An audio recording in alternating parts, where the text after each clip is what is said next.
Some legends never die. They evolve. And in Tarrytown, New York, one legend learned to kill. Welcome to True Crime Headquarters, where every story is darker than the last and the truth is more chilling than fiction. I truly appreciate you being here, but here's the thing. Not everyone is subscribing, liking, or commenting. These stories deserve more than silent views. Whether you're watching from New York, South Africa, Canada, the Philippines, the UK, Sweden, New Zealand, or any of the many other amazing places we can't mention one by one, please know that I see you, appreciate you, and you truly matter to this community. Your presence means a lot. So please hit subscribe, like, and share your thoughts below in the comments. So, have you subscribed yet? I'm waiting. Done? Great. Thank you. I want you to know that every click and comment counts, and you are very important and highly welcomed here. This is the story of the Sleepy Hollow Killer. The Headless Horseman was supposed to be fiction. Washington Irving's ghost story. Nothing more than colonial folklore wrapped in autumn leaves and campfire smoke. But in 2007, someone decided to rewrite the ending. Someone decided to make the nightmare real. Tonight, we're tracking a killer who didn't just read the legend, he became it. And when investigators finally caught him, they discovered something far more terrifying than any headless specter. The monster had a face, a name, and a hunger that no story could have predicted. I know you love falling asleep to these stories, and tonight you're in for something truly chilling. We'll be exploring 4 haunting true crime cases, each one darker than the last. So, get cozy, unwind, and let the day melt away. But before you drift off, please don't forget to like, subscribe, share, and comment. And tell us where you're watching from and what time it is where you are. Now, close your eyes, take a deep breath, and let's begin. The Picantico River cuts through Sleepy Hollow like a scar through memory. Cold water, darker than oil under the moonlight, rushing beneath a stone bridge that stood since 1813. Local historians will tell you it's the very bridge from Irving's tale, the spot where Ichabod Crane met his fate, where the horseman hurled his flaming head. Tourists photograph it during the day, giggling nervously as they stand where fiction supposedly bled into reality 2 centuries ago.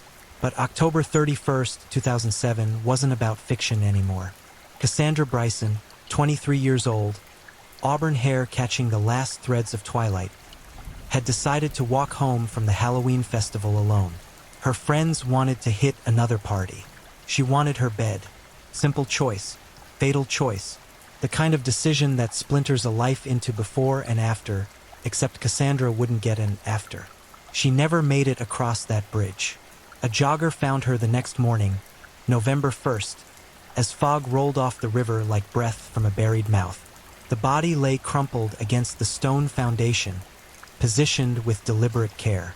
Arms folded across the chest, legs straight, almost peaceful, except for one detail that sent the jogger stumbling backward, phone tumbling from trembling hands. Cassandra's head was missing, not hacked away in frenzy, not torn in violence, removed with surgical precision, the kind that speaks of practice, of planning, of purpose. The wound was clean. Too clean. Whoever did this had skill, patience, and something far worse, imagination. Detective Marcus Webb arrived at the scene 40 minutes later, coffee going cold in his fist as he stared down at what used to be a person. 20 years on the job, 15 of them with the Westchester County Police, and he'd seen plenty of horror. Domestic disputes turned homicidal. Gang executions. Bodies pulled from the Hudson after weeks in the water. But this was theater. This was someone making a statement, painting with blood on a canvas 200 years old. Jesus Christ, his partner, Detective Sarah Chan, whispered beside him. She'd gone pale, and Sarah never went pale. Tell me this is a sick Halloween prank. Webb shook his head slowly, watching the crime scene techs work around the body like surgeons around a patient already lost. Pranksters don't have this kind of control. Look at the positioning. Look at how careful everything is. This isn't rage. This is ritual. The media arrived by noon, and by evening, every news station from Manhattan to Albany was running the same story. Headless body found in Sleepy Hollow on Halloween night. police investigating possible connection to local legend. The headlines wrote themselves. The town's name alone guaranteed national coverage, and the date, Halloween, sealed the deal. This wasn't just murder. This was mythology come alive, and America couldn't look away. But Webb knew something the reporters didn't, something that kept him awake that first night. Staring at crime scene photos spread across his kitchen table, Cassandra Bryson's head wasn't just missing. It had been taken with purpose, removed by someone who understood human anatomy. The cervical vertebrae showed tool marks consistent with a fine-bone saw, the kind used by hunters for precision work on game. Someone had practiced this. The question was, on what, or worse, on whom? Sleepy Hollow transformed overnight. The quaint tourist village, famous for its October festivals and Revolutionary War history, became ground zero for something ancient and hungry. Parents stopped letting children walk alone. The local high school canceled evening activities. Shop owners who'd spent decades capitalizing on the Headless Horseman legend suddenly removed their decorative axes and fake severed heads from window displays. The joke no longer funny when reality wore the same costume. Webb's team worked the case like archaeologists excavating a bomb. Every detail mattered. Every witness statement, every receipt, every second of security footage from the businesses along Cassandra's last known route. They tracked her movements minute by minute, building a timeline that ended at 11:47 p.m. when she texted her roommate, "Heading home? Dead tired, LOL." The last word felt like prophecy now. Security cameras caught her walking north on Broadway, hands in her jacket pockets, breath visible in the October chill. She passed the old Dutch church, its cemetery full of Revolutionary War graves and tourists who believed they'd seen ghosts. She waved at a group of college kids still in costume, zombie cheerleaders and vampire accountants. Normal. Everything was normal. Then she reached the intersection where North Broadway meets the Picantico Bridge, and the cameras ended. The blind spot began, and somewhere in that darkness, something was waiting. The medical examiner's report landed on Webb's desk 3 days later, and it painted a picture more disturbing than the scene itself. Cassandra had been alive when the attack began. Defensive wounds on her hands suggested she'd fought, clawed, tried to survive. But whoever took her down had experience. Pressure applied to specific points on the neck, cutting off blood to the brain without breaking the skin. She'd been unconscious within seconds, dead within minutes from exsanguination after the decapitation. The killer had let her bleed out completely before positioning the body. No blood trail, no evidence of the actual kill site, just a body carefully placed, a head carefully removed, and a message carefully delivered. But what was the message? Webb interviewed everyone who knew Cassandra. She worked as a barista at a local coffee shop, studying graphic design online, dreaming of moving to Brooklyn to work for a marketing firm. No enemies, no stalkers, no jealous ex-boyfriends or angry customers. She was, by every account, unremarkably lovely, the kind of person who remembered your coffee order and asked about your day. Not someone who attracted obsession. Unless the obsession wasn't with her specifically. That thought crawled into Webb's mind during the 5th interview, talking to Cassandra's creative writing professor. The woman mentioned that Cassandra had submitted a short story 2 weeks before her death, a modern retelling of the legend of Sleepy Hollow where the horseman was actually a Revolutionary War surgeon who'd lost his mind after too many amputations, too much death, too much blood. "She got an A," the professor said quietly. "I told her it was brilliant." The way she described the psychological breakdown, the obsession with perfection in dismemberment, it was disturbing but compelling. Webb asked to see the story. That night, alone in his office as midnight approached, he read Cassandra's words and felt ice crystallize in his gut. She'd written the killer's manual without knowing it. Every detail of her fiction matched the reality of her death. The precision of the cut, the careful positioning, the symbolic location. Had the killer read this story? Had someone in that creative writing class decided to bring fiction to life? Or was it something worse? Was Cassandra the random victim of someone who'd already been planning this? Someone who'd been waiting years for the perfect Halloween, the perfect victim, the perfect opportunity to make the legend real? The investigation expanded. Webb's team pulled records for everyone connected to the college, everyone who'd attended the Halloween festival, everyone with a history of violence or disturbing behavior in Westchester County. Hundreds of names, thousands of hours, and nothing. No clear suspect, no smoking gun, just theories stacking up like cordwood waiting for a match. Then, 17 days after Cassandra's murder, the second body appeared. Miguel Santos, 31, found in the Sleepy Hollow Cemetery among the Revolutionary War graves. Same method, same precision. Head removed, body positioned, message delivered. But this time, the killer added something new. Miguel's head wasn't missing. It sat on a nearby tombstone, facing the body, eyes still open, expression frozen in terminal terror. The killer was evolving. Sarah Chun vomited behind a crypt after seeing it. Webb just stood there, hands in his pockets, studying the scene with the detached focus of a man who knew he was hunting something unprecedented. This wasn't about the victims, not specifically.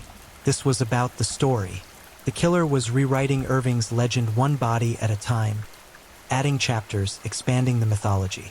And somewhere in Sleepy Hollow, the author was watching the news coverage, reading the headlines, feeding on the fear like sustenance. Webb called in the FBI's Behavioral Analysis Unit that afternoon. If this was a serial killer and two bodies with identical methodology made it exactly that, then they needed profilers, specialists who understood the psychology of ritual murder. Special Agent Rachel Kim arrived from Quantico the next day, 42 years old with 15 years hunting serial offenders, and she spent her first 6 hours reviewing every photograph, every report, every piece of evidence. When she finally emerged from the conference room, her expression told Webb everything he didn't want to know. You've got an intelligent, organized offender with a specific fantasy he's been developing for years, Kim said, spreading her notes across the table. The literary connection isn't superficial. This person has studied the legend extensively, not just Irving's story, but the historical context, the geography, the symbolism. He's not copying the Headless Horseman. He's becoming something new, something worse. What's his end game? Webb asked. Kim looked at the crime scene photos, then at the calendar on the wall. November was bleeding into December. Halloween was a year away. He's building towards something, she said slowly. These aren't random killings. They're chapters in his personal mythology. And based on the escalation, showing the second victim's head, I'd say we're early in his story. He's planning more, probably many more. And he won't stop until he finishes writing his legend. Webb felt the weight of it then. The terrible understanding that Sleepy Hollow had become hunting ground for a killer who wasn't just taking lives. He was stealing history, twisting folklore into horror, turning their town into his personal narrative. The tourists stopped coming. The Halloween festivals were canceled indefinitely. The village that had built its identity on a ghost story now lived in terror of something real. Something that walked among them wearing a human face, planning the next chapter in a tale without end. And as November snow began falling on the Picantico Bridge, covering the stone where Cassandra Bryson's blood had pooled, one question haunted everyone. Who would be next in the killer's story? The cold came early that year, bitter and unforgiving. By mid-December, Sleepy Hollow looked like a photograph from Irving's era. Snow-covered streets, frozen river, skeletal trees clawing at gray skies. Beautiful if you could forget that two people had died. But forgetting wasn't an option when every news cycle brought fresh speculation. Every true crime podcast dissected the evidence. Every armchair detective on social media played investigator. The task force had grown to 14 people working around the clock. FBI behavioral analysts, Westchester detectives, state police investigators, and a forensic anthropologist brought in specifically for her expertise in dismemberment cases. They'd set up operations in the Sleepy Hollow Police Department's community room, walls covered with maps, timelines, victimology charts, and photographs that would haunt dreams for years. Detective Marcus Webb hadn't slept properly in 6 weeks. His wife had stopped asking when he'd be home. His daughter, 10 years old, drew pictures of Headless Horsemen in her school notebooks, processing her fear through art the way children do. The whole family lived in the shadow of this case, same as everyone in town.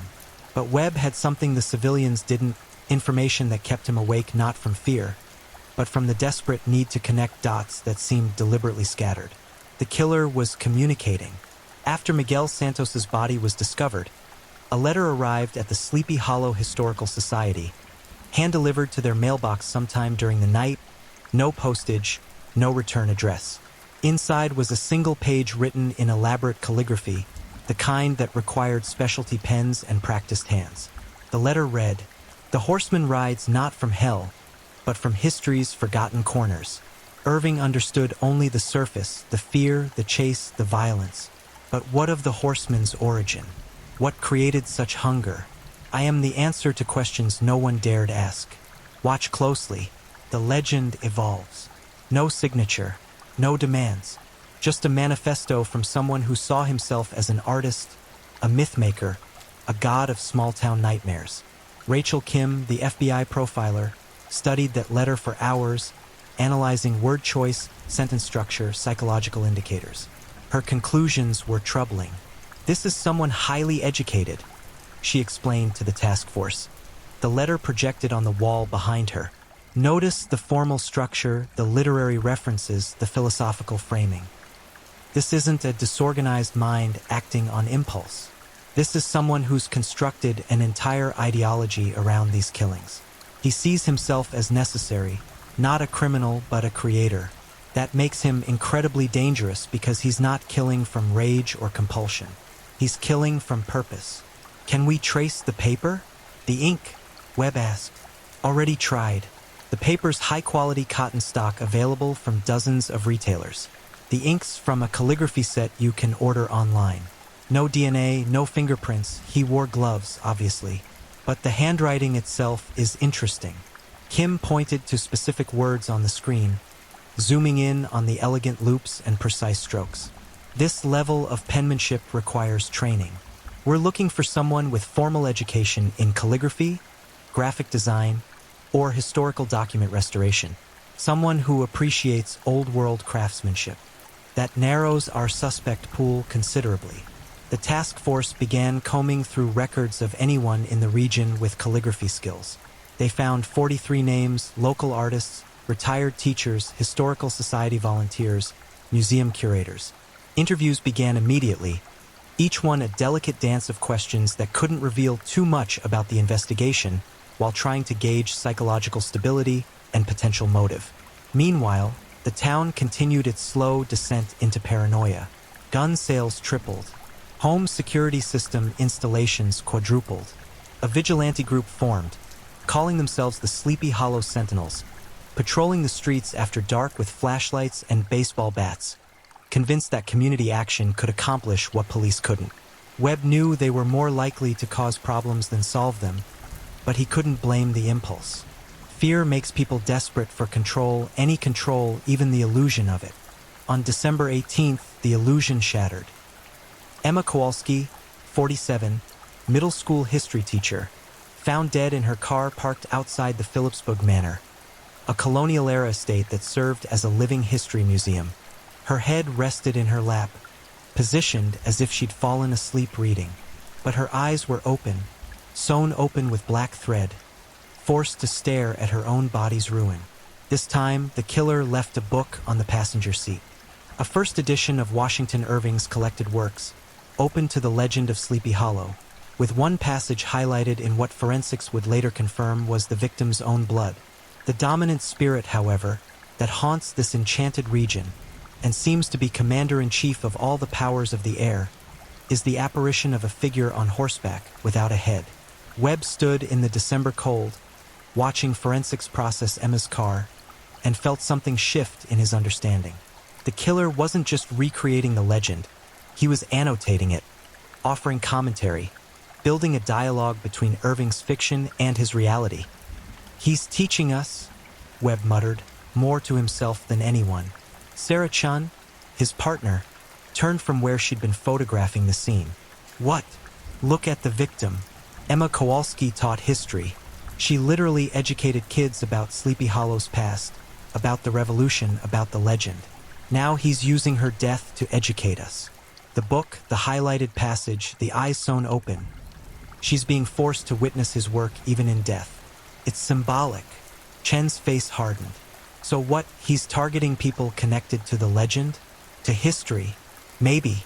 Or maybe he's targeting people who represent different aspects of storytelling. Cassandra was a creative writing student. She created stories. Miguel worked at the Sleepy Hollow Cemetery giving historical tours. He told stories. Emma taught history. She preserved stories. Our killer is systematically attacking the entire narrative ecosystem of this town. Rachel Kim arrived an hour later, and when Webb shared his theory, she went silent for a long moment, staring at Emma's car with an expression that suggested she just glimpsed something terrible. "If you're right," she said slowly, "then we can predict his next targets. He'll go after other storytellers, journalists, librarians, authors who've written about Sleepy Hollow, maybe actors from the local theater company. Anyone who participates in shaping or sharing the town's narrative." The task force immediately compiled a list, 27 people who fit the profile. They received police protection that night, plainclothes officers stationed outside homes, patrol cars making regular passes, panic buttons installed, self-defense training offered. The town's storytellers became its most guarded citizens, trapped in a nightmare where their passion for history had painted targets on their backs.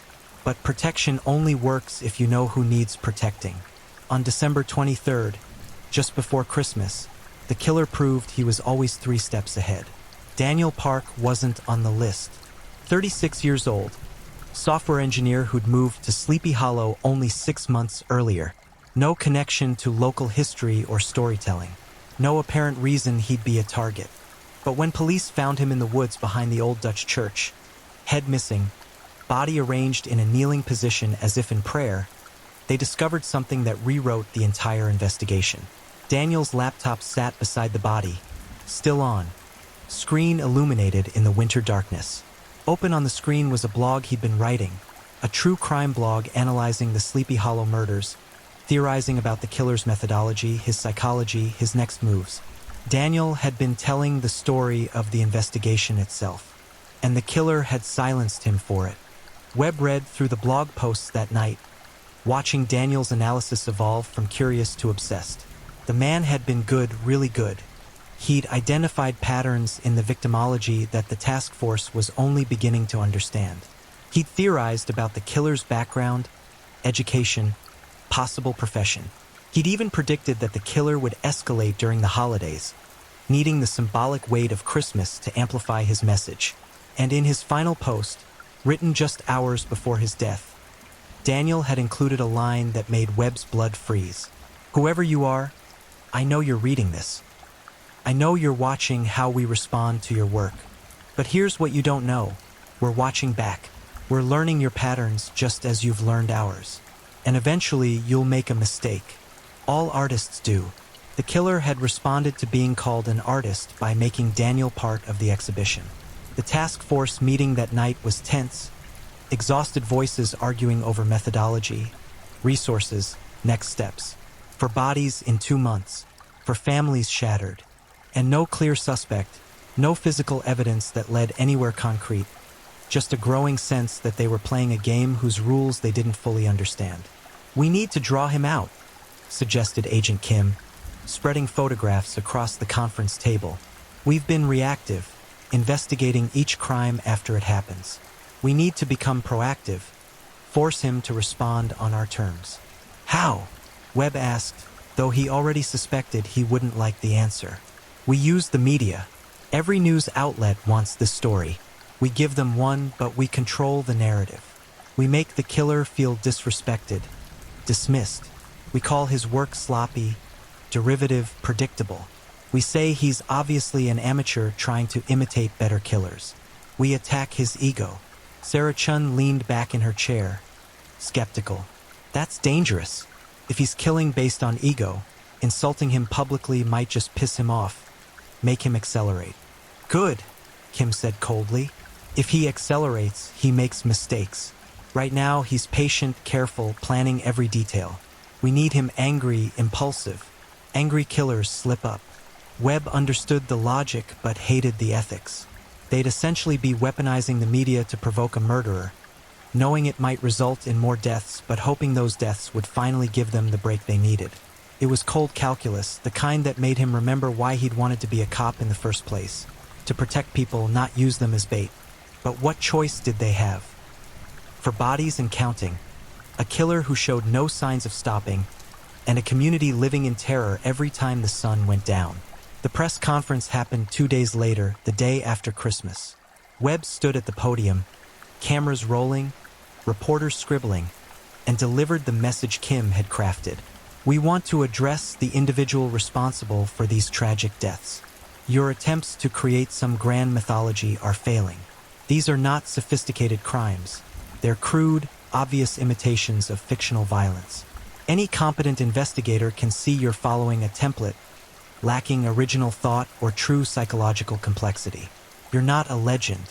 You're a copycat, a derivative footnote in a story that's already been told better by Washington Irving 2 centuries ago. Surrender now, before you embarrass yourself further.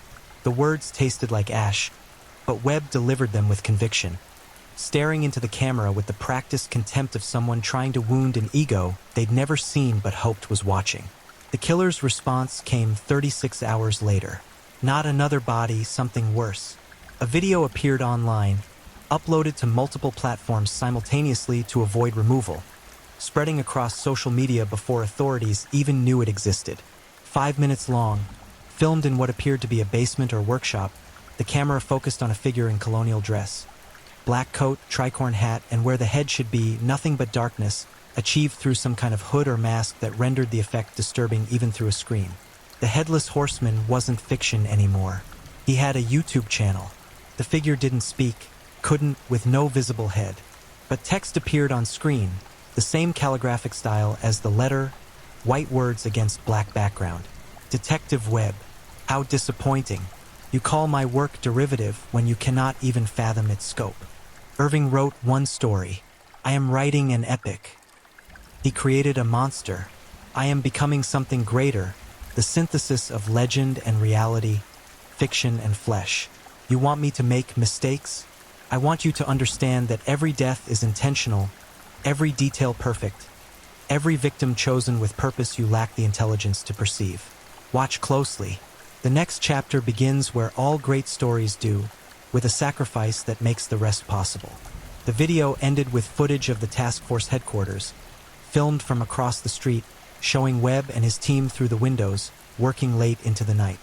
The killer had been watching them watch him, turning surveillance into counter-surveillance, proving he was always present, always observing, always in control. Webb watched the video 7 times, studying every frame, every word, looking for clues. But all he found was confirmation of what he'd feared from the beginning. They weren't hunting an ordinary killer. They were hunting someone who saw murder as performance art, who treated investigation as audience participation, who understood that in the modern age, terror spreads not just through violence but through media, through the constant documentation and sharing of horror. The Sleepy Hollow killer had gone viral, and somewhere in the winter darkness, he was already planning his next masterpiece, his next victim, his next chapter in a story that seemed to have no ending, only escalation. Christmas lights stayed up across the town, but nobody looked at them with joy anymore. They illuminated empty streets, locked doors, drawn curtains, and the collective understanding that legends don't die, they evolve. And this evolution had only just begun. January brought ice storms and a kind of muffled silence to Sleepy Hollow, the town holding its breath, waiting. The killer's video had changed everything. What began as a series of murders had transformed into theater. Horror broadcast in real time, a call and response between murderer and audience where every citizen became unwilling participant. Detective Marcus Webb's team had analyzed every pixel of that video. The FBI's tech division ran voice stress analysis on the ambient sounds, trying to locate the recording site through acoustic fingerprinting. They measured the figure's height and build, studied the costume construction, tracked the video's digital footprint trying to identify the upload location. Hundreds of hours, dozens of specialists, and nothing useful emerged except the growing certainty that their killer possessed technical sophistication matching his psychological complexity. He wasn't just evading capture, He was demonstrating his superiority at every turn. The break finally came from an unexpected direction. The costume.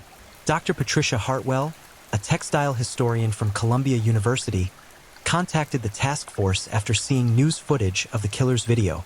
She specialized in Revolutionary War-era clothing and had noticed something specific about the figure's colonial dress. The coat wasn't a modern reproduction. The cut, the buttons, the fabrics we visible in higher-resolution screenshots, all suggested authentic period construction, the kind found only in museum collections or high-end historical acquisitions. There are maybe 30 coats like this still in existence, Dr. Hartwell explained, sitting in the conference room with catalogs and reference materials spread before her. They're incredibly valuable, $20,000 to $30,000 when they come up at auction. Most are in institutional collections. Private collectors who own them are documented. This gives you a searchable pool. Webb felt hope flicker for the first time in weeks. A searchable pool meant names, addresses, backgrounds. It meant they could finally move from reactive to proactive. The list yielded 17 private collectors within a 200-mile radius of Sleepy Hollow. 3 had rock-solid alibis for the murder dates. 2 were elderly women living in nursing homes. 1 was a college professor who'd been teaching classes when the crimes occurred. That left 14 names. Interviews began immediately, each one carefully structured to assess not just ownership of the coat but psychological factors that might indicate violent ideation. Webb and Sarah Chun took the first 3 themselves, driving through frozen countryside to meet collectors who ranged from enthusiastic history buffs to obsessive antiquarians whose homes resembled museums. The 4th name on the list was Marcus Whalen, 43 years old, unmarried, living in a restored colonial farmhouse 12 miles outside Sleepy Hollow. His records showed education at Yale in American history, graduate work in folklore studies, employment history that included stints as a museum curator, historical consultant for film productions, and currently freelance restoration work on historical documents and artifacts. No criminal record, no history of violence or mental health crises. On paper, he was exactly the kind of person who'd legitimately own colonial artifacts. But something about his profile made Webb pause. The graduate work in folklore studies, specifically, according to his thesis abstract, focused on the evolution of American monster mythology from colonial to contemporary periods. The guy had literally written his master's thesis on how legends transform across centuries. They scheduled an interview for January 12th, a Friday afternoon when winter sunlight made everything look frozen and fragile. Webb brought Chun and Special Agent Kim, wanting the profiler's assessment of Whalen's responses and mannerisms. They drove through farmland painted white, past stone walls older than the nation, until they reached Whalen's property. A beautifully maintained house from the 1760s, smoke rising from its chimney, everything picturesque except for the isolation. No neighbors within sight, just woods and snow and silence. Whalen answered the door with a smile, welcoming them inside with the practiced hospitality of someone accustomed to visitors. The interior matched the exterior, authentically restored period details, wide plank floors, exposed beams, furniture that belonged in Williamsburg. But it was the study that made Webb's instincts scream. The walls were covered with antique maps of the Hudson Valley, historical documents under glass, and books, hundreds of books about colonial history, folklore, mythology, and unsettlingly, several forensic pathology textbooks mixed among the history volumes. A display case held Revolutionary War artifacts, buttons, buckles, a period-appropriate saw that would have been used for field surgery. The kind of saw that could dismember a human body. Impressive collection, Webb said carefully, watching Whalen's face for reactions. You're clearly passionate about this period. It's more than passion, Whalen replied, moving to his desk where a manuscript sat in progress, surrounded by research materials. It's understanding. Everyone knows the superficial history, the Revolution, Washington, the Founding Fathers. But what about the psychology? What about how people thought, feared, imagined? That's where the real story lives. Irving's story, you mean? The Headless Horseman, Chin asked, her tone casual but her eyes sharp. Whalen's smile widened. Irving understood something crucial, that Americans needed monsters of their own. We'd broken from Europe, created new government, new society. We needed new nightmares too. The horseman was our first truly American monster. Not imported folklore, but something born from our soil, our violence, our revolutionary trauma. Rachel Kim stepped forward, studying the books on his shelf. You've studied folklore evolution. How do legends adapt to contemporary contexts? They become meta, Whalen said, clearly enjoying the conversation. Modern monsters must acknowledge their own mythology. They can't just be scary, they have to comment on scariness itself. Like how horror films became self-aware in the 90s, breaking the fourth wall. Real legends do the same. They evolve or they die. The conversation continued for 40 minutes, Whalen articulate and engaging, discussing everything from Washington Irving's biography to the psychological function of decapitation imagery in colonial-era execution traditions. He showed them his collection, including a Revolutionary War officer's coat that matched the description of the one in the killer's video, though he claimed to own 2 such coats, with the second being loaned to a museum in Philadelphia for an exhibition. They verified the museum loan, it was legitimate. The coat was there, documented, accounted for. But Webb couldn't shake the feeling that they'd just interviewed their killer while he smiled and offered them coffee, discussing murder methodology under the guise of historical analysis. "What did you think?" Webb asked Kim when they were back in the car, driving away from Whalen's perfect colonial sanctuary.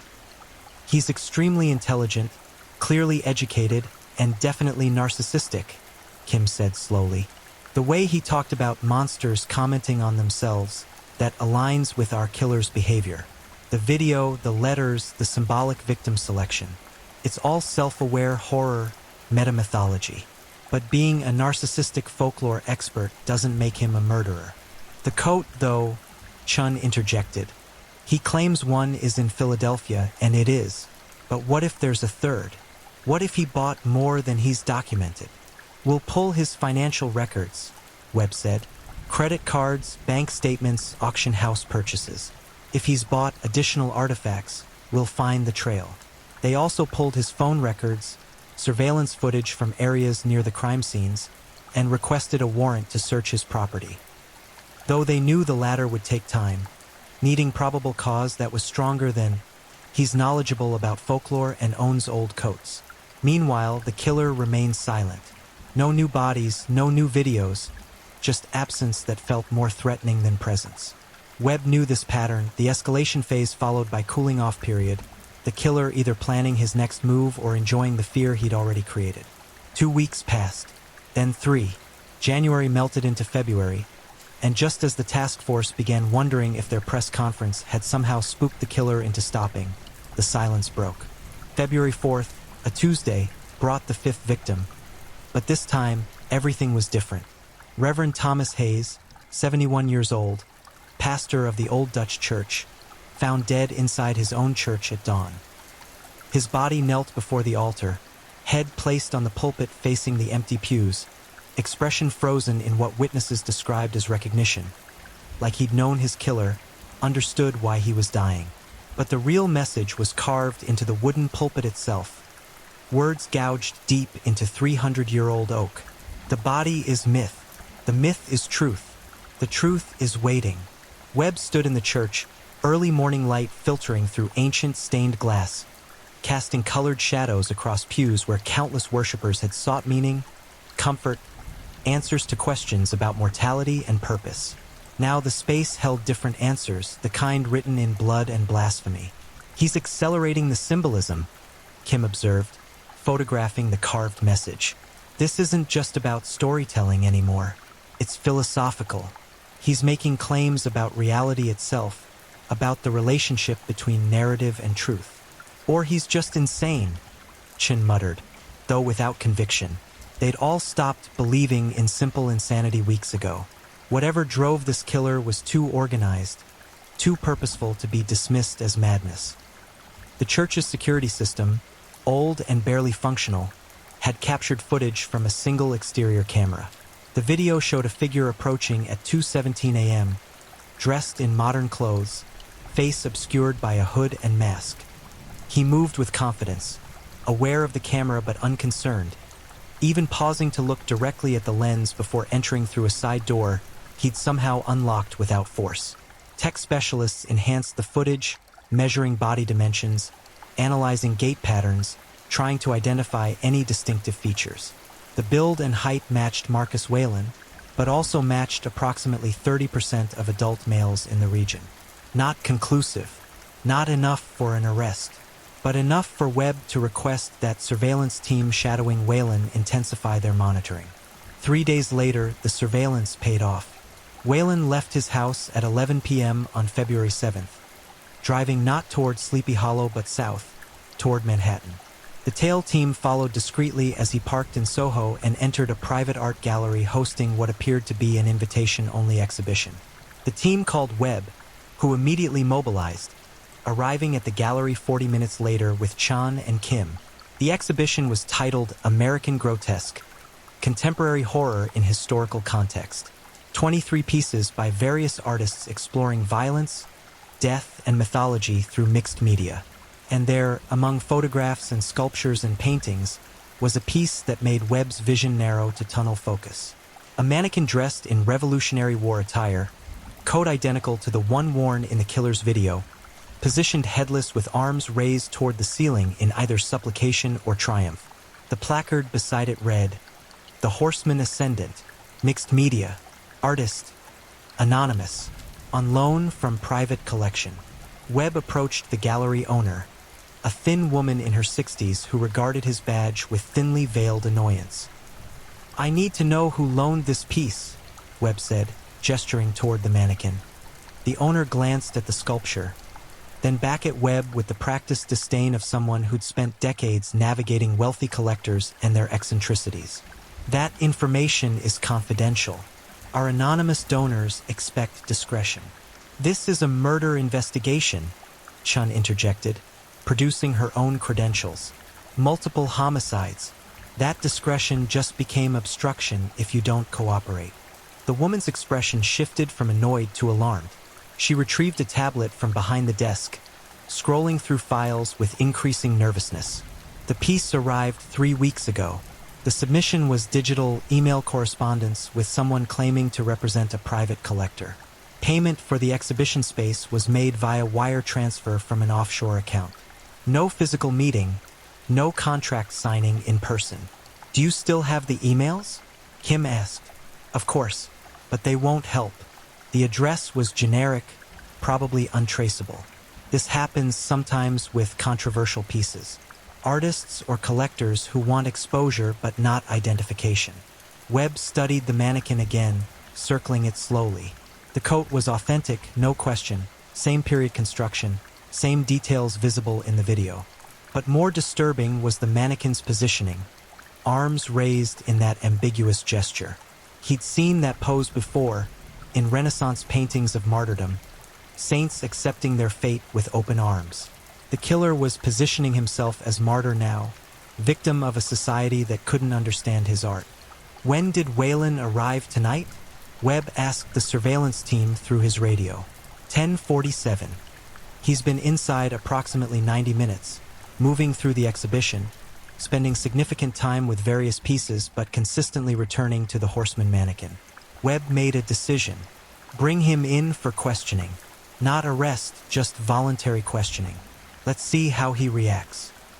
They found Whalen in the gallery's back room, sipping wine and discussing aesthetic theory with 2 other guests. He saw Webb approaching and smiled, that same friendly expression from their first interview, like encountering an old acquaintance at a dinner party. "Detective Webb, enjoying the exhibition?" "Mr. Whalen, we'd like you to come to the station to answer some questions." "Am I under arrest?" "No, this is voluntary, but we'd appreciate your cooperation." Whalen set down his wine glass, considering. The moment stretched, tension building as Webb waited to see if he'd refuse.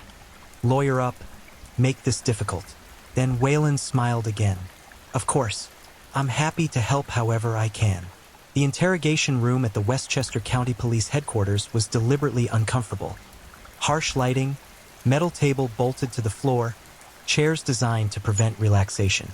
Webb and Kim sat across from Whalen, recorder running, while Chun watched through the one-way glass, analyzing body language for tells that training taught but instinct refined. "You attend a lot of art exhibitions," Webb began, the question casual but the implication clear. I appreciate artistic exploration of historical themes, Whalen replied, relaxed despite the setting. That exhibition particularly interested me because it addresses how contemporary artists engage with colonial-era mythology. The Horseman piece specifically caught your attention. Naturally, it's a bold interpretation, positioning the horseman as ascendant rather than damned. Most representations treat him as monster or victim. This suggests elevation, transformation. It's philosophically intriguing. Kim leaned forward. You've studied transformation of legends. In your research, did you explore how modern individuals might embody historical archetypes? Whalen's eyes brightened, recognizing the intellectual game. Joseph Campbell discussed this. The hero's journey as both ancient pattern and contemporary psychological process. We don't just study myths. We live them whether consciously or not. Every person contains archetypal potential, including the potential to become monsters? Webb asked. Especially that. The monster archetype is perhaps more accessible than the hero. It requires less self-sacrifice and offers more immediate satisfaction. Monsters act. Heroes endure. Is that what you think the Sleepy Hollow Killer is doing? Acting out a monster archetype? Whalen considered the question with apparent seriousness. I think whoever is responsible for these crimes has constructed an elaborate personal mythology that blends historical fiction with contemporary reality. They're attempting to transcend ordinary existence by embedding themselves in legendary narrative. Whether that's madness or evolution is a matter of perspective. What's your perspective? I find it fascinating. Horrifying, certainly. Real people are dying, real families are suffering. But also fascinating in the way that great art can be both beautiful and terrible. The killer, if we must use that reductive term, is creating something unprecedented. A living legend, a real-time mythology that future generations will study the way we study Irving's work. Webb felt anger flicker in his chest but kept his voice steady. You sound almost admiring. I admire ambition, even destructive ambition. Understanding something doesn't mean condoning it. I can appreciate the conceptual sophistication while condemning the human cost. The interrogation continued for 3 hours, Whalen answering every question with calm articulation, never requesting a lawyer, never showing stress or evasion. He discussed his whereabouts during each murder, mostly home alone, no alibis but no incriminating evidence either. He explained his coat collection, his research interests, his solitary lifestyle as preference rather than pathology. And throughout it all, Webb couldn't shake the feeling that Whalen was performing, delivering precisely the responses he'd rehearsed, presenting a character rather than a person. But performance wasn't evidence. Intellectual fascination with murder wasn't crime. And without physical evidence linking Whalen to the victims or crime scenes, they had nothing that would hold up in court. They released him at 4 a.m., watching as he walked out into February cold, turning once to offer a small wave before climbing into his car and driving away. He's guilty, Chan said with certainty, standing beside Webb in the station parking lot, breath visible in the darkness. Everything about him screams it. Probably, Webb agreed, but probably doesn't convict. We need evidence. Real, physical, undeniable evidence. Kim joined them, wrapped in a wool coat that did little against the cold. He'll make contact again. Men like this need to prove their superiority. We challenged him with that press conference, engaged him intellectually tonight. He'll respond. The question is whether we can predict the form that response takes. The answer came faster than any of them expected. Webb arrived home at dawn, exhausted, planning to sleep for a few hours before returning to the endless cycle of investigation. But as he pulled into his driveway, something made him pause. A package on his front porch, wrapped in brown paper, no postage or delivery label. His training screamed bomb. His instincts screamed worse. He called the bomb squad, evacuated his family to the neighbor's house, and waited 90 minutes while specialists x-rayed and analyzed the package before determining it was safe to open. Inside was a book, a vintage copy of Washington Irving's complete works, same edition as the one left with Emma Kowalski's body. But this copy had been annotated, margins filled with handwritten notes in that familiar calligraphic script. The notes were a conversation with Irving himself, the killer responding to passages, arguing with choices, expanding ideas, next to the description of Ichabod Crane. Too weak, too foolish. The modern Ichabod must be worthy of destruction, intelligent enough to understand what hunts him. Next to the horseman's introduction, Irving made him mindless, a specter without purpose beyond fear. I give him intention. I give him art. And on the final page, after Irving's story concluded, a new ending written in crimson ink that forensics would later confirm was human blood. Detective Webb, you are the modern Ichabod, educated, rational, convinced that logic will save you from legend. But legends don't follow logic. They follow narrative inevitability. And in this story, you are not the hero. You are the witness who survives to tell the tale. Watch what happens next. Chapter 6 begins at midnight. Webb looked at his watch. 6:23 a.m. That gave them less than 18 hours to prevent whatever the killer had planned. The task force mobilized with desperate intensity. If Whalen was the killer, and the book's personal delivery suggested familiarity with Webb's address, his life, his family, then they needed to connect him to the crimes before midnight. Every member of the team understood the stakes. Another person would die, and this time, the killer had announced it in advance, daring them to stop him. Forensic accountants tore through Whalen's finances. Digital specialists subpoenaed his internet history, email records, cloud storage accounts. Surveillance teams positioned around his house, tracking every movement. Officers interviewed everyone who'd ever employed him, studied with him, sold him artifacts. And slowly, pieces emerged. A credit card purchase from 3 years ago, a second Revolutionary War coat bought at a Virginia estate sale, never reported to museums or included in his documented collection. An offshore storage unit rented under a shell company that traced back to Whalen through 6 layers of corporate obfuscation. The warrant to search it was approved at 2 p.m. Inside the storage unit, they found the pieces of the killer's identity. A complete video editing setup, cameras, lighting equipment, green screen technology that explained how the headless effect was achieved. Theatrical makeup and prosthetics, including a custom mask that would conceal facial features while giving the appearance of darkness where the head should be. A workbench with tools carefully organized. Saws, scalpels, bone cutters, all cleaned meticulously but showing microscopic traces of blood that would take weeks to analyze but might eventually match the victims. And most damningly, a journal hundreds of pages documenting the killer's evolution from fantasy to action, dated entries that tracked his psychological descent or ascent, depending on perspective, into the belief that he was not committing murders but creating mythology. The entries began 4 years ago. Irving understood the power of decapitation imagery but not its full potential. The severed head represents not just death but transformation. The ultimate separation of mind and body, thought and action, humanity and legend. They evolved. Cassandra will be first, a writer, someone who understands stories.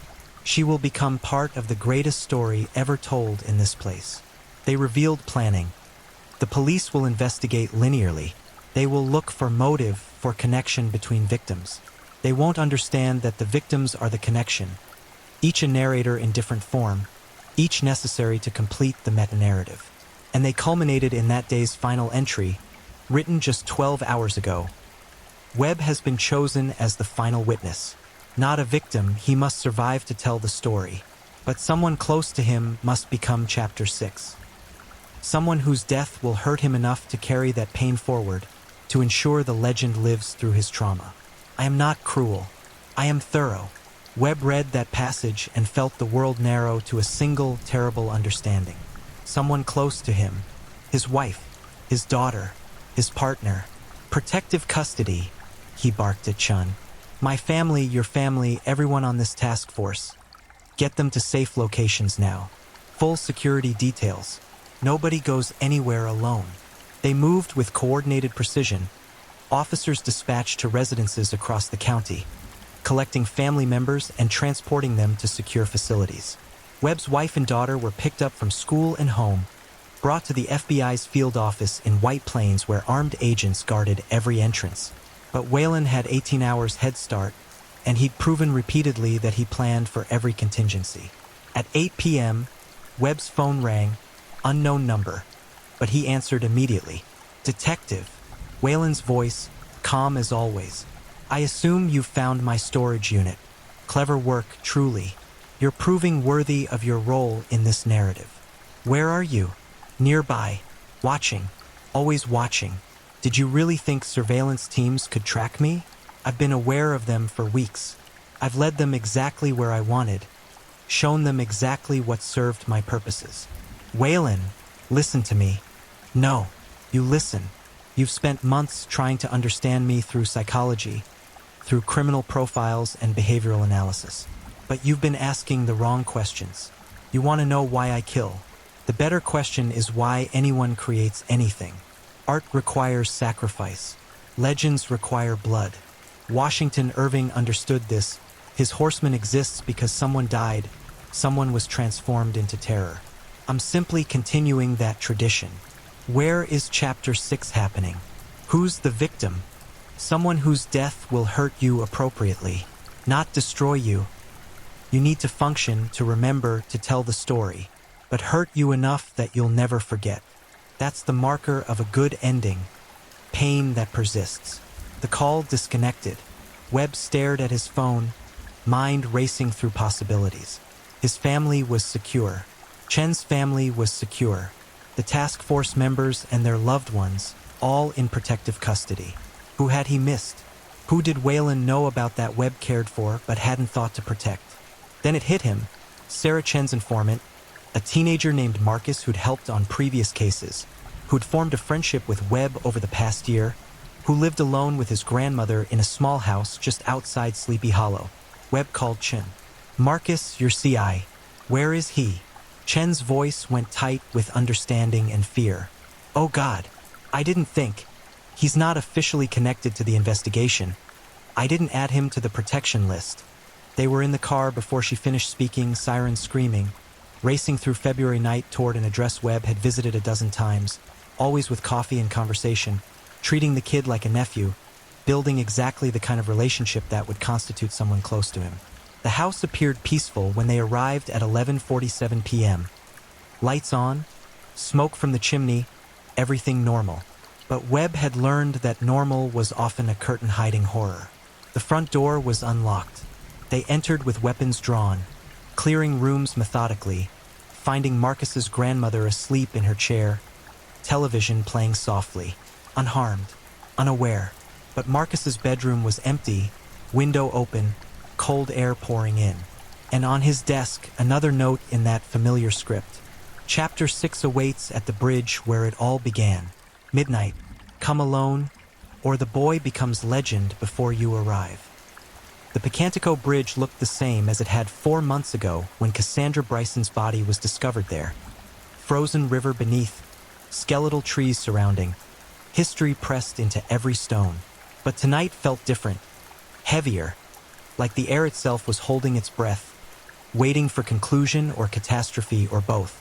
Webb parked a quarter-mile away, killing the engine and lights at 11:52 p.m. 8 minutes until midnight. 8 minutes to decide whether he'd follow orders or instinct, whether he'd bring the entire task force crashing in or face this alone as demanded. His radio crackled, Chen's voice tight with stress. "Marcus, you can't go in there alone. We've got SWAT positioning now, sharpshooters, negotiators. Let us do this right." He said come alone or Marcus dies. He's a serial killer. He's lying. Maybe. But if he's not, if we go in heavy and the kid dies because I didn't follow instructions, then a killer wins. He dictates terms, controls the narrative, and you become exactly what he wants, the traumatized witness who carries his legend forward. This is what he's planned from the beginning. Don't give it to him. Webb understood the logic. He'd given the same advice to hostage situations dozens of times. Never negotiate with terrorists, never give hostage takers control, never trust a word from someone who's already proven they'll kill. But logic felt different when a 16-year-old kid you cared about was the bargaining chip, when 4 months of investigation had led precisely here, to a bridge where fiction became reality and every choice carried consequences written in blood. "I'm going in," Webb decided. But I'm wearing a wire. You listen to everything. First sign it goes bad, you move. I'll try to stall until you can position properly. Marcus, that's the call, Sarah. I'm not letting this kid die because I followed protocol. He checked his weapon, Glock 19, 15 rounds, one in the chamber. Body armor under his jacket. Wire taped to his chest, broadcasting to the task force staging area half a mile away. Flashlight on his belt, though he knew Waylon would want this done in darkness, in atmosphere thick with symbolism. At 11:57, Webb started walking toward the bridge. Winter had frozen the river solid, ice reflecting moonlight in fractured patterns. His breath hung visible in air cold enough to sting lungs, and his footsteps crunched through snow that covered the path Cassandra had walked 4 months ago, making her final journey toward a nightmare she couldn't have imagined. The bridge appeared empty at first, just stone and shadows and the weight of history pressing down. But then Webb saw the figure standing at the center, positioned precisely where Cassandra's body had been found. Marcus, alive but terrified, hands bound behind his back, mouth gagged, eyes wide with fear that cut through darkness like searchlights. And behind him, holding a knife to the boy's throat, stood Waylon. Not in colonial costume, but in ordinary clothes, hood pulled back, face finally visible, expression serene. Detective Webb. Punctual. I appreciate that.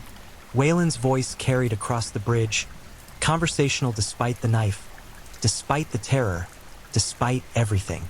Webb stopped 30 feet away, hand near his weapon but not drawing it. Not yet. Let him go, Waylon.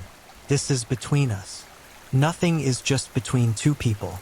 That's the lesson you still don't understand. Every story needs audience. Every legend needs witnesses. Every death ripples outward, touching lives in ways we can't predict. Marcus here becomes part of something larger tonight. He's a kid. He has nothing to do with your story. He has everything to do with it. He's connected to you, you're connected to the investigation is connected to my work. We're all threads in the same narrative now, and narratives need endings. Webb took a careful step closer. So end it. You've made your point, created your legend, done everything you set out to do. Let the kid go and finish this with me. Waylon smiled, and in that expression, Webb saw complete certainty. The look of someone who'd planned every detail, anticipated every argument, positioned every piece exactly where he wanted. This wasn't negotiation. It was performance, and Waylon had written the script months ago. You still think this is about violence, Waylon said, almost sadly. About killing and dying and bodies arranged for shock value. But it's so much bigger. I've been trying to teach you all along. The body is myth, the myth is truth, the truth is waiting. Do you understand now? Explain it to me. Waylon's eyes brightened with the eagerness of a professor finally reaching the crucial lesson. Legends persist because they address fundamental human fears. Irving's Horseman wasn't just a ghost story, it was about transformation, about how revolution changes people into monsters, about the violence that births nations and the price of that violence. But Irving wrote in 1820 about events supposedly from 1790. It was always meta, always commentary on how we remember and reshape trauma. I'm doing the same thing, but I'm collapsing the distance between event and narrative. I'm creating and documenting simultaneously. I'm proving that legends don't just happen, they're made deliberately by people willing to transgress morality for mythology. By murdering innocent people. By making them immortal. Cassandra, Miguel, Emma, Daniel, Reverend Hayes, they'll be remembered for centuries. They'll be studied, analyzed, feared. That's more than most humans achieve. I've given them permanence. Webb felt rage building but forced it down, keeping his voice level. That's not your gift to give. They wanted to live, to have futures, to choose their own legacies. You stole that. I transformed it into something greater. And tonight, I transform myself. Waylon adjusted his grip on the knife, and Marcus whimpered through the gag. I've documented every step of this journey. Videos, journals, manifestos that will be found after tonight. Future criminologists, psychologists, folklore scholars will study my work. I'll join the pantheon of legendary killers, except I'll be different. I'll be the one who understood what he was doing, who articulated the philosophy behind the violence. I won't be a cautionary tale. I'll be a case study in the intentional creation of legend. And Marcus? What's his role in your legend? The final victim, the one that makes the story complete. Every great narrative ends with sacrifice that carries emotional weight, that forces the protagonist, you, to carry trauma forward. Marcus dies, you remember, you tell the story. Simple, effective, inevitable. Webb's hand moved incrementally closer to his weapon. Behind him, he knew SWAT was positioning, sharpshooters finding angles, Chun coordinating through whispered radio chatter. But any sudden movement, any hint of rescue attempt, and Waylon would cut Marcus's throat before anyone could react. He needed to stall longer, needed to keep Waylon talking until opportunities emerged. What happens to you after? Webb asked. You really think you'll just walk away from this? I don't need to walk away. I complete the transformation tonight. The Sleepy Hollow killer becomes permanent legend, and Marcus Waylon becomes irrelevant. Just the human skin the monster wore before shedding it. Whether I'm captured or killed or disappear doesn't matter. The story is complete. The legend lives. Legends need truth at their core. Irving based his story on Dutch folklore and revolutionary reality. What's your truth? What actual meaning justifies 6 deaths? For the first time, Waylon's certainty flickered. Meaning is constructed, not discovered. I'm proving that humans will believe anything if it's packaged as narrative, that we prefer stories to reality, that we'd rather have compelling fiction than boring truth. 6 deaths that create a legend serve humanity better than 6 ordinary lives that vanish into obscurity. That's not philosophy, that's ego. You're killing people to make yourself feel important.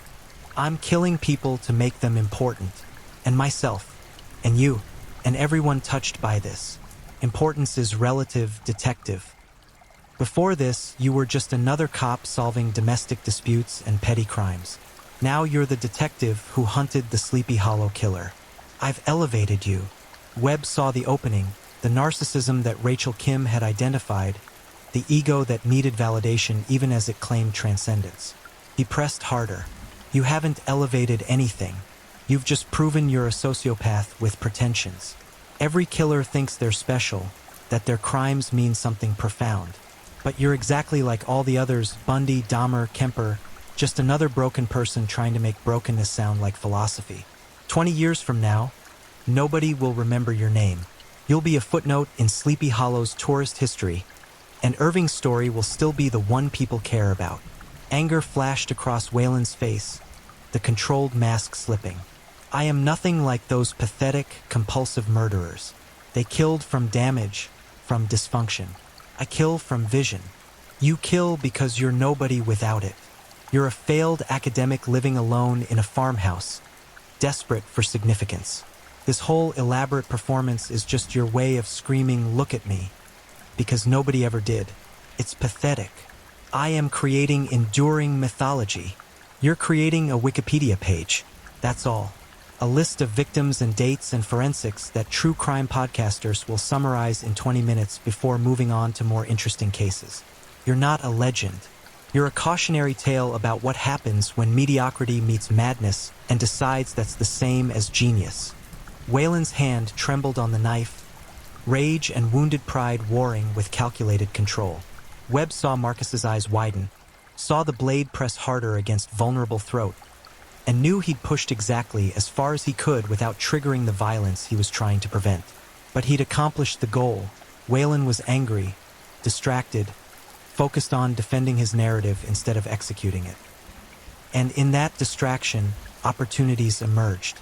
Chen's voice whispered through his earpiece, barely audible. Sharpshooter has the angle. Give the word. Webb calculated instantly. Distance between Waylon and Marcus, reaction time required to pull the knife, probability of a clean shot versus risk of missing and hitting the boy. The math was terrible, but every second made it worse as Waylon's anger built toward action. You want to be legendary? Webb said, hand now resting openly on his weapon. Legends don't murder children. They face their enemies directly. Let Marcus go. Take me instead. That's a story people would remember. The killer brave enough to give his hostage freedom and fight the cop who insulted him. That's dramatic. That's mythology. Wayland studied him, knife still at Marcus's throat, weighing the offer.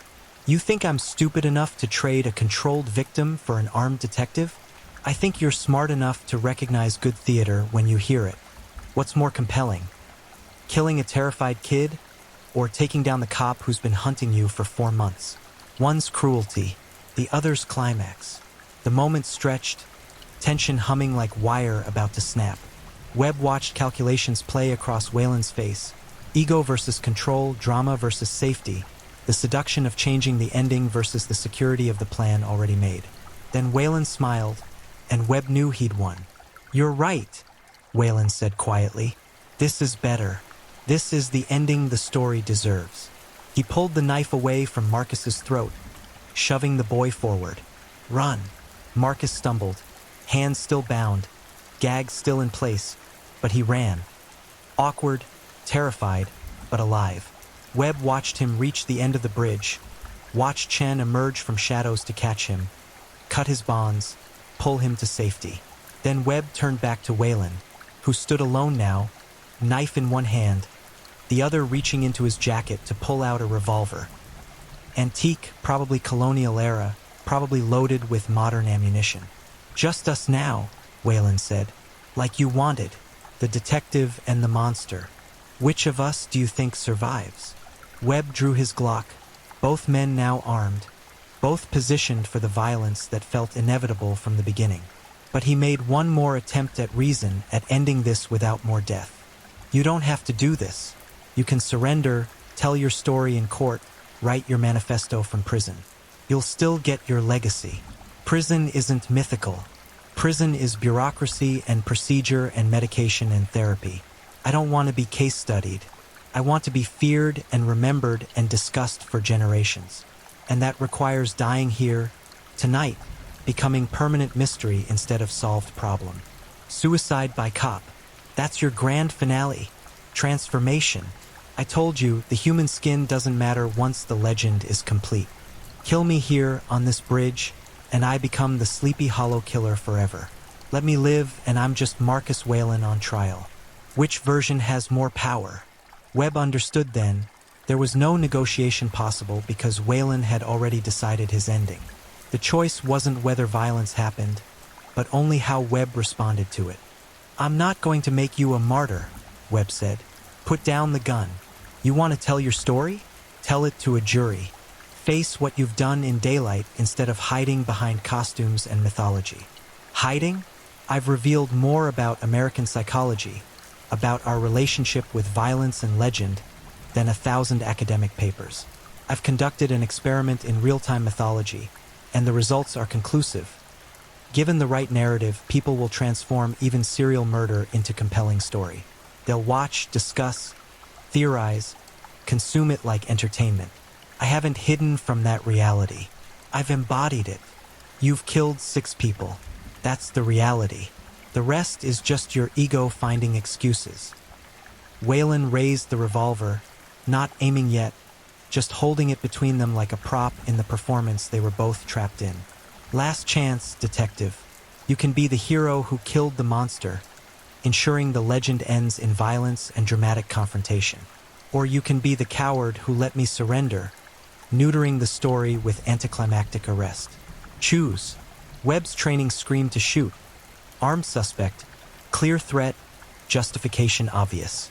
But his instinct screamed something else. This was exactly what Wayland wanted. The death he'd choreographed, the transformation from human to myth that required violence to complete. I choose neither, Webb said, lowering his weapon slightly. I choose boring. I choose paperwork and trials and life sentences.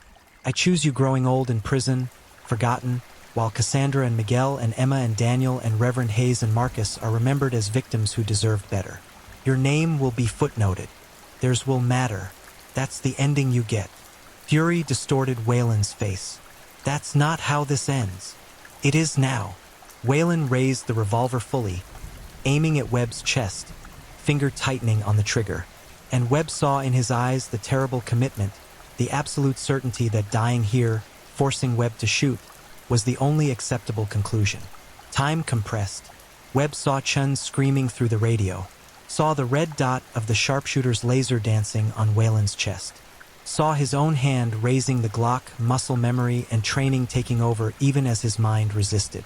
The shots came simultaneously, Wayland's revolver and Webb's Glock and the sharpshooter's rifle, 3 weapons discharged within milliseconds, 3 bullets finding targets or missing them in patterns that would be reconstructed later through forensics and witness statements and endless investigation.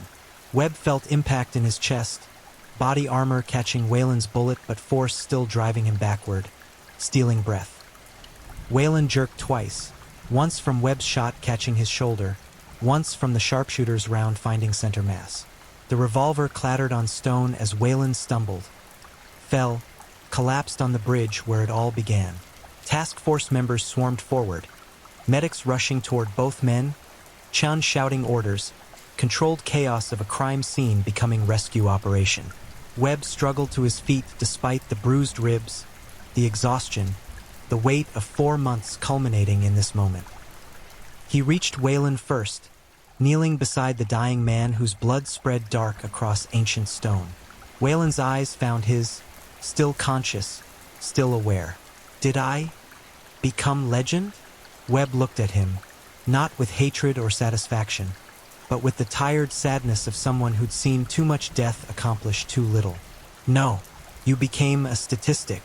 Another killer stopped before he could kill again. That's all. The story people will remember. People will remember your victims.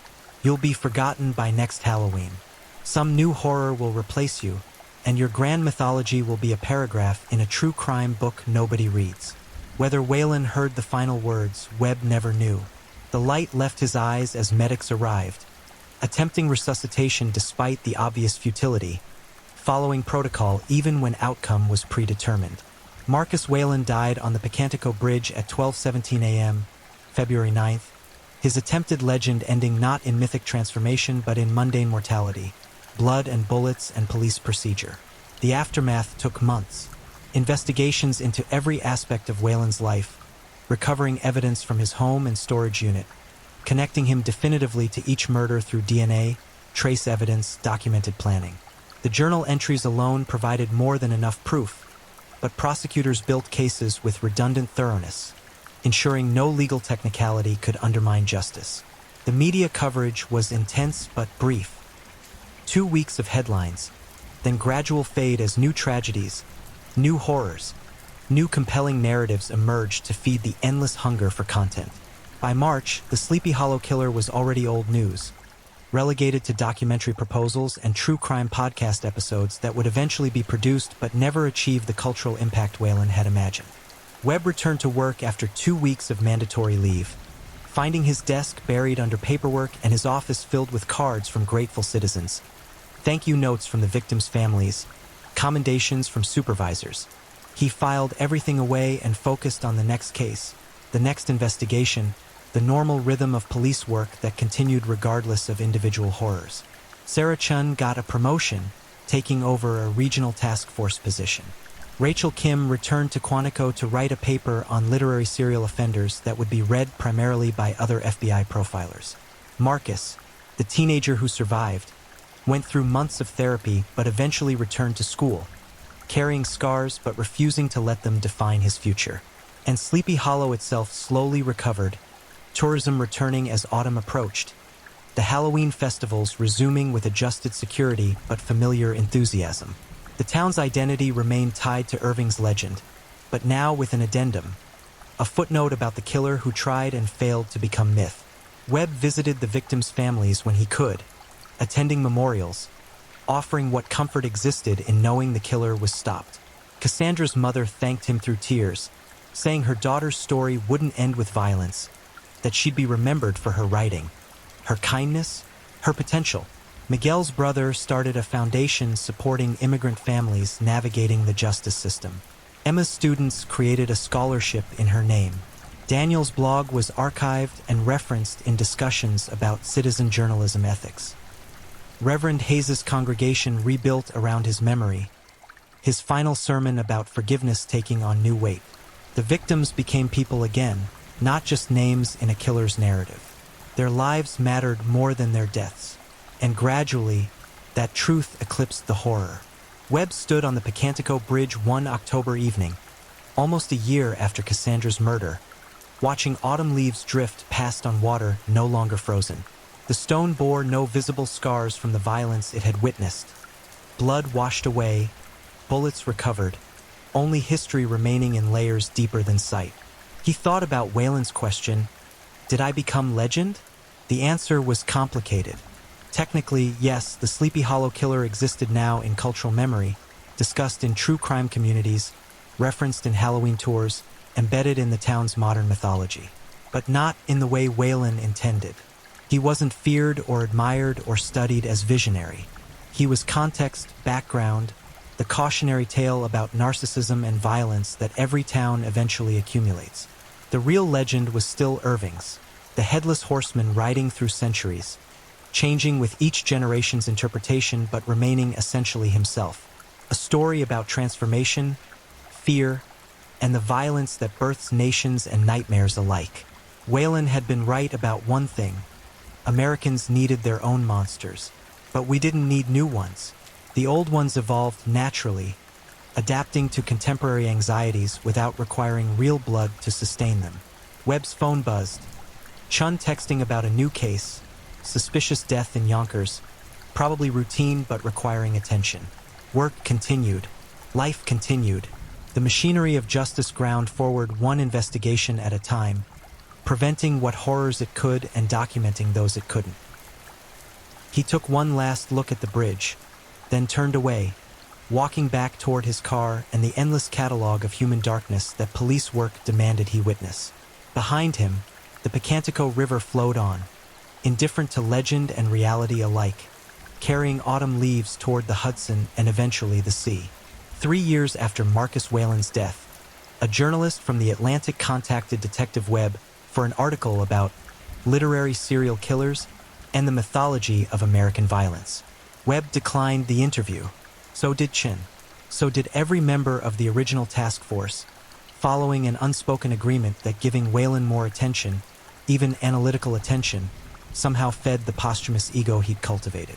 The journalist wrote the article anyway, using public records and court documents and interviews with peripheral figures. It was well-researched and thoughtfully constructed, exploring Wayland's psychology and methodology with academic rigor. The article was published in October, timed to Halloween, and generated moderate discussion in certain online communities before being absorbed into the vast archive of content that defines digital culture.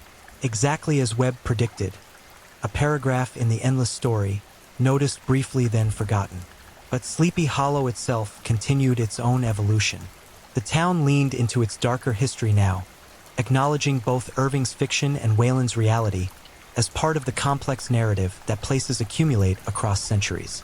The Halloween festivals expanded to include true crime elements alongside traditional ghost stories, guided tours that discussed real investigations alongside legendary hauntings. Some locals protested this commercialization of tragedy. Others argued that ignoring reality in favor of comfortable fiction was its own kind of harm. The debate never fully resolved, but the tours continued, the visitors came, and the economy benefited from darkness transformed into tourism. Cassandra Bryson's mother published a collection of her daughter's short stories 2 years after her death. Legends and Other Lies received positive reviews in literary journals and sold modestly but steadily. Cassandra's reimagining of the Headless Horseman as traumatized surgeon was included in several anthologies of contemporary American horror fiction. Her voice persisted through her work, achieving the immortality through art that Wayland had craved but could only attempt through violence. Miguel Santos's family established a scholarship fund for first-generation college students studying history. 20 students had received support by the 3rd anniversary of his death, each one learning about the past in ways that honored Miguel's passion for sharing knowledge rather than the violence that ended his ability to do so. Emma Kowalski's middle school renamed their library in her honor. Students who'd never met her learned about the teacher who loved history enough to make it accessible, who believed that understanding the past was crucial to navigating the present. Her legacy lived in education rather than in the manner of her death. Daniel Park's true crime blog was archived by the Library of Congress as an example of citizen journalism during the social media era. Researchers studying the intersection of amateur investigation and professional law enforcement cited his work as both cautionary tale and example of informed public engagement with crime. Reverend Hayes's church remained active, his sermons preserved in recordings that congregants returned to during difficult times. His not a sensationalized true crime memoir, but a thoughtful essay about fear, resilience, and the randomness of who lives and who dies when monsters hunt. He published it in his college literary magazine, then let it exist quietly, one story among thousands, exactly as significant and exactly as ordinary as every other narrative of survival. Webb read that essay when Marcus sent him a copy, recognizing in the young man's words something he'd been trying to articulate for 3 years. That the antidote to manufactured mythology was authentic storytelling, that legends lost power when confronted with honest accounting of pain and recovery and the mundane courage required to continue living after trauma. The essay ended with a line that Webb thought about often. The headless horseman was never real, but the terror he represented, that we might lose ourselves to violence, that history might consume us rather than guide us, that terror is always real. The question isn't whether monsters exist. It's whether we let them define the story. On October 31st, 3 years to the day after Cassandra Bryson's murder, Detective Marcus Webb stood once again on the Pocantico Bridge. But this time he wasn't alone. Chan was there, and young Marcus, and representatives from all the victims' families, and citizens of Sleepy Hollow who decided that remembering required gathering, required community, required the deliberate choice to transform memorial into meaning. They'd commissioned a plaque, simple bronze mounted on the stone bridge, inscribed with the names of the 5 people who died and the dates they lived. Cassandra Bryson, 1984 to 2007. Miguel Santos, 1976 to 2007. Emma Kowalski, 1960 to 2007. Daniel Park, 1971 to 2007. Thomas Hayes, 1936 to 2007. Below the names, a single line. Their stories continue in the lives they touched. No mention of how they died. No reference to the killer. No perpetuation of the legend that Whalen tried to create. Just names and dates and the simple assertion that death doesn't end narrative. People do, through choosing what to remember and how to remember it. The ceremony was brief. Each family member spoke about who their loved one had been, what they'd valued, what they'd contributed to the world during their time in it. No graphic details. No dwelling on violence. Just humanity acknowledged, celebrated, preserved through memory rather than through the manner of its ending. When the speeches concluded, the crowd dispersed slowly, some lingering to trace fingers over engraved names, others walking the bridge and talking quietly about ordinary things, weather and work and plans for the evening. Life asserting itself over death, normalcy reclaiming space that horror had temporarily occupied. Webb remained after the others left, watching twilight settle over the river, the same autumn light that had illuminated this place for centuries before the murders and would illuminate it for centuries after. The bridge was just a bridge again, historical certainly, meaningful absolutely, but not cursed or haunted or defined exclusively by the worst things that happened on it. Washington Irving had understood this, Webb thought. The original story wasn't really about the horseman at all. It was about Ichabod Crane's psychology, his fears and superstitions, and the way imagination can transform ordinary places into landscapes of terror. The monster was always in the mind, in the stories we tell ourselves about danger and darkness. Whalen had tried to make the monster external, physical, undeniable. He'd succeeded briefly, creating real fear and genuine trauma. But ultimately, his external horror couldn't compete with the internal resilience of people who refused to let violence define them. The community absorbed the tragedy, processed it, and moved forward, not forgetting but not being paralyzed by memory either. That was the real ending to the story. Not dramatic confrontation or mythic transformation, but the quiet perseverance of ordinary people doing the difficult work of healing and remembering and choosing meaning over mythology. Webb's phone buzzed. His daughter calling to remind him about dinner, normal family logistics that constituted the texture of actual life as opposed to the dramatic narratives that true crime reduced existence to. He answered with a smile, telling her he'd be home in 20 minutes. asking what she wanted to do this evening. Just normal conversation. Just life. He walked off the bridge toward his car, leaving the memorial behind but carrying its meaning forward. Names and dates and the understanding that stories continue through the living, that legends die when we stop feeding them, that the most powerful act of resistance against manufactured mythology is simply choosing to live authentic lives defined by more than our worst moments. Behind him, the Picantico River flowed on, indifferent and eternal, carrying autumn leaves and reflected moonlight and the endless accumulation of history toward horizons that existed beyond any single narrative, any individual tragedy, any attempted legend. The Headless Horseman would ride forever in Washington Irving's pages, in Halloween traditions, in the collective imagination of a culture that needed its monsters to be safely fictional. But Marcus Whalen was gone, as forgotten as he'd feared, as irrelevant as justice demanded. And the people of Sleepy Hollow continued their lives, telling their own stories, creating their own meanings, proving that the most enduring legends are not about violence or horror or the monsters that hunt us. They're about the courage to survive them. If you're new here, welcome to the channel, where we dive into true crime stories with calmness and respect. And please do not forget to subscribe. A special shout out to my amazing subscribers who've been with me from the start. Thank you for your incredible support. If you're still with me, drop a comment. Let me know where you're tuning in from and what time it is in your part of the world. Or just say hello so I know you're still here. And if you haven't already, make sure to like this video and hit subscribe so you won't miss any of our upcoming true crime stories perfect for winding down. Now, let's move on to our second story. Story 2. The Bayou's Darkest Secret. 8 Women, 1 Deadly Shadow. When the sun bleeds into Louisiana's murky swamplands, darkness doesn't just fall. It rises from the water itself, thick and ancient as the cypress roots that choke the bayou. Between 2005 and 2009, 8 women vanished into this darkness, their bodies returning piece by broken piece to the muddy banks of Jennings, a town where secrets grow like mold and everyone knows everyone's sins. But this wasn't the work of one monster prowling the night. This was something far more sinister, far more complex. A web of death that tangled police, dealers, prostitutes, and perhaps even those sworn to protect. The Jeff Davis 8 weren't just murdered. They were silenced, and someone wanted to make absolutely certain they stayed that way. Tonight, we descend into the heart of America's most terrifying unsolved serial murder case, where justice drowned in the same waters that claimed these women, and the truth remains buried deeper than any body ever found.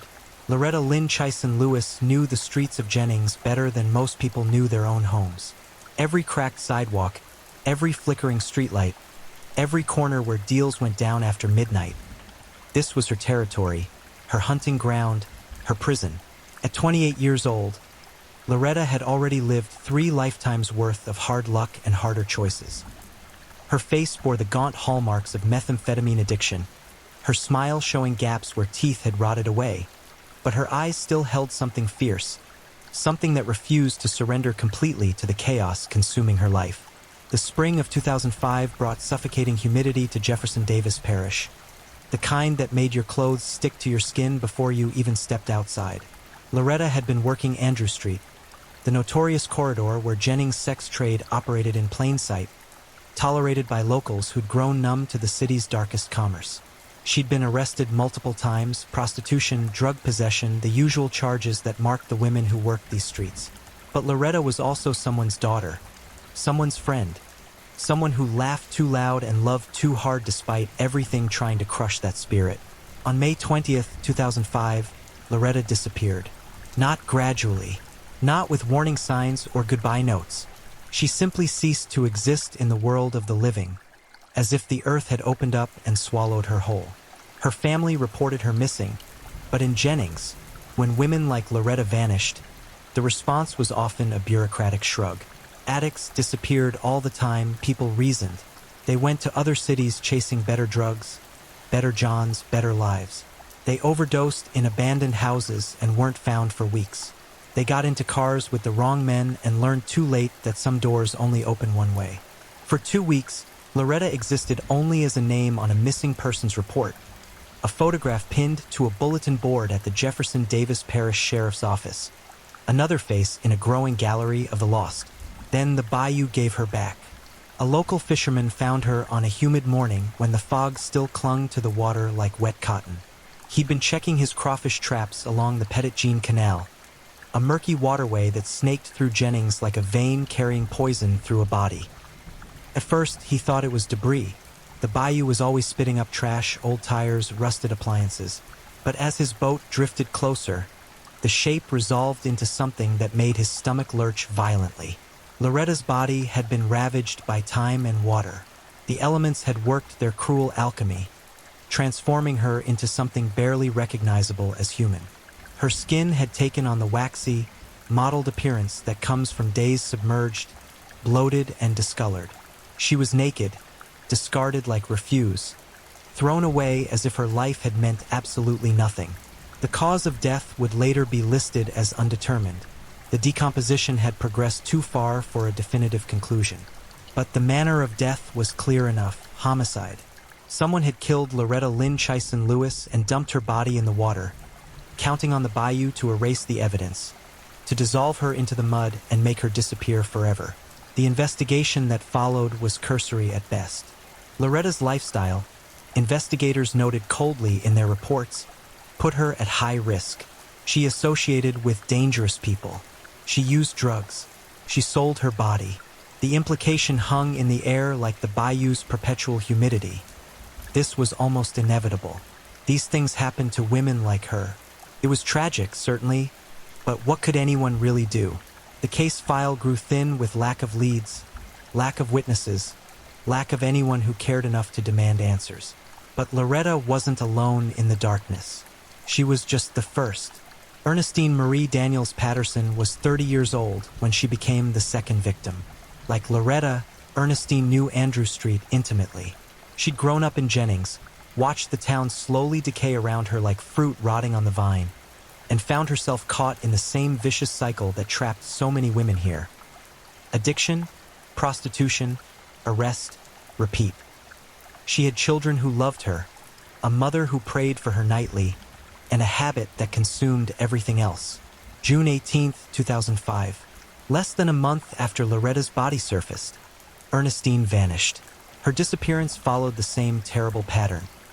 Last seen on Andrew Street, gone without explanation, reported missing by family members who knew in their hearts something catastrophic had happened.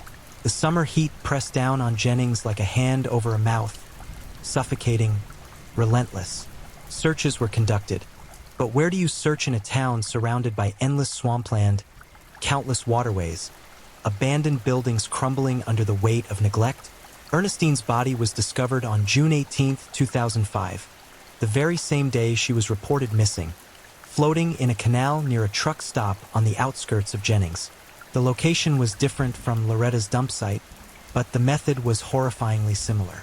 She'd been stripped naked, her body disposed of in water, left to bloat and decay in the Louisiana heat. Again, the official cause of death came back as undetermined due to advanced decomposition, but investigators couldn't ignore the pattern emerging like a shadow spreading across their case files.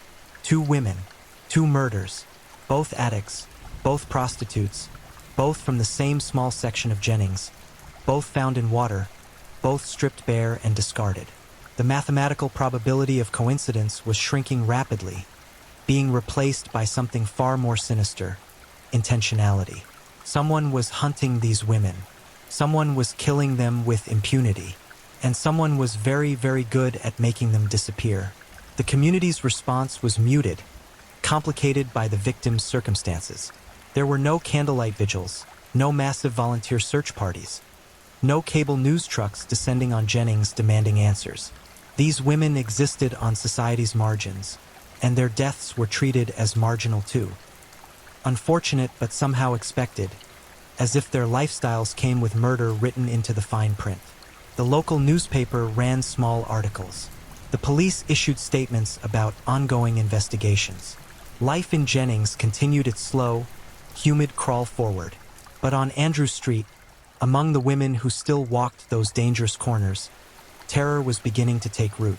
They talked to each other in hushed tones, comparing notes about strange cars that circled too slowly, Johns who got too rough, men who asked too many questions. Some women left town entirely, catching Greyhound buses to Lafayette or Lake Charles or anywhere that wasn't Jennings. Others stayed, trapped by addiction or circumstance or the terrible mathematics of survival that required them to keep working, keep risking, keep stepping into cars with strangers because the alternative was withdrawal, starvation, homelessness. The killer, whoever they were, was just getting started. The body count was about to climb in ways that would eventually force even the most indifferent observers to acknowledge that something monstrous was stalking Jefferson Davis Parish.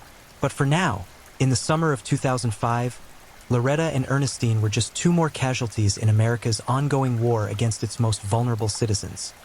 A war fought in the shadows, where the victims are blamed for their own murders and the perpetrators move freely, emboldened by society's apathy.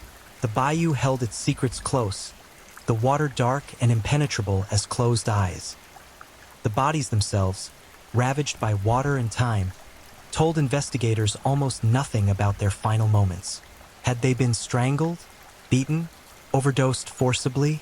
The bayou kept those secrets locked away, and the killer or killers operated with a confidence that suggested either extreme planning or intimate knowledge of how to commit murder in Jefferson Davis Parish without consequence. Investigators began pulling together what little they knew. Both victims used methamphetamine heavily. Both worked as prostitutes on Andrew Street. Both had been arrested multiple times by local police, their names and faces familiar to every officer in town.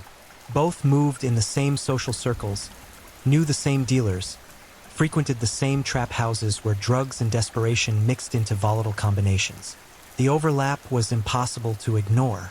But here's where the investigation hit its first major obstacle. The very institutions meant to solve these crimes were themselves entangled in the world where they occurred. Rumors had circulated for years about corruption in the Jefferson Davis Parish Sheriff's Office, about officers who looked the other way during drug deals in exchange for information or money, about inappropriate relationships between law enforcement and the women they routinely arrested. Some whispered about police who used their badges to get free services from prostitutes, threatening arrest if the women refused. Others spoke of evidence that conveniently disappeared, of cases that never got prosecuted, of a system so compromised that justice had become just another commodity to be bought and sold. These allegations would become central to understanding the Jeff Davis 8 case. But in 2005, they were just undercurrents, quiet accusations that no one with power wanted to investigate too closely. And so the murders continued, as inevitable as the tide coming in, as predictable as the sun setting over the bayou, painting the sky the color of old blood. 18 months passed. The investigation into Loretta's and Ernestine's murders cooled from lukewarm to frozen solid. Case files gathered dust. Detectives moved on to other priorities. Life in Jennings resumed its normal rhythms. High school football games, church on Sundays, the slow economic decline that had been hollowing out the town for decades. For a brief moment, it seemed possible that the killings had stopped, that whoever was responsible had moved on, died, been incarcerated for unrelated crimes, or simply satisfied whatever twisted compulsion had driven them to murder. That illusion shattered on February 1st, 2007. Kristen Gary Lopez, a 21-year-old mother struggling with addiction, became the third victim. Kristen had been missing since the previous March, nearly a year lost in the void between disappearance and discovery. Her family had reported her absence, plastered missing person flyers around town, called the sheriff's office weekly demanding updates that never came. And then, on that cold February morning, a survey crew working near Interstate 10 found human remains partially concealed in the brush near La Cassine. The decomposition was so advanced that identification required dental records. Kristen had been reduced to bones and traces, stripped of everything that made her human except for the dental work that finally put a name to the remains. The cause of death? Undetermined. The manner? Homicide. The pattern was repeating with horrifying consistency. But now there was a troubling evolution. This body hadn't been found in water. The killer was expanding their dump sites, showing increasing confidence, perhaps even taunting investigators by varying the locations enough to complicate the search patterns. The news of a third victim finally began penetrating Jennings' collective consciousness.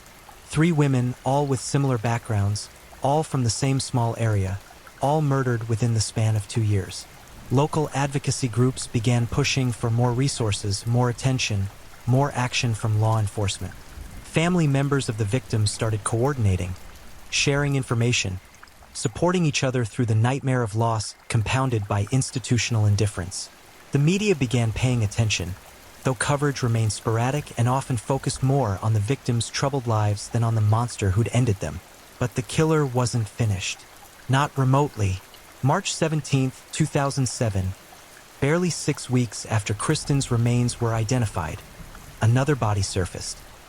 Whitney I. Du Bois, a 26-year-old woman whose smile photographs captured as heartbreakingly beautiful despite the hard years etched around her eyes, became victim number 4.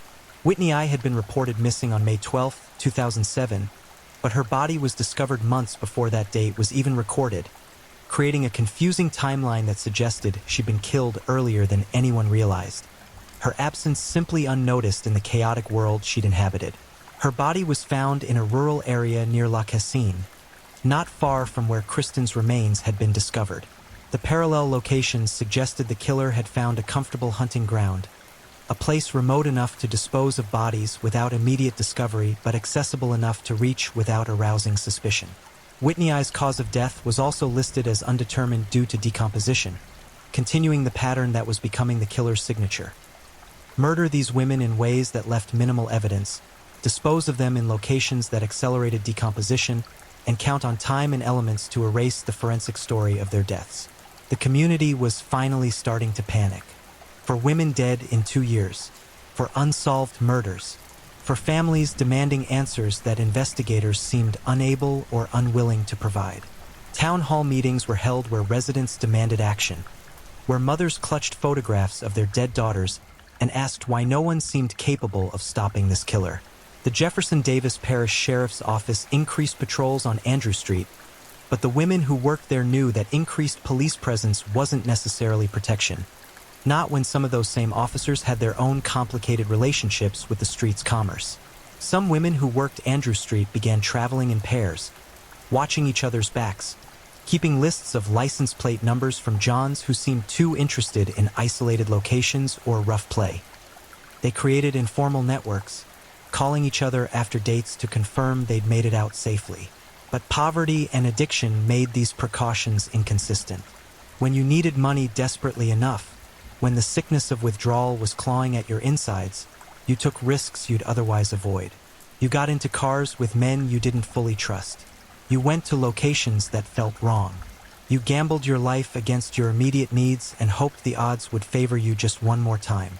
The odds were getting worse with every passing month. Laconia Muggy Brown, a 23-year-old with an infectious laugh that people remembered years after hearing it, disappeared on May 3, 2007. Her family reported her missing immediately, their alarm bells ringing loudly after 4 murders in 2 years.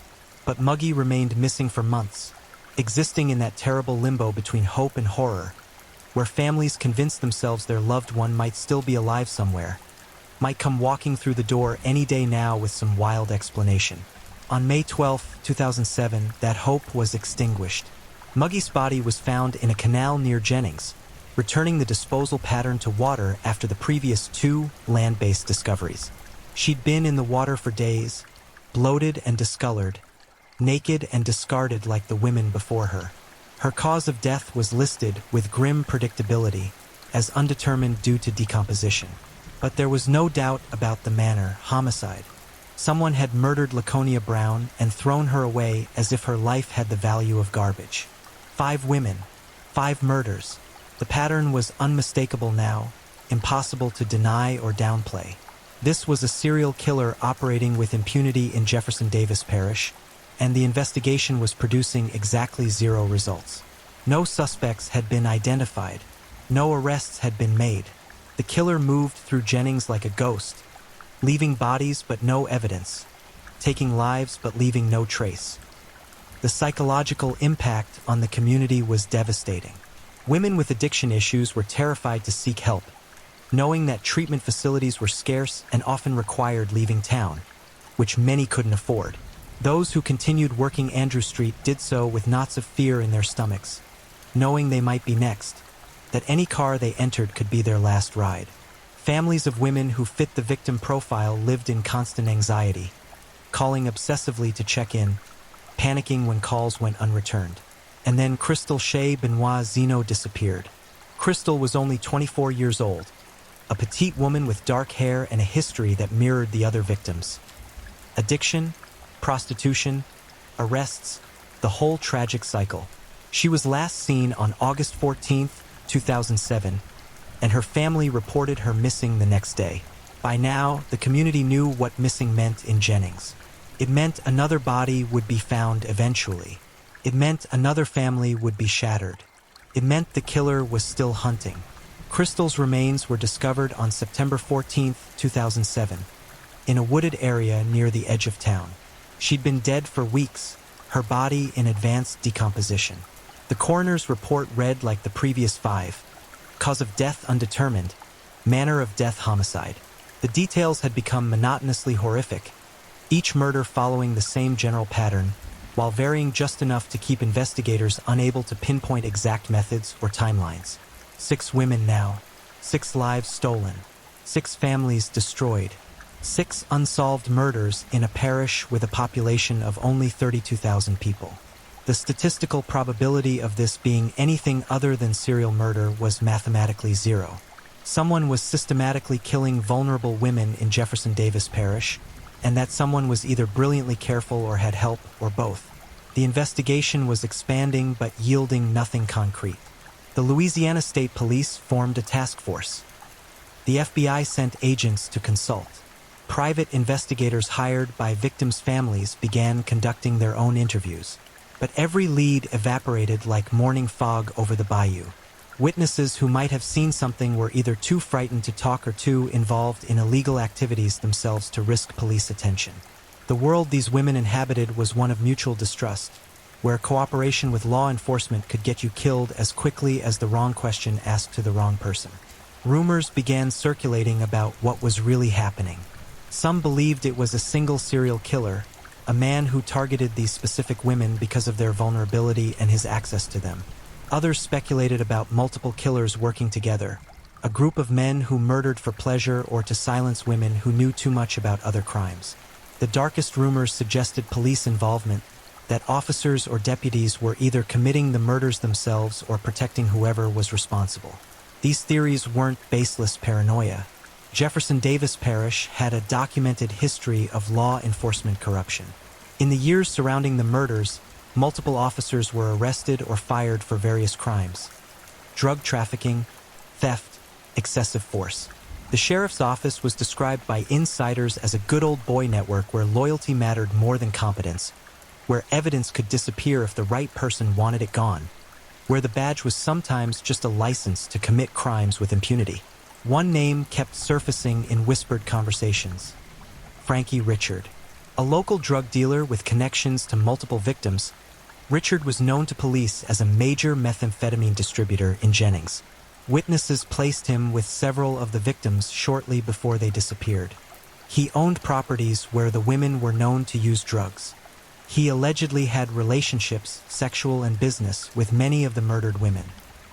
And according to some accounts, he had connections to law enforcement that made him functionally untouchable. But Richard was never arrested in connection with the murders. Every time investigators seemed to be circling closer, evidence would vanish or witnesses would recant statements or the investigation would inexplicably lose momentum. Frankie Richard continued operating his drug empire openly, apparently confident that whatever protection he enjoyed would hold firm. Years later, he would be arrested on unrelated charges and serve time. But the Jeff Davis 8 murders would remain unsolved, and Richard would never be officially named as a suspect. The killer's methods revealed a chilling level of calculation. These weren't crimes of passion or spontaneous violence. The lack of forensic evidence, the disposal locations, the victim selection, everything suggested planning and experience. The killer knew how to murder without leaving DNA, fingerprints, or witnesses. They knew how to dispose of bodies in ways that maximized decomposition and minimized identification time. They knew which women to target, those whose disappearances wouldn't trigger immediate massive response, whose lifestyles provided ready-made explanations for their absences. And they knew that in Jennings, Louisiana, in the mid-2000s, they could kill with near-complete impunity. Because the victims were disposable in society's eyes, their murders were treated as lower priority than property crimes or drug offenses.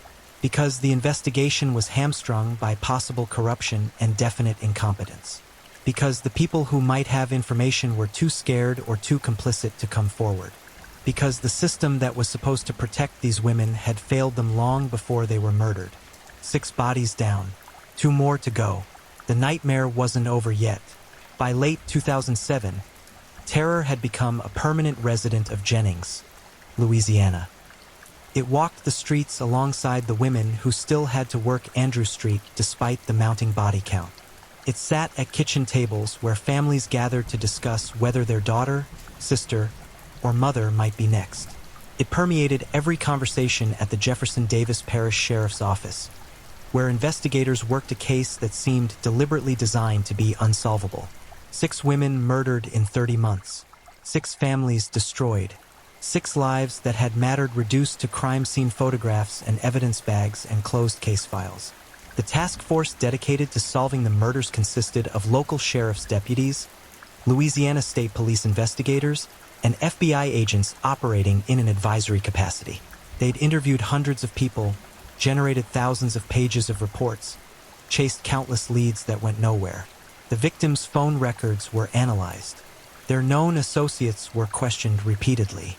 The geography of the dump sites was mapped and studied. Forensic experts examined the bodies for any microscopic traces of evidence that might identify a killer. Everything led to dead ends. Part of the problem was the victim's social world itself. A tangled web of addiction, prostitution, drug dealing, and poverty where everyone was connected to everyone else in ways that made establishing clear timelines or identifying suspects nearly impossible. The women knew the same dealers, used the same trap houses, worked the same streets, dated the same men. Their lives overlapped so completely that trying to find the specific person who'd murdered them became like trying to identify a single drop of water in a flood. But the bigger problem was what investigators found when they looked too closely at the institutions supposed to be solving these crimes. Sheriff's deputies who had inappropriate relationships with victims and witnesses. Evidence rooms with lax security where items occasionally went missing. Case files that were incomplete or contradictory. Officers who seemed more interested in protecting certain suspects than interrogating them. A culture of corruption so pervasive that even honest investigators had to question whether their fellow officers were helping solve the murders or helping hide them. Brittany Gary, a 17-year-old who would have celebrated her 18th birthday just weeks later, became victim number 7. Brittany was Kristen Gary Lopez's sister, the 3rd victim found in February 2007. 2 sisters, both murdered, both dumped like trash, both failed by every system that should have protected them. The tragedy was almost too enormous to comprehend, the statistical improbability of 2 sisters becoming serial murder victims in the same small town suggesting either impossibly cruel coincidence or something far more sinister. Targeted killing of women connected by family, by knowledge, by what they might have known about other crimes. Brittany disappeared on November 1, 2008, more than a year after the 6th victim's body was discovered. That 18-month gap had allowed some people to hope the murders had stopped, that the killer was dead or imprisoned or had simply moved away. Those hopes were shattered when Brittany vanished. She was reported missing on November 4, 2008, after her family hadn't heard from her for several days. By then, everyone in Jennings knew what missing meant for young women with addiction issues and connections to Andrew Street. It meant the Bayou would eventually give up another body. It meant another funeral. It meant another family asking why, screaming into the void that had swallowed their loved one, demanding answers that would never come. Brittany's body was found on November 6, 2008, discarded in a ditch along Earl Duzin Road. She'd been dead for less than a week, making her the freshest body discovered in the series. For once, investigators had a chance at finding forensic evidence, at examining a body before complete decomposition had erased every trace of what had happened. Medical examiners worked carefully, documenting every mark, Every injury, every potential clue. Toxicology reports were rushed. The autopsy was thorough and meticulous. And yet, the official cause of death came back as undetermined. Despite the relative freshness of the remains, despite the full resources of modern forensic science, investigators still couldn't definitively say how Brittany Gary had died. The manner was obviously homicide. She'd been murdered. There was no question about that. But the specific mechanism of death remained frustratingly unclear. Had she been strangled, suffocated, forcibly overdosed, beaten? The killer had once again managed to murder without leaving obvious evidence of method, without providing that crucial piece of information that might narrow the suspect pool or establish a definitive pattern. The discovery of Brittany's body reignited public outrage.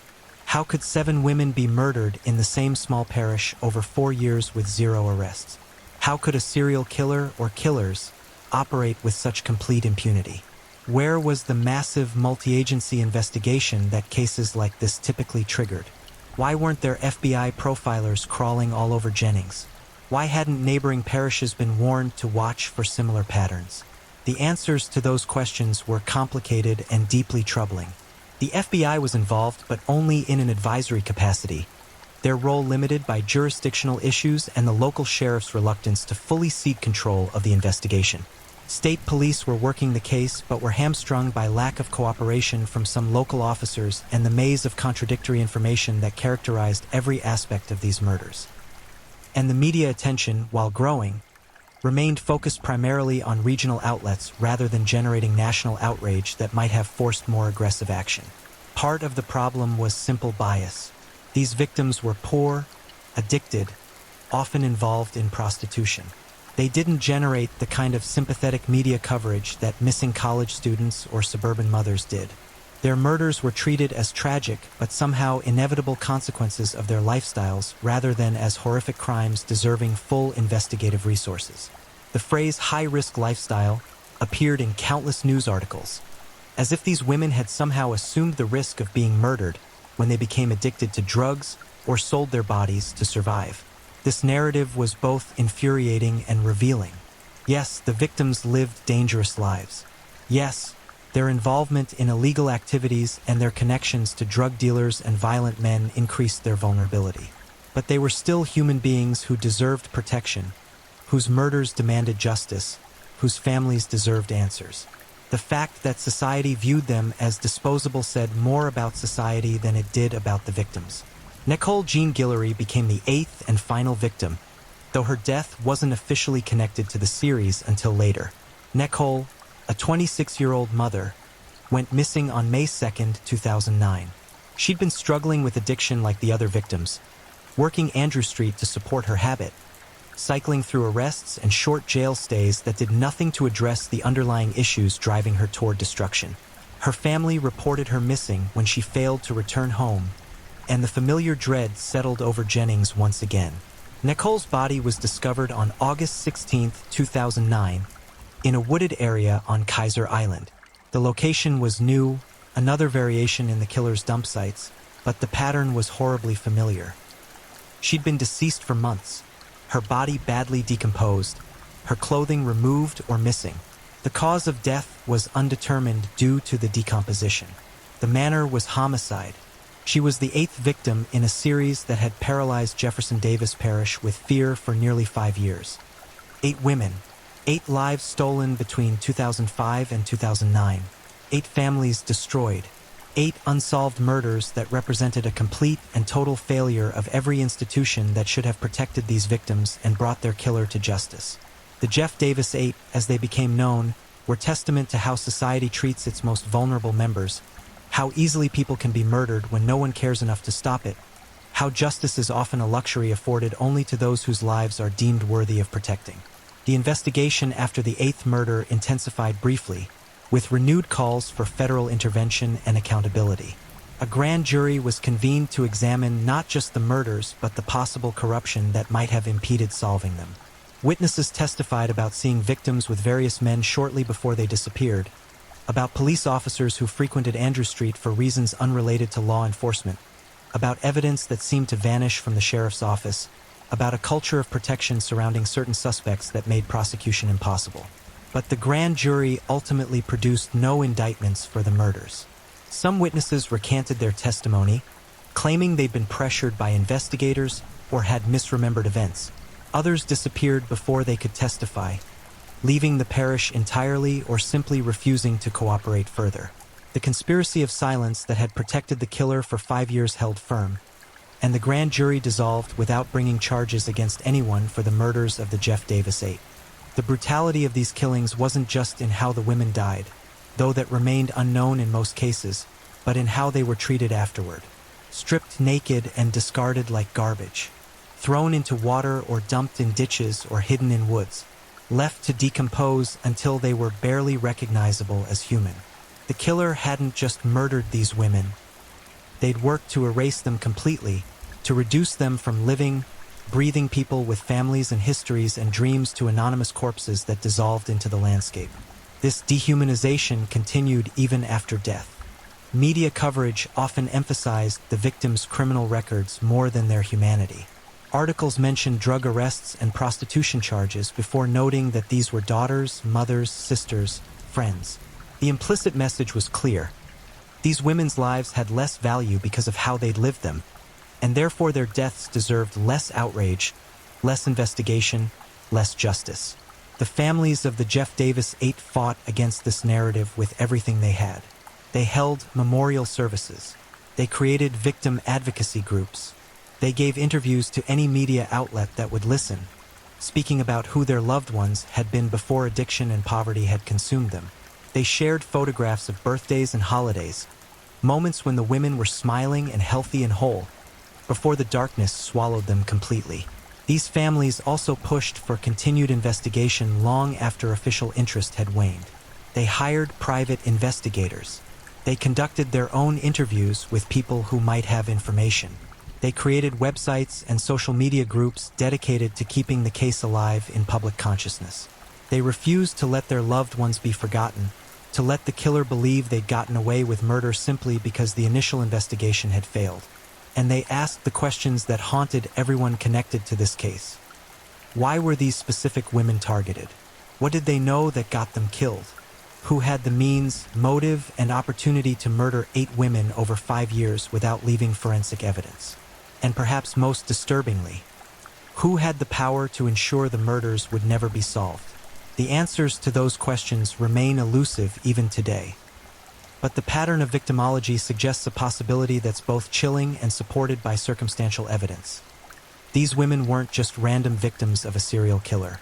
They were killed because of what they knew about other crimes: drug trafficking, police corruption, illegal activities that powerful people wanted to keep hidden. They were silenced permanently and brutally to prevent them from testifying, from talking, from exposing truths that would have destroyed careers and sent people to prison. This theory explains much about the Jeff Davis 8 case that standard serial killer profiles don't. It explains the lack of physical evidence. Professional criminals kill more carefully than disorganized predators. It explains the disposal methods, bodies dumped in ways that maximize decomposition and minimize the chances of forensic recovery. It explains the failure of the investigation, because those conducting it had no interest in solving murders that might expose their own crimes. It explains the conspiracy of silence, because witnesses knew that talking about what they'd seen could make them the next victim. If this theory is correct, then the Jeff Davis 8 weren't murdered by a lone serial killer stalking Jennings in the night. They were executed, methodically and deliberately, by someone connected to the criminal underworld or law enforcement, or both, who viewed their deaths as necessary to protect much larger operations. The murders were just the visible tip of a massive iceberg of corruption, drugs, and violence that had infected Jefferson Davis Parish for decades. The murders stopped after Nicole Guillory's body was discovered in August 2009.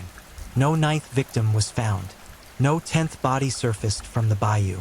For years afterward, every time a woman went missing in Jefferson Davis Parish, families held their breath, waiting for the horrible discovery that would add another number to the count. But it never came. The Jeff Davis 8 remained 8, frozen in time, a nightmare that had ended as mysteriously as it began. The question that haunted investigators, journalists, and the victims' families was simple and impossible to answer. Why did the killings stop? Serial killers rarely just cease their activities voluntarily. They're typically caught, imprisoned for other crimes, killed, or physically unable to continue due to illness or age. But none of these explanations seem to fit the Jeff Davis 8 case. No one was arrested. No suspects died or were incarcerated during the relevant time frame. The killer simply stopped. Unless they didn't stop. Unless they moved. Unless they started killing in another parish, another state, with victim selection different enough that the murders were never connected back to Jennings. This possibility terrifies investigators because it suggests the person responsible for 8 murders in Louisiana might have dozens more victims scattered across the country. Each series unconnected because law enforcement databases and communication remain frustratingly inadequate for tracking serial offenders who move between jurisdictions. Or perhaps the simplest explanation is the correct one. The killer stopped because the job was finished. If the Jeff Davis 8 were targeted killings rather than random predation, if these women were murdered to silence them about other crimes, then once they were all dead, there was no reason to continue killing. The witnesses had been permanently eliminated. The secrets they'd held were buried with them. The killer, or killers, could simply resume their normal lives, confident that no one would ever prove what had happened or why. The investigation into the Jeff Davis 8 murders officially remains open, but in practical terms, it's cold. No active leads are being pursued. No investigators are working the case full-time. The evidence boxes sit in storage, gathering dust alongside files from countless other unsolved crimes. The victims' families still hold out hope that someday, someone will come forward with information that breaks the case wide open. But with each passing year, that hope dims a little more. Several books and documentaries have examined the Jeff Davis 8 case, each attempting to unravel the web of corruption, drugs, and murder that defined Jennings in the 2000s. Ethan Brown's Murder in the Bayou presented exhaustive research into the connections between victims, suspects, and law enforcement, painting a picture of institutional failure so complete it bordered on complicity. The book named names, detailed relationships between officers and victims, and exposed the rot at the heart of the Jefferson Davis Parish Sheriff's Office. But naming suspects in a book isn't the same as prosecuting them in court, and everyone Brown identified remained free, some still living in Jennings, walking the same streets where their alleged victims once worked. Showtime produced a documentary series called Murder in the Bayou, based on Brown's research, bringing national attention to the case for the first time since the murders had stopped. The series interviewed family members, former law enforcement, witnesses, and journalists who'd covered the story. It laid out the evidence of corruption, the suspicious behavior of certain officers, the connections between victims and drug dealers, the pattern of witness intimidation that had characterized the entire investigation. Millions of viewers watched in horror as the story unfolded. Not just the story of 8 murdered women, but the story of a justice system so compromised it couldn't function even when the crimes were this obvious, this brutal, this numerous. The documentary focused heavily on Frankie Richard, the drug dealer whose name had surfaced repeatedly throughout the investigation. Multiple witnesses placed Richard with various victims shortly before they disappeared.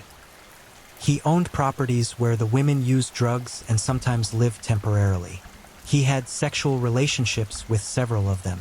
He was known as a major methamphetamine supplier in the area, someone whose operation touched virtually everyone involved in Jennings' drug trade.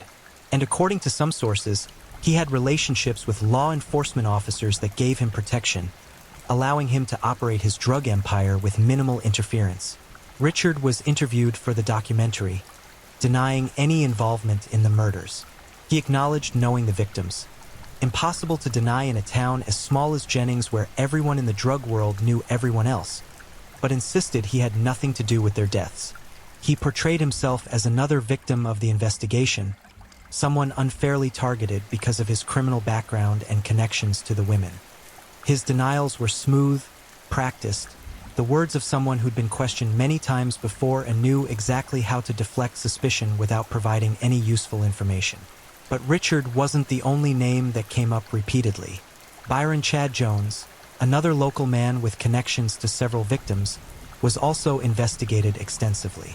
Jones had been questioned multiple times during the original investigation, had known multiple victims personally, and had a history of violence against women.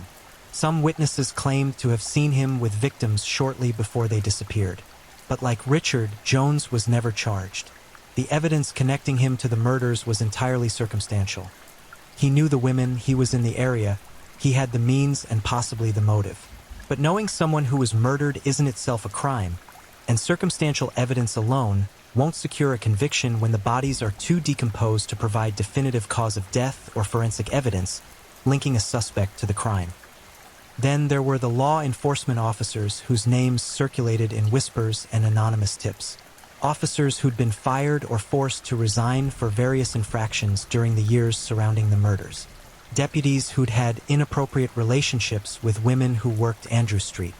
Investigators whose case files showed suspicious gaps or inconsistencies. The accusations ranged from simply covering up for others to direct participation in the murders themselves. Some theories suggested police were killing to protect drug operations they were involved in, eliminating women who knew too much about official corruption. Other theories proposed that officers were providing information to the actual killer, warning them when investigations were getting close, helping them dispose of evidence, ensuring witnesses stayed silent. These allegations led to the grand jury investigation in 2010, convened specifically to examine whether law enforcement corruption had impeded solving the murders.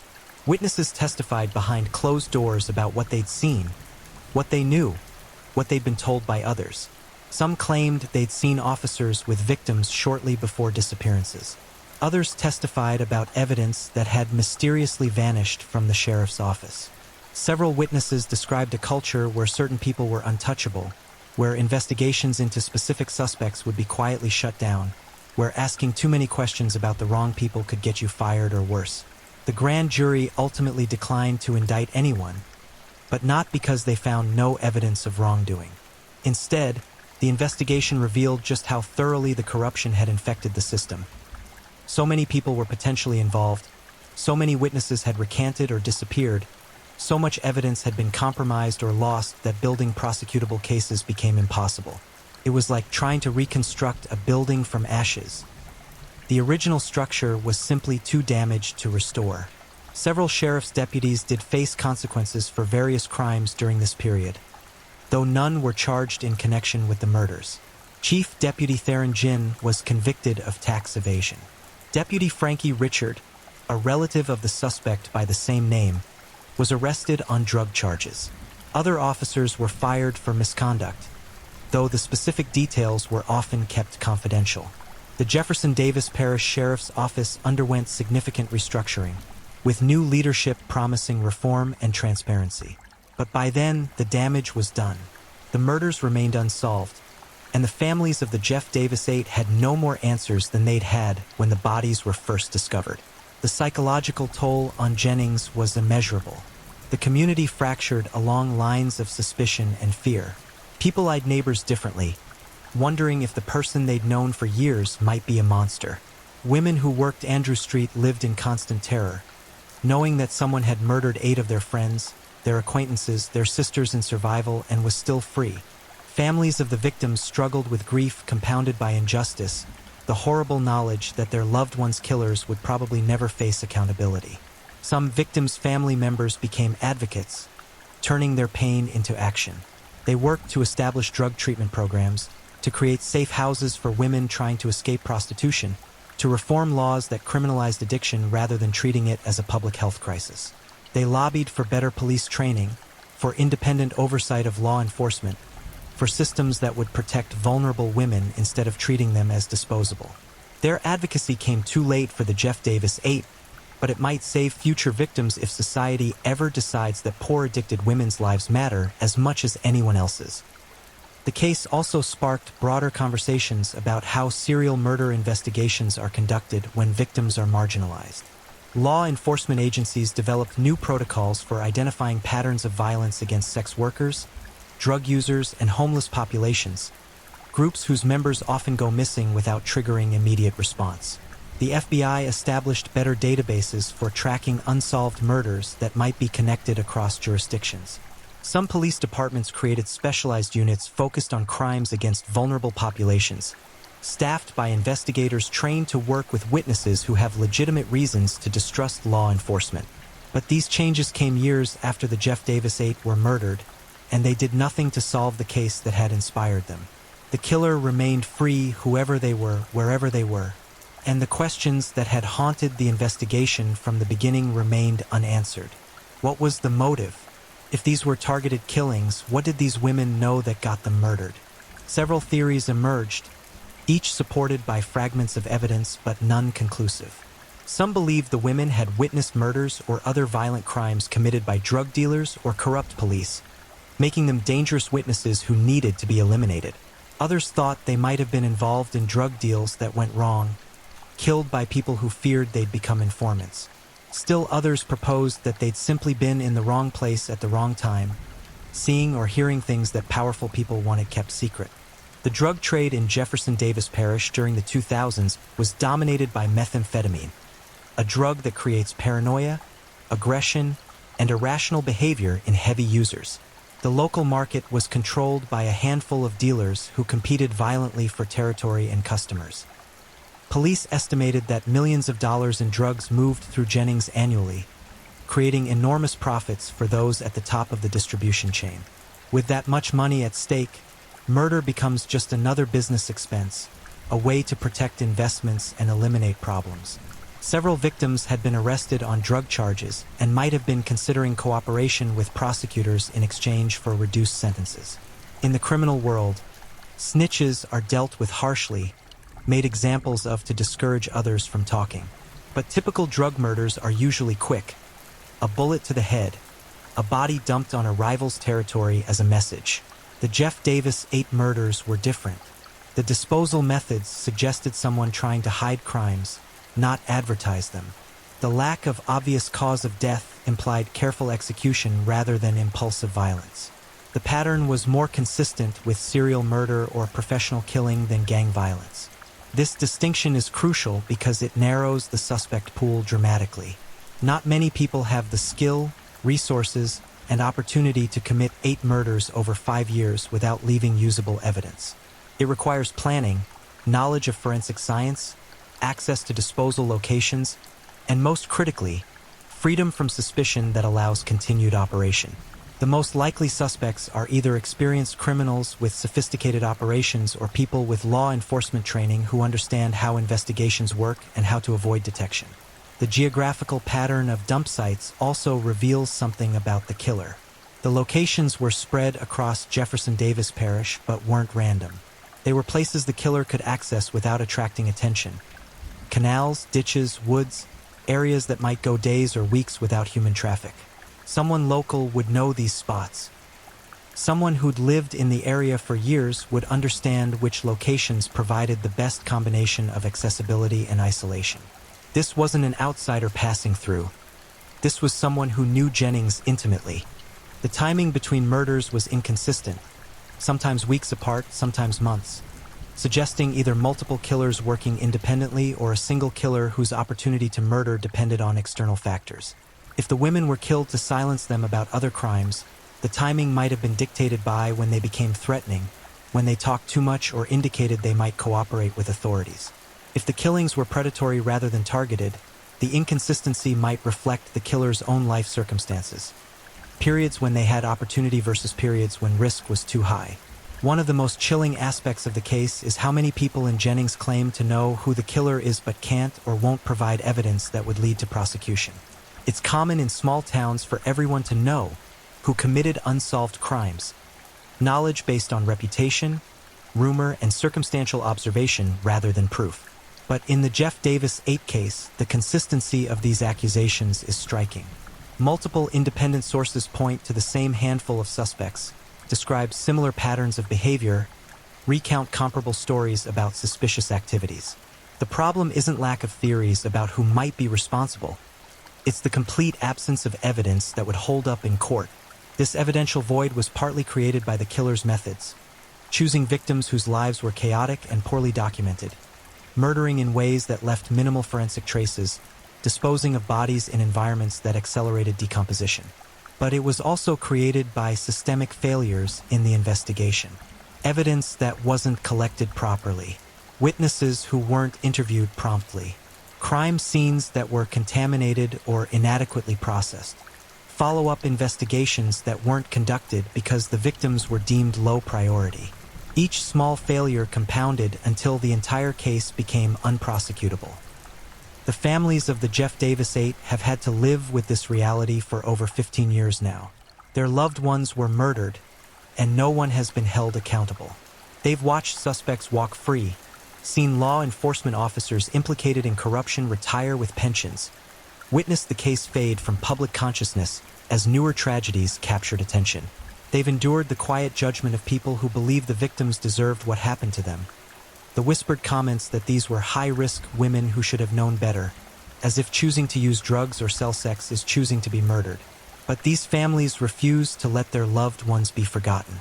They maintain websites and social media pages dedicated to the victims. They mark the anniversaries of deaths and disappearances. They continue pushing for justice, writing to law enforcement agencies, contacting journalists, keeping the case alive however they can. Their persistence is both admirable and heartbreaking. Admirable because they refuse to give up, heartbreaking because their dedication has produced so little result. Some family members have become amateur investigators themselves, tracking down leads that police never followed, interviewing witnesses who were never officially questioned, piecing together timelines and connections that should have been part of the original investigation. They've uncovered information that supports various theories: evidence of corruption, connections between suspects and victims, suspicious activities in the days before murders. But uncovering information isn't the same as proving a case in court, and without law enforcement taking that information seriously, it remains just more data in an already overflowing file of unactionable leads. The possibility that the Jeff Davis 8 murders will never be officially solved grows more likely with each passing year. Witnesses die or move away. Memories fade and become unreliable. Physical evidence degrades. The people who might have had crucial information take their secrets to graves. Cold cases can be solved decades after the crimes through new forensic techniques, deathbed confessions, or witnesses who finally feel safe enough to talk. But they can also remain forever unsolved. Mysteries that haunt families and communities indefinitely. If there's any hope for eventual justice, it might come from DNA evidence. Modern forensic techniques can extract usable genetic material from samples that would have been considered worthless 20 years ago. Bodies that were too decomposed for traditional evidence collection might still yield DNA from perpetrators. As genetic databases expand and techniques improve, there's always the possibility that a match will be found, that someone's DNA will tie them definitively to one or more of the victims, providing the hard evidence needed for prosecution. But DNA requires that samples were collected and preserved properly in the first place. It requires that the killer left biological evidence on victims. It requires that the killer's DNA is in a database somewhere, either from a criminal conviction or voluntary submission. None of these requirements are guaranteed in the Jeff Davis 8 case. Given the compromised nature of the original investigation and the advanced decomposition of most bodies, usable DNA evidence may simply not exist. The alternative path to solving the case would be someone coming forward with direct knowledge.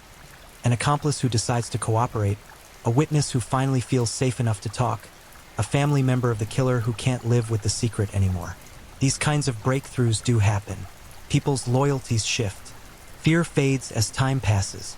Guilt becomes unbearable. Someone somewhere knows what happened to the Jeff Davis 8, and there's always hope that conscience or circumstance will eventually compel them to speak. Until then, the case remains a grim monument to institutional failure and societal indifference. 8 women were murdered in a small Louisiana parish over 5 years, and the justice system completely failed them. Failed to protect them while they were alive. Failed to solve their murders afterward. Failed to provide their families with answers or closure. Failed to hold anyone accountable for taking 8 lives. The women themselves, Loretta, Ernestine, Kristen, Whitney I, Laconia, Crystal, Brittany, and Nicole, deserve to be remembered as more than just victims, more than just case numbers, more than just cautionary tales about the dangers of addiction and prostitution. They were human beings with hopes and dreams, with people who loved them, with lives that mattered regardless of the mistakes they made or the circumstances they found themselves in. They were daughters who made their mothers laugh. They were sisters who protected younger siblings. They were friends who shared what little they had. They were survivors who fought daily battles against demons most people never have to face. Their murders weren't inevitable. They weren't the natural consequence of high-risk lifestyles. They were violent crimes committed by someone evil enough to kill repeatedly and clever enough to avoid detection. These women deserved protection from that evil. They deserved thorough investigations when they were murdered. They deserved a justice system that valued their lives as highly as anyone else's. They didn't get any of that. The Jeff Davis 8 case stands as a damning indictment of how America treats its most vulnerable citizens. It reveals the ugly truth that some lives are considered more valuable than others, that some murders receive more attention and resources than others, that justice often depends on the victim's socioeconomic status rather than the severity of the crime. Until we reckon with these truths, until we commit to protecting everyone equally regardless of their circumstances, there will be more Jeff Davis 8s, more serial killers targeting the vulnerable, more unsolved murders of people society has deemed disposable. Somewhere in Louisiana, perhaps still in Jennings, perhaps long gone, the person responsible for these murders goes about their daily life. They wake up, eat breakfast, go to work, interact with neighbors, maybe attend church on Sundays. They live with the knowledge of what they've done, and they live with the certainty that they got away with it. They murdered 8 women and faced no consequences. They took 8 lives and continue living their own. This is the horror that extends beyond the murders themselves. The knowledge that evil succeeded, that wickedness prevailed, that the killer won. Not because they were too clever to catch, but because the system designed to catch them was too broken, too corrupt, too indifferent to function properly. The Jeff Davis 8 were failed by society in life and in death, and that failure continues with every day their murders remain unsolved. Their story doesn't have an ending yet. It remains open, unfinished, waiting for the resolution that may never come. The families wait. The community remembers. The case files sit in storage. And 8 women rest in graves marked by headstones that testify to lives taken far too soon, to potential unfulfilled, to justice denied. The bayou keeps its secrets, dark and deep and silent. But secrets have a way of surfacing eventually, of floating up from the depths when least expected. Perhaps someday the truth about the Jeff Davis 8 will emerge from that darkness. Perhaps someone will finally speak. Perhaps evidence will surface that breaks the case wide open. Perhaps justice, though delayed for decades, will finally arrive. Until that day, the murders remain what they've always been. 8 unsolved crimes, 8 families without closure, 8 lives stolen by someone who walks free, and a community haunted by the knowledge that monsters don't just exist in stories. They exist in real life, in small towns, in places that look normal on the surface but hide horrors beneath. The Jeff Davis 8 were real women who died real deaths. Their killer remains unknown, unpunished, and possibly still dangerous. This isn't entertainment. This isn't fiction. This is the brutal reality of murder in America, where solving crimes often depends less on evidence and effort than on whether society decides the victims matter enough to warrant justice. These 8 women mattered. Their lives had value. Their murders deserved to be solved. And until that happens, the Jeff Davis 8 case remains a wound that won't heal, a question that won't be answered, a darkness that refuses to lift from Jefferson Davis Parish. The story ends where it began, with death floating in dark water, with families grieving, with killers unpunished, and with the terrible silence of unsolved murder echoing through the years like a scream no one wants to hear. If you're enjoying these stories, don't forget to leave a comment. I'd love to hear where you're tuning in from and what time it is in your part of the world. And if you haven't already, be sure to like this video and subscribe so you don't miss the next true crime story to help you drift off to sleep. Now, let's move on to our third story. Story 3. The Danilovsky Maniac. When Darkness Walked Moscow's Streets. Moscow, 1997. While the world celebrated the dawn of a new era, something ancient and evil prowled the streets of the Danilovsky district. Elderly women vanished from their apartments, doors left ajar, silence where screams should have echoed. For 18 months, a predator moved through the city's veins like poison, selecting victims with chilling precision. His name was Alexander Bichkov, but history would remember him as the Danilovsky maniac, a killer so methodical, so merciless, that his crimes would redefine brutality in post-Soviet Russia. This is the story of how one man turned an entire neighborhood into a hunting ground, how he chose his prey with surgical calculation, and how Moscow's detectives raced against time to stop a monster who believed himself untouchable.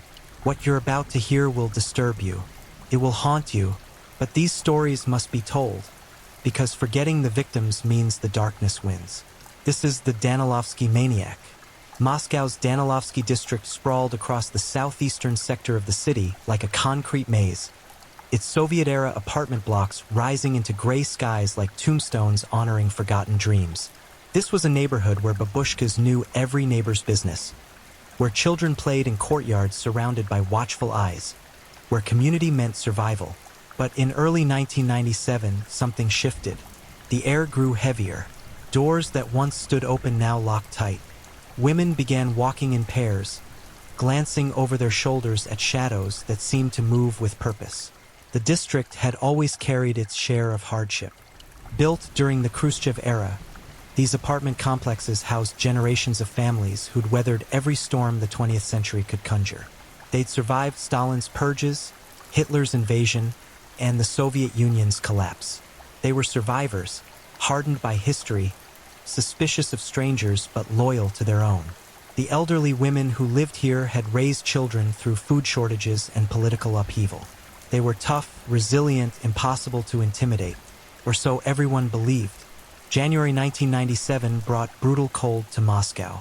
Temperatures plummeted to 20 degrees below zero, the kind of cold that turns breath to ice crystals and makes exposed skin scream in protest. Snow piled high against building entrances, creating narrow pathways where strangers had to pass within arm's reach. The elderly shuffled through these frozen corridors, bundled in layers of wool and fur, barely recognizable as human forms. They moved slowly, carefully, aware that a slip on hidden ice could mean broken bones, hospitalization, or worse.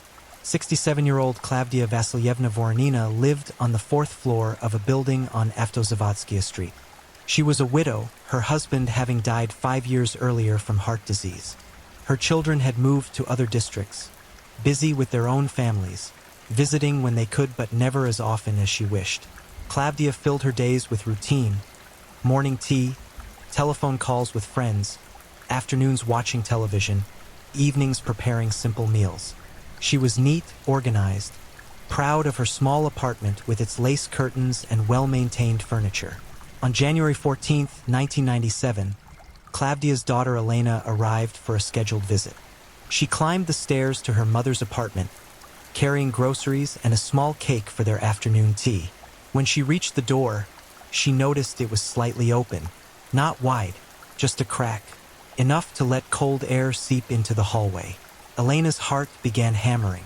Her mother never left the door open. Never. In winter, every kopeck counted toward heating bills, and Klavdia was meticulous about conserving warmth. Elena pushed the door wider, calling her mother's name. Silence answered. The apartment felt wrong. Too still, too cold, as though life itself had been extracted from the rooms. She found her mother in the bedroom. What had been done to Klavdia Vasilyevna Voronina cannot be fully described without violating human decency, but the truth demands acknowledgement. The elderly woman had been beaten with savage intensity, her face rendered unrecognizable by repeated blows.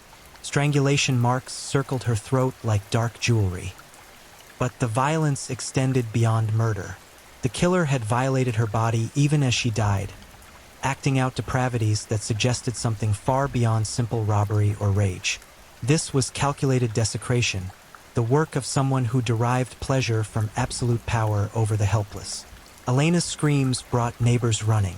Within minutes, militia officers arrived, their faces grave as they surveyed the scene. This wasn't Moscow's first murder, not by thousands. The 1990s had been brutal years for Russia. Organized crime, economic collapse, and social disintegration created an environment where violence flourished. But this felt different. The methodical nature of the attack, the vulnerability of the victim, the sexual component, all pointed towards something the detectives recognized with growing dread. A serial predator had announced himself.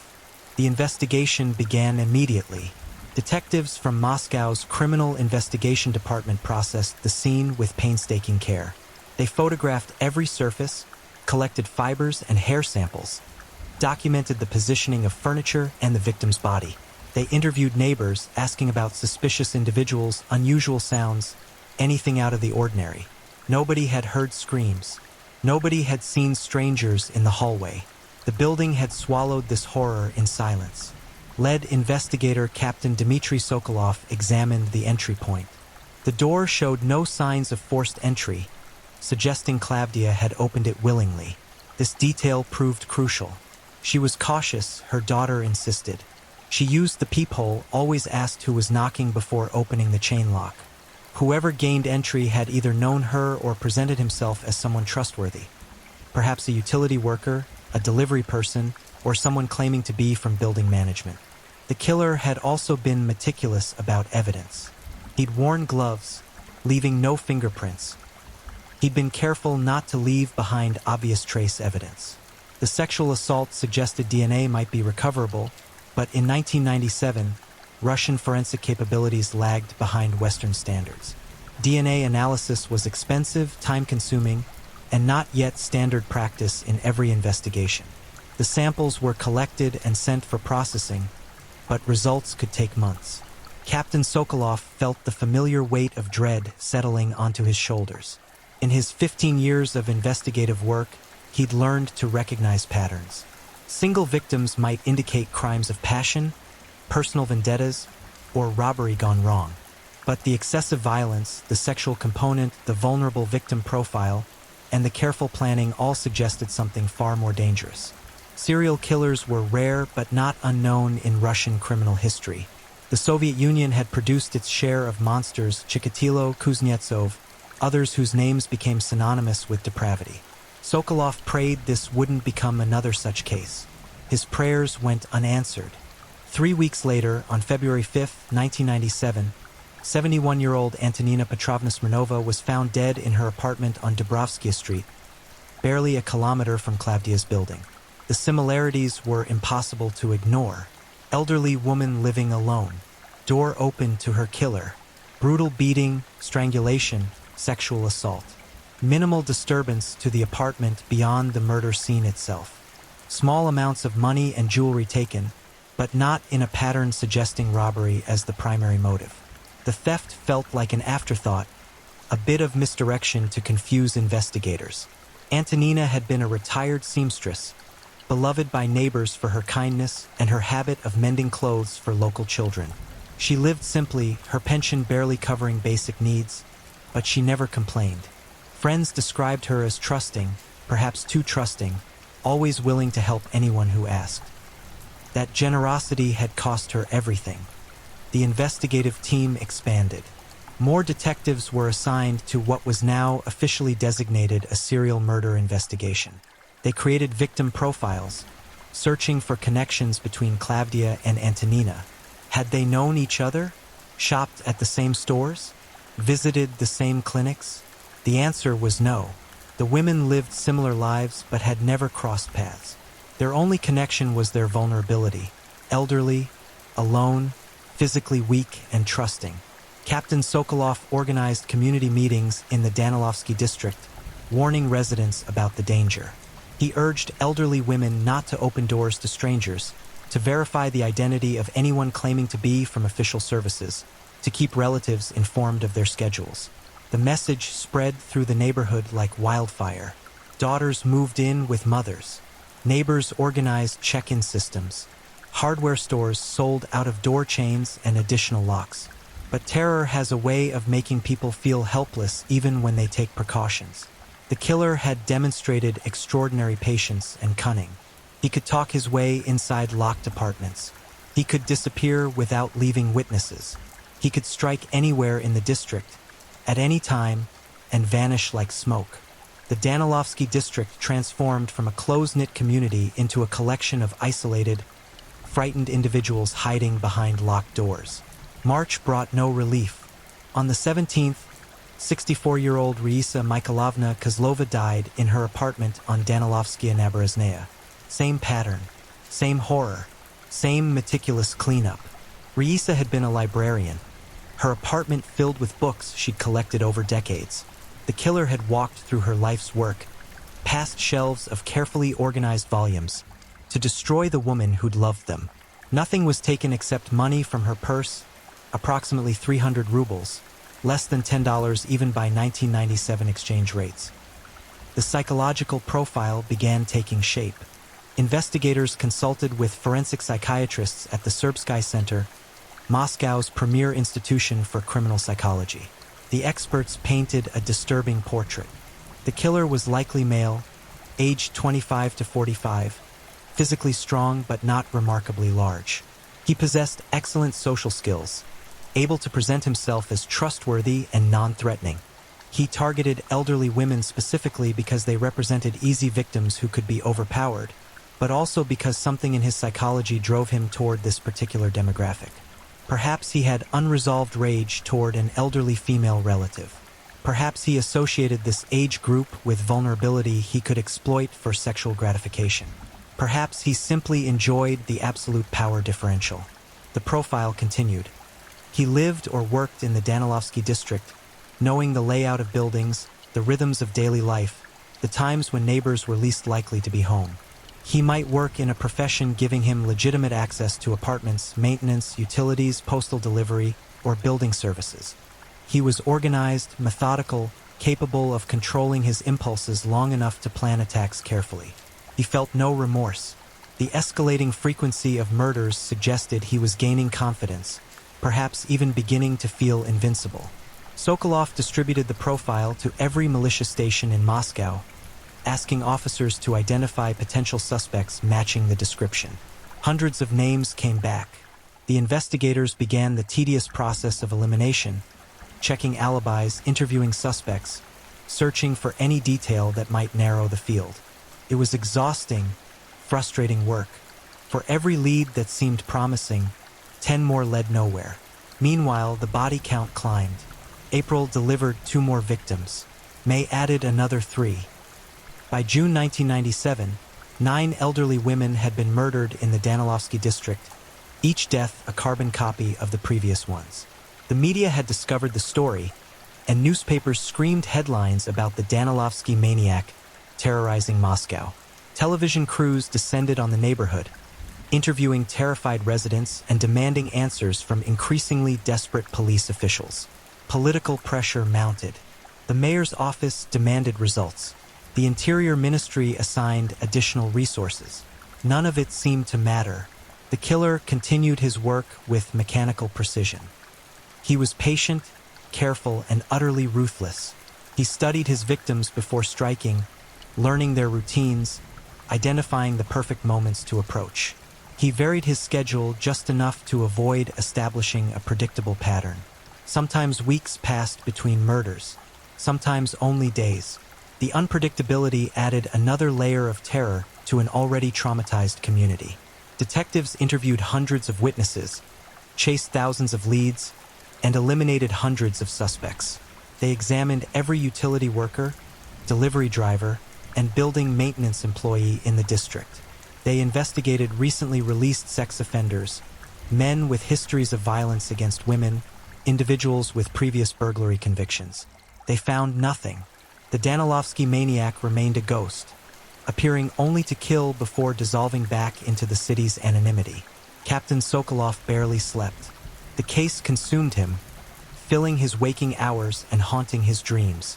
He saw the victims' faces when he closed his eyes, heard their daughters' anguished cries, felt the weight of each new body. He knew more women would die. He knew the killer was out there, walking Moscow streets, perhaps passing within meters of the very detectives hunting him. The knowledge gnawed at Sokolov's soul, turning him gaunt and hollow-eyed. Summer brought its own horrors. The heat made the city smell of garbage and exhaust fumes. But for the elderly residents of Danilovsky, The warm weather meant something far more sinister. Open windows. The killer might not need to talk his way inside if windows were left unlocked for ventilation. Security became even more crucial. Women sweltered in closed apartments, choosing discomfort over risk. On July 23, 1997, 73-year-old Valentina Ivanovna Petrova became the 13th victim. Her death differed slightly from the others. She'd been stabbed in addition to being beaten and strangled. The knife wounds were savage, speaking to escalating rage or perhaps frustration. Was the killer angry that his crimes hadn't stopped? Did he resent the attention, the heightened security, the difficulty of finding new victims? Or was he simply refining his technique, exploring new methods of inflicting pain? The investigators worked themselves to exhaustion. They'd interviewed over 1,500 people, collected thousands of pieces of evidence, and pursued every conceivable lead. They'd set up surveillance operations, monitoring high-risk areas and attempting to predict where the killer might strike next. They'd enlisted the help of elderly female officers who volunteered as bait, sitting in apartments with backup teams hidden nearby. Nothing worked. The killer seemed to possess an almost supernatural ability to sense danger and avoid traps. By August 1997, the Danilovsky district had become a place where hope went to die. Elderly women barricaded themselves in apartments, refusing to answer doors even for relatives until multiple forms of identification were provided. The sense of community that had once defined the neighborhood had shattered into fragments of fear and suspicion. Neighbors eyed each other with distrust. Every man became a potential monster. Every knock on the door could be death announcing itself. And through it all, Alexander Bichkov moved unseen, unheard, unstoppable. A predator so perfectly adapted to his hunting ground that he'd become invisible. But predators, no matter how skilled, eventually make mistakes. And when they do, the hunters finally get their chance. The hunt was far from over. In fact, it was only beginning. Alexander Viktorovich Bichkov appeared utterly ordinary. At 36 years old, he stood approximately 5 feet 8 inches tall with an unremarkable build, neither imposingly large nor suspiciously small. His face featured the kind of bland symmetry that people forget 5 minutes after meeting him. Brown hair, brown eyes, pale skin common to those who endured Moscow's endless winters. He dressed in the standard uniform of Russian working-class men, worn jeans, simple shirts, a leather jacket when weather demanded. He could have been anyone. That anonymity proved to be his greatest weapon. Born in 1961 in a small town outside Moscow, Bichkov's childhood offered few clues to the monster he would become. His father worked in a factory, his mother as a clerk in a government office. They were neither wealthy nor impoverished, neither particularly loving nor notably cruel. Psychologists would later search Bichkov's past for the usual markers: childhood abuse, head trauma, animal torture, but found almost nothing remarkable. He'd been an average student, unremarkable in both achievement and behavior. Teachers barely remembered him. Classmates couldn't recall specific interactions. This ordinariness would frustrate everyone who later tried to understand him. The public craves explanations for evil, neat narratives about damaged childhoods producing damaged adults. But sometimes monsters emerge from mundane circumstances, their depravity springing from sources psychology cannot easily map. Bichkov demonstrated that evil doesn't always announce itself with warning signs. Sometimes it simply exists, hiding behind a forgettable face until circumstances allow it to flourish. After completing mandatory military service in the early 1980s, Bichkov returned to civilian life with neither distinction nor disgrace. He worked various jobs, factory labor, warehouse loading, eventually finding steady employment with Moscow's utility services. His personnel file showed adequate performance, no disciplinary issues, no remarkable achievements. He showed up, did his work, collected his pay, and went home. Supervisors described him as quiet, reliable, unremarkable. In 1989, Bichkov married a woman named Irina. They had no children, and the marriage appeared neither particularly happy nor obviously troubled. Irina worked as a saleswoman in a department store, and the couple lived in a small apartment in the Danilovsky district. Neighbors who later gave statements to investigators struggled to remember anything specific about the couple. They kept to themselves, caused no disturbances, exchanged basic pleasantries in hallways, but never developed close friendships. This social invisibility served Bychkov perfectly. In the chaotic 1990s, when Russia's social fabric was tearing apart and traditional structures of community surveillance were collapsing, a man who attracted no attention could move through the world like a ghost. The Soviet system had maintained elaborate networks of informers and busybodies who monitored everyone's activities. But with the USSR's collapse, those networks dissolved. People became focused on survival, finding food, earning money, navigating the new capitalist chaos. They had less time to watch neighbors, less energy to maintain the old vigilance. Bychkov understood this shift instinctively. He recognized that the social upheaval created opportunities for someone willing to exploit the disorder. Elderly women, particularly vulnerable in the new Russia, found their pensions worthless, their savings wiped out by inflation, their support systems crumbling. Many lived alone, their children having moved away seeking better opportunities. They were isolated, frightened, and desperate for any kindness or assistance. They were perfect targets. But when did Alexander Bychkov transform from an unremarkable utility worker into the Danilovsky maniac? Investigators would later debate this question endlessly. Had there been earlier victims, murders that went unconnected or unsolved? Had he committed lesser crimes, assaults, burglaries, voyeurism before escalating to murder? Or had something specific triggered the killing spree in early 1997? The truth, which Bychkov himself later discussed with disturbing casualness, was that he'd fantasized about violence for years. Military service had exposed him to discussions of combat, killing, the exercise of absolute power over others. He'd found these conversations exciting in ways he couldn't fully articulate. After returning to civilian life, the fantasies persisted and evolved, becoming increasingly sexual, increasingly focused on domination and control. For years, fantasy sufficed. He would identify potential victims during his work rounds, elderly women living alone, and imagine attacking them. He would follow women sometimes, learning their routines, but never acting on the impulses. The restraint came not from conscience, but from calculation. He was afraid of being caught, afraid of consequences, afraid his nerve would fail at the crucial moment. What changed in late 1996 remains unclear, but something shifted inside him. Perhaps the fantasy simply became insufficient. Perhaps economic pressures, his utility job paid poorly even by Russian standards, combined with sexual frustration to create a perfect storm of motivation. Perhaps he'd simply reached a point where the risk felt exciting rather than terrifying. Whatever the catalyst, Alexander Bychkov made a decision that would doom 18 women to horrific deaths. His method revealed careful planning and chilling self-awareness. He used his employment with utility services to gain detailed knowledge of apartment buildings throughout the Danilovsky district. He knew which buildings had working security cameras, very few, and which hallways saw regular foot traffic. He understood the daily rhythms, when people left for work, when they returned, when hallways stood empty. He identified elderly women living alone by checking mailboxes, observing routines, and listening to conversations.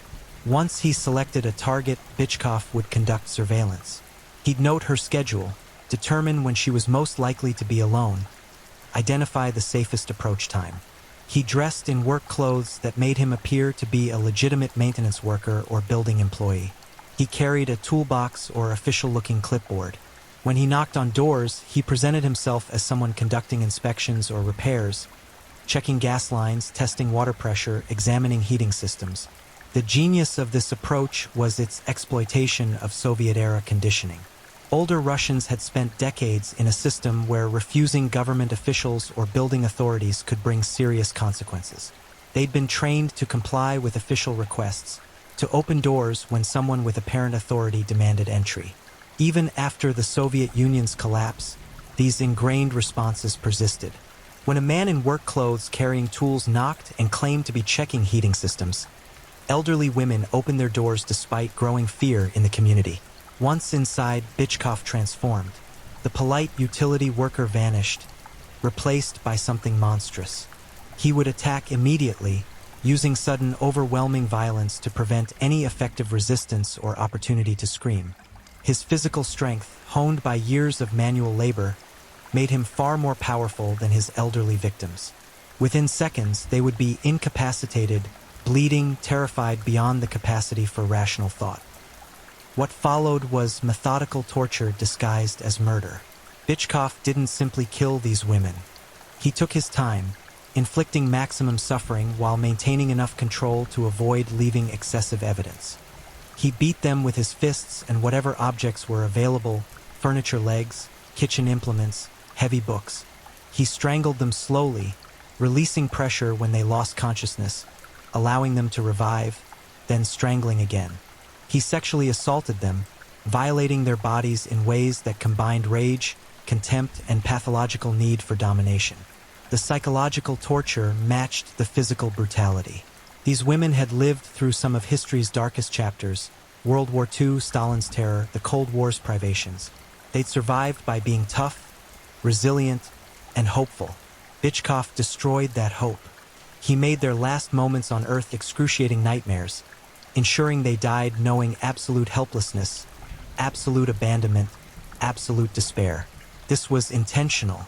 He wanted them to suffer psychologically as much as physically. Their terror fed something inside him that nothing else could satisfy. After killing them, Bitchkov would spend additional time in the apartments.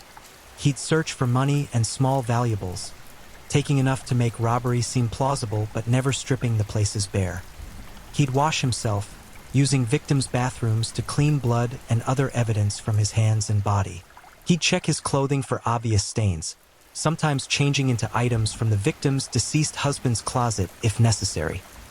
He'd wipe down surfaces he'd touched, though his glove use made this somewhat redundant. Then he'd simply leave. He'd walk down the stairs or take the elevator, looking exactly like any other building worker finishing a service call. If he passed neighbors, he'd nod politely, perhaps comment on the weather. Then he'd vanish into Moscow's crowds, returning home to Irina, eating dinner, watching television, going to bed. Sometimes he'd kill again within days. Sometimes he'd wait weeks, letting the fear build, allowing security to relax before striking once more. The sexual component of Bitchkov's crimes deserves particular attention because it reveals the depth of his pathology. These were not rapes of opportunity or crimes of passion. They were calculated expressions of absolute power, designed to maximize the victim's degradation. Bitchkov himself later admitted that the sexual acts were less about physical gratification than about demonstrating total control. He wanted these women to understand, in their final moments, that they were completely helpless, that he could do absolutely anything to them, that their entire existence had been reduced to his plaything. This psychological dimension separated Bitchkov from mere killers. Many criminals murder for profit, revenge, or in moments of uncontrolled rage. Bitchkov murdered to experience godlike power. He chose the most vulnerable members of society specifically because their weakness amplified his sense of omnipotence. Every scream he stifled, every plea he ignored, every boundary he violated reinforced his belief that he was superior, untouchable, beyond the reach of consequences. As the body count climbed through summer 1997, Bitchkov's confidence swelled to dangerous levels. He began taking greater risks, attacking more frequently, spending more time with victims. The 14th victim, 66-year-old Lyudmila Stepanova, was killed on August 12th in broad daylight, in a building where multiple people were home. Bitchkov simply didn't care anymore. He believed he'd perfected his method, that he was too smart for the police, that he could continue indefinitely. This arrogance manifested in other ways. He began inserting himself into conversations about the murders, offering opinions about who the killer might be or speculating about police incompetence. He'd lurk near crime scenes after bodies were discovered, watching the investigation with barely concealed fascination. He was playing a game, testing how close he could get without being detected, proving to himself that he was indeed superior to everyone around him.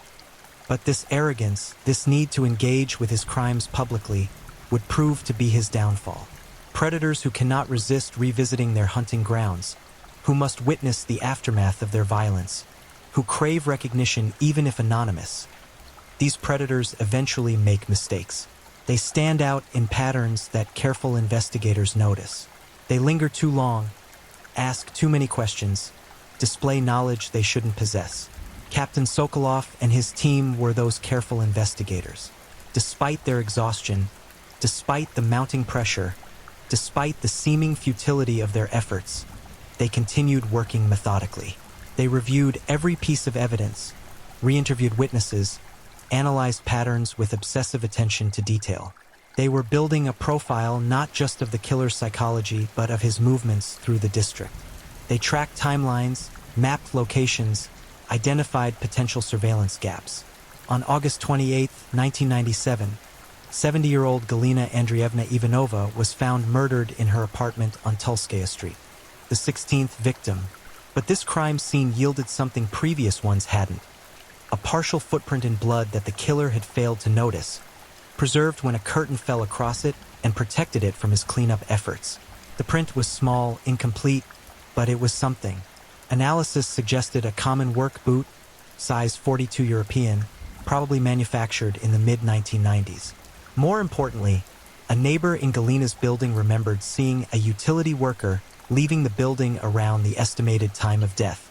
She couldn't describe his face clearly, just normal looking, she said, but she recalled the toolbox, the work clothes, the confident manner of someone who belonged there.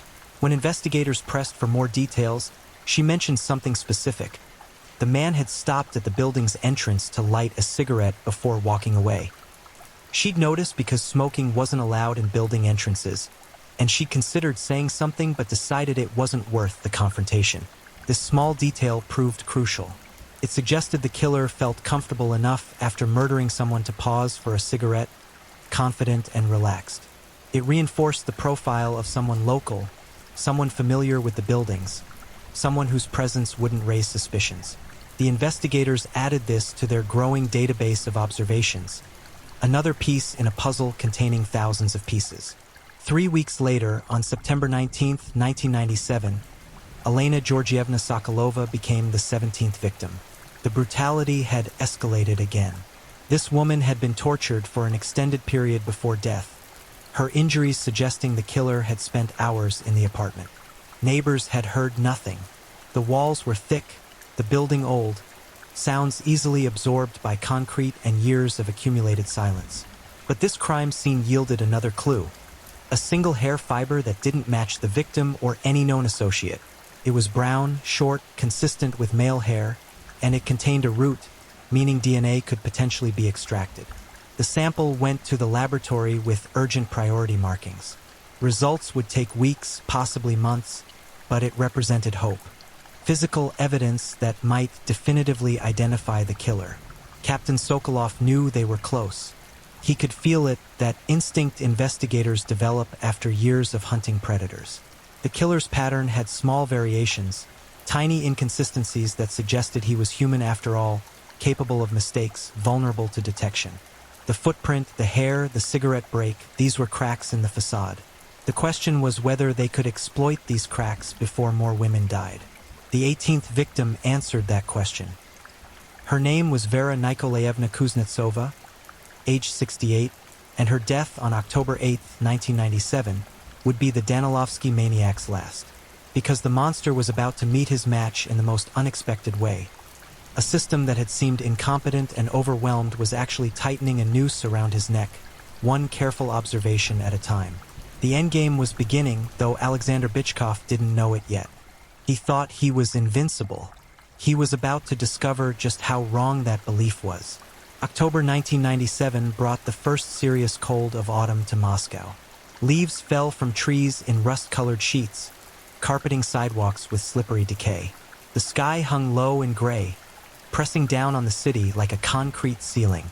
Residents of the Danilovsky district moved through their days with the wary tension of prey animals sensing nearby predators. 18 women were dead. The killer remained free, and every knock on every door could be death announcing its arrival. Captain Dmitry Sokolov stood in the incident room at Moscow Criminal Investigation Headquarters, staring at the wall of photographs, maps, and evidence reports that had consumed his life for 10 months. 18 victims gazed back from crime scene photos and family snapshots. Klavdia Voronina, Antonina Smirnova, Raisa Kozlova. Each name was seared into his memory, each face haunting his sleep. The wall had grown from a single photograph in January to this sprawling monument of failure.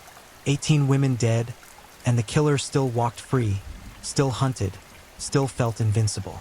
But Sokolov knew something the Danilovsky maniac didn't. The investigation had shifted, slowly, painfully, through thousands of man-hours and meticulous attention to detail. The net was closing.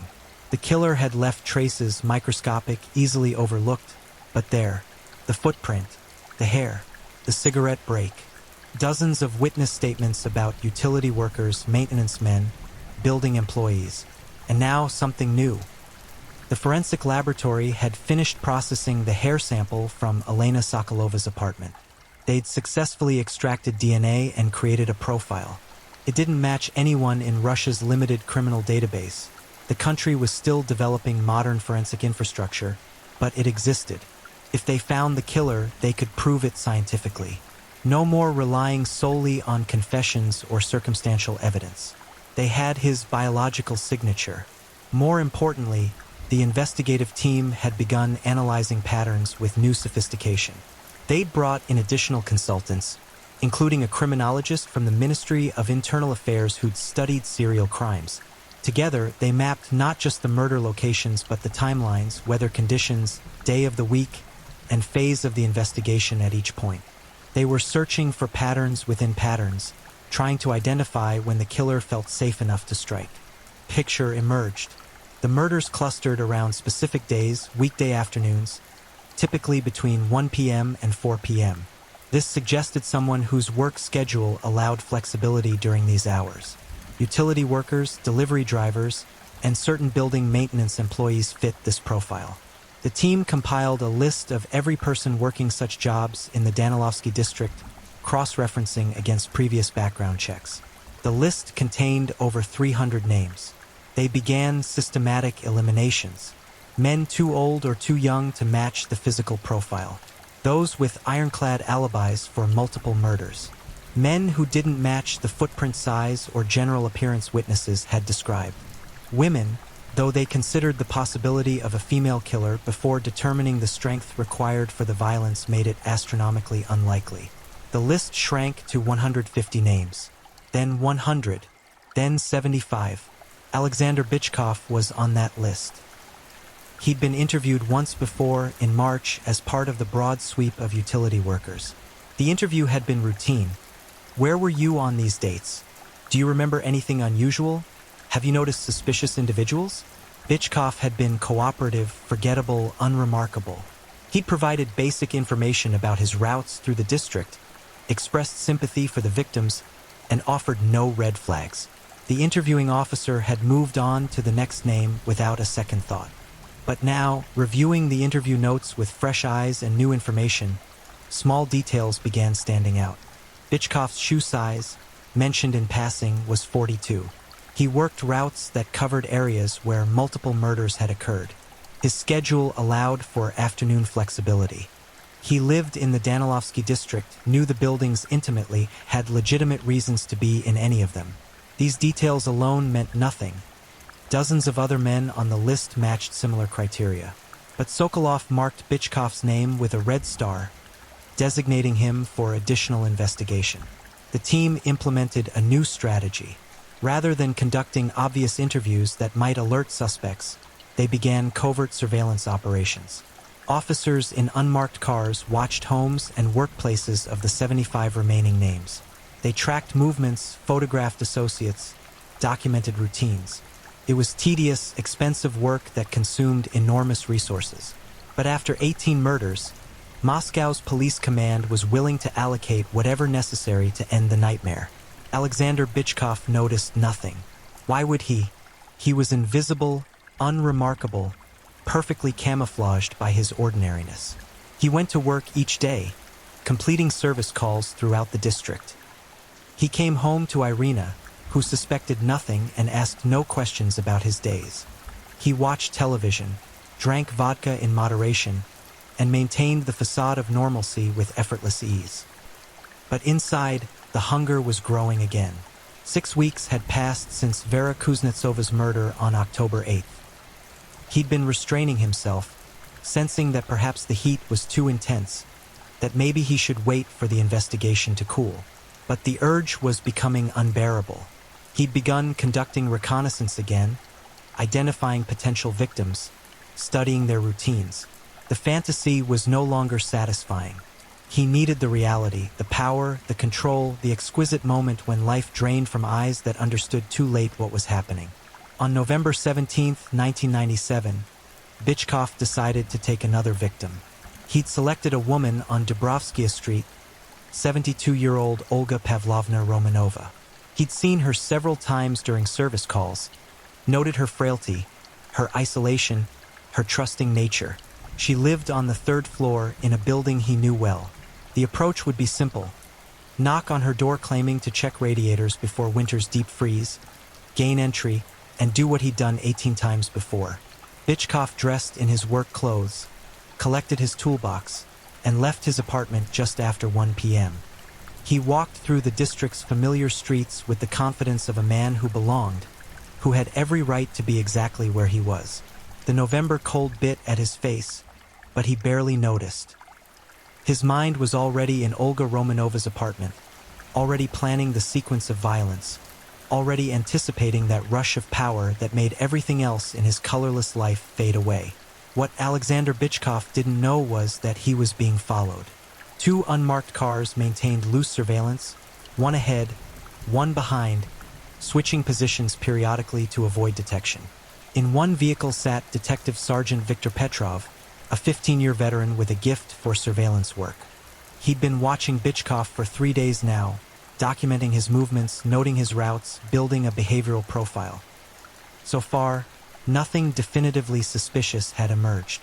Bychkov went to work, made service calls, returned home. Normal, unremarkable, but today felt different. Petrov couldn't articulate why, but his instincts were screaming. Bychkov's body language had changed, more purposeful, more focused. He walked with destination in mind rather than wandering through his service route. Petrov radioed Captain Sokolov, who was coordinating the operation from headquarters. Subject is moving with purpose toward Dubrovskia Street. Something feels wrong. Sokolov's response was immediate. Stay with him. I'm sending backup. If he approaches any residential building, I want to know immediately. Bychkov reached the building on Dubrovskia Street at 1:47 p.m. He paused at the entrance, looking up at the facade as though confirming the address. Then he pulled open the heavy door and disappeared inside. Petrov felt ice water flood his veins. This was it. He could feel it. He radioed Sokolov again, his voice tight with controlled urgency. Subject has entered building number 12, Dubrovskia Street, requesting immediate backup and permission to follow. Permission granted, Sokolov responded. Backup is 3 minutes out. Do not engage alone unless absolutely necessary to prevent harm. Do you understand? Understood. Petrov exited his vehicle and approached the building entrance, his hand instinctively checking for the service weapon holstered under his jacket. He pushed through the door into the dimly lit foyer, listening. Footsteps echoed from the stairwell above.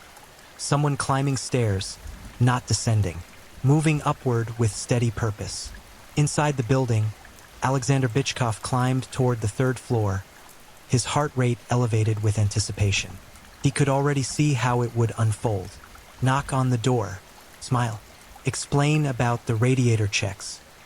She'd let him in because he looked official, because his toolbox and work clothes signaled legitimacy, because refusing might mean frozen pipes and complaints to building management. They always let him in. He reached the 3rd floor and moved down the corridor toward Olga Romanova's apartment. The hallway was empty, silent except for the muffled sound of televisions behind closed doors. He approached her door and raised his hand to knock. That's when Detective Petrov emerged from the stairwell behind him. "Excuse me," Petrov called out, his voice deliberately casual. "Do you work for building maintenance?" Bychkov froze. His hand hovered inches from Olga Romanova's door. His mind raced through calculations. Who was this man? What did he want?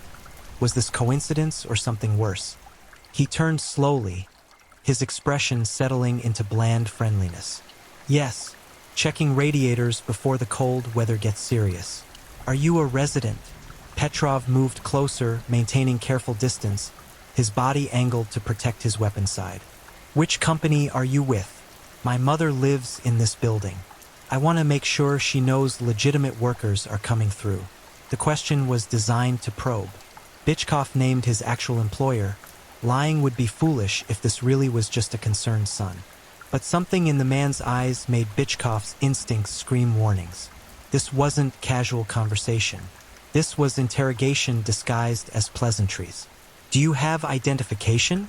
Petrov pressed, moving another step closer.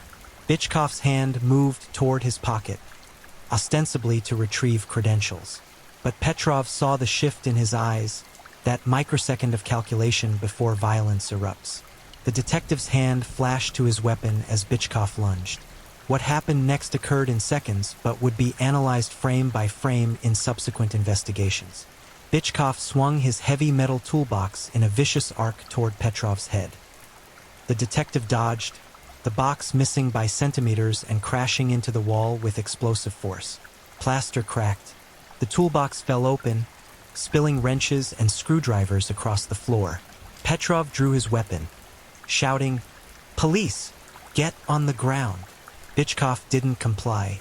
Instead, he charged forward with desperate strength, attempting to close distance before the detective could fire. Petrov backpedaled, maintaining separation, his weapon trained on the advancing figure. Other doors along the corridor were opening now, curious residents emerging at the commotion. "Get back inside," Petrov shouted at them. "Police operation." Bitchkov realized his mistake too late. He'd revealed himself through violence, confirming whatever suspicions had brought this detective to this hallway at this moment. Running would mean admission of guilt, but staying meant capture. His mind processed options with frantic speed, searching for escape routes, advantages, anything that might preserve his freedom. Backup arrived in thunderous footsteps, for officers pounding up the stairwell, weapons drawn, voices commanding compliance. Bitchkov found himself surrounded in the corridor, multiple guns trained on his body, nowhere to run, no possibility of fighting through this many armed men. On the ground, now, hands where we can see them. For a long moment, Alexander Bitchkov considered forcing them to shoot him. Death would be simpler than what awaited if he surrendered. But survival instinct proved stronger than pride. He lowered himself to his knees, then to his stomach, spreading his arms wide. Officers swarmed over him, hands searching for weapons, metal cuffs biting into his wrists. Behind one of the closed doors, Olga Pavlovna Romanova stood trembling, her hand pressed to her mouth, tears streaming down her wrinkled face. She'd heard the knock. She'd been walking toward the door to answer. If that policeman hadn't appeared when he did, if she'd opened that door 30 seconds earlier, she would have been victim number 19. The realization made her legs weak. She collapsed into a chair, sobbing with relief and horror and gratitude for salvation that had arrived with seconds to spare. Captain Sokolov reached the scene 15 minutes later, his face grim with controlled intensity. Bitchkov sat handcuffed in the back of a police vehicle, his expression now carefully neutral, revealing nothing. Sokolov studied him through the window. Unremarkable face, average build, the kind of man you'd pass on the street without a second glance. This was the monster. This ordinary-looking utility worker was responsible for 18 brutal murders? "Search his apartment," Sokolov ordered. "I want everything, clothing, shoes, tools, personal items. Look for trophies, souvenirs, anything connecting him to the victims. And get that toolbox to forensics immediately." The search of Bitchkov's apartment revealed the careful compartmentalization of his double life. Most of the space appeared normal, modest furniture, basic amenities, nothing remarkable. But hidden in a locked metal box in the back of a closet, investigators found the evidence that would seal his fate. Small items of jewelry belonging to several victims. a notebook containing addresses and observations about elderly women living alone, including 4 who hadn't yet been murdered, newspaper clippings about the investigation, and photographs, dozens of photographs of elderly women in the district, some taken surreptitiously through windows or in public spaces. Irina, Bitchkov's wife, was questioned extensively. She appeared genuinely shocked, insisting she'd known nothing about her husband's crimes. Investigators believed her. Bitchkov had maintained his secret with such discipline that the woman sharing his bed had noticed nothing suspicious. She'd been living with a serial killer for months without detecting any warning signs. The realization devastated her. In interrogation, Alexander Bitchkov initially remained silent, exercising his right to say nothing without an attorney present. But Captain Sokolov was patient. He had time now. The killer was caged. He arranged for the physical evidence to be processed with maximum priority. The hair sample from Elena Sokolova's apartment, the footprint from Galina Ivanova's, the notebook from Bitchkov's apartment, the jewelry. The DNA match came back within 48 hours. The hair found at the crime scene belonged to Alexander Bitchkov with 99.97% certainty. The footprint matched boots found in his apartment.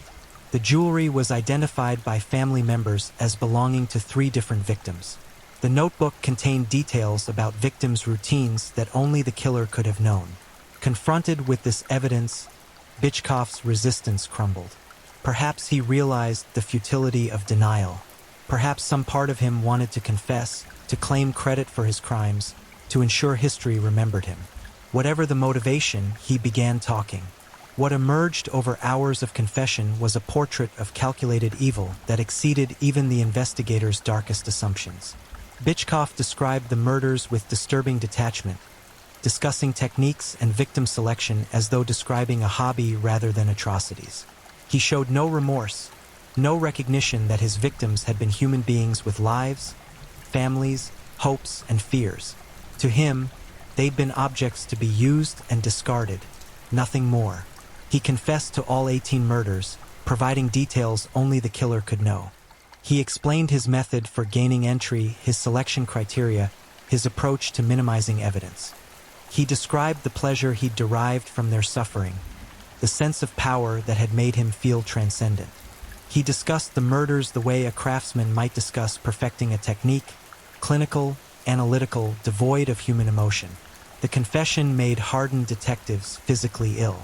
Captain Sokolov, who'd seen terrible things in his career, found himself struggling to maintain professional composure. This wasn't a man driven by passion or rage or even comprehensible motives. This was pure predation, stripped of any mitigating factors. Bitchkov had killed because he enjoyed killing, because he could, because the suffering of others fed something broken and evil inside him. The investigation concluded with 19 murders confirmed, 18 elderly women, plus the attempted murder of Detective Petrov during the arrest. The forensic evidence was overwhelming. The confession was detailed and corroborated by physical facts. The prosecution had perhaps the strongest case in Moscow's recent criminal history. News of the arrest exploded across Russia's media landscape. Headlines screamed about the Danilovsky maniac's capture, about the hero detective who'd saved Olga Romanova, about the 18 victims finally receiving justice. Television crews camped outside the detention facility. Newspapers printed special editions with timelines of the murders and analysis of the investigation. The public's reaction combined relief, horror, and a deep, abiding anger at the senseless brutality inflicted on vulnerable women. In the Danilovsky district, residents experienced complex emotions. Relief that the nightmare had ended, that they could once again answer their doors without paralyzing fear, but also trauma that would persist for years. The elderly women who'd survived through luck or timing would never quite feel safe again. The neighborhood had been wounded in ways that couldn't be quickly healed. Trust, once shattered, rebuilds slowly and incompletely. The families of the 18 victims faced their own complicated grief. They had answers now, knew who had murdered their mothers and grandmothers, understood that justice was approaching. But that knowledge brought cold comfort. Their loved ones were still gone, their final moments still horrific beyond imagining. No conviction or punishment could undo what had been done. For the investigators, particularly Captain Sokolov, the arrest brought no sense of triumph. They'd stopped Bichkov, yes, but only after 18 women had died. What if they'd been faster, smarter, more thorough in those early interviews? What if they'd connected the dots sooner? These questions would haunt Sokolov for the rest of his career, a burden he'd carry alongside the victims' faces that still populated his dreams. The legal proceedings began with Bichkov's arraignment in December 1997. He stood before the judge with the same bland expression he'd worn throughout his capture, showing neither fear nor defiance, just empty neutrality. The charges were read: 19 counts of murder, multiple counts of sexual assault, burglary, and assault of a police officer. The recitation took nearly 20 minutes. Bichkov showed no reaction. His attorney, appointed by the state since he couldn't afford private counsel, attempted to argue for psychological evaluation, suggesting mental illness might explain the crimes. But the prosecution presented evidence of careful planning, sophisticated evasion techniques, and clear awareness of right and wrong. Bichkov had known exactly what he was doing. He'd chosen evil deliberately, repeatedly, with full understanding of his actions' nature. The trial itself, scheduled for early 1998, would become one of Russia's most closely watched legal proceedings of the decade. But the outcome was never in doubt. The evidence was absolute. The confession was detailed. The only question was what punishment Russian law would impose on a man who'd shown such absolute contempt for human life, such calculated cruelty toward the most vulnerable members of society. As winter deepened over Moscow and 1997 drew to a close, the Danilovsky district slowly began healing. Security doors received upgrades. Elderly women formed support groups, sharing their trauma and finding strength in community. Families held memorials for the victims, celebrating lives rather than focusing solely on deaths. The process would take years, but the healing had begun. Alexander Bichkov sat in his cell, eating, sleeping, existing without apparent distress. He'd adapted to incarceration with the same ease he'd adapted to everything else. Compartmentalizing, accepting, showing nothing of whatever thoughts or feelings existed behind his forgettable face. If he felt regret, he never expressed it. If he understood the magnitude of his crimes, he gave no indication. He simply was, an empty vessel that had once contained monstrous evil and now contained nothing at all. The endgame had arrived. Justice was coming, and history would record the Danilovsky maniac not as the invincible predator he believed himself to be, but as a pathetic monster who terrorized the vulnerable until better men stopped him. His reign of terror had ended. Now came the reckoning. The trial of Alexander Viktorovich Bichkov commenced on February 16, 1998, in a Moscow courtroom filled beyond capacity with journalists, legal observers, surviving family members, and citizens desperate to witness justice for the 18 murdered women. The proceedings would span 7 weeks, every moment documented by media that treated the case as a defining moment in post-Soviet Russian criminal history. Outside, temperatures plummeted to -20 Celsius, but inside the courtroom, the atmosphere burned with barely contained rage. Judge Anatoly Mikhailovich Lebedev presided with stern gravity, understanding that this trial represented more than just prosecuting one killer. It was about demonstrating that Russia's justice system, battered by corruption and inefficiency throughout the chaotic 1990s, could still deliver accountability. The 18 victims' families watched from the gallery, their faces etched with grief that no verdict could truly address. They deserved to see the man who'd destroyed their mothers, grandmothers, and aunts face consequences for his crimes. Bichkov entered the courtroom flanked by armed guards, his hands cuffed, his expression maintaining that same unsettling neutrality. He wore a plain suit his attorney had provided, the clothing intended to make him appear more human, more sympathetic. It failed completely. Nothing could disguise the emptiness in his eyes, the absolute void where conscience should have resided. The prosecution, led by senior prosecutor Yevgeny Antonovich Volkov, presented their case with meticulous precision. Volkov was a veteran of high-profile cases, known for his methodical approach and refusal to grandstand. He understood that the evidence would speak more powerfully than any theatrical performance. The physical evidence came first. Forensic experts testified about the DNA match, explaining in technical detail how the hair sample from Elena Sokolova's apartment definitively belonged to the defendant. The probability of the sample belonging to anyone else was astronomical, 1 in several billion.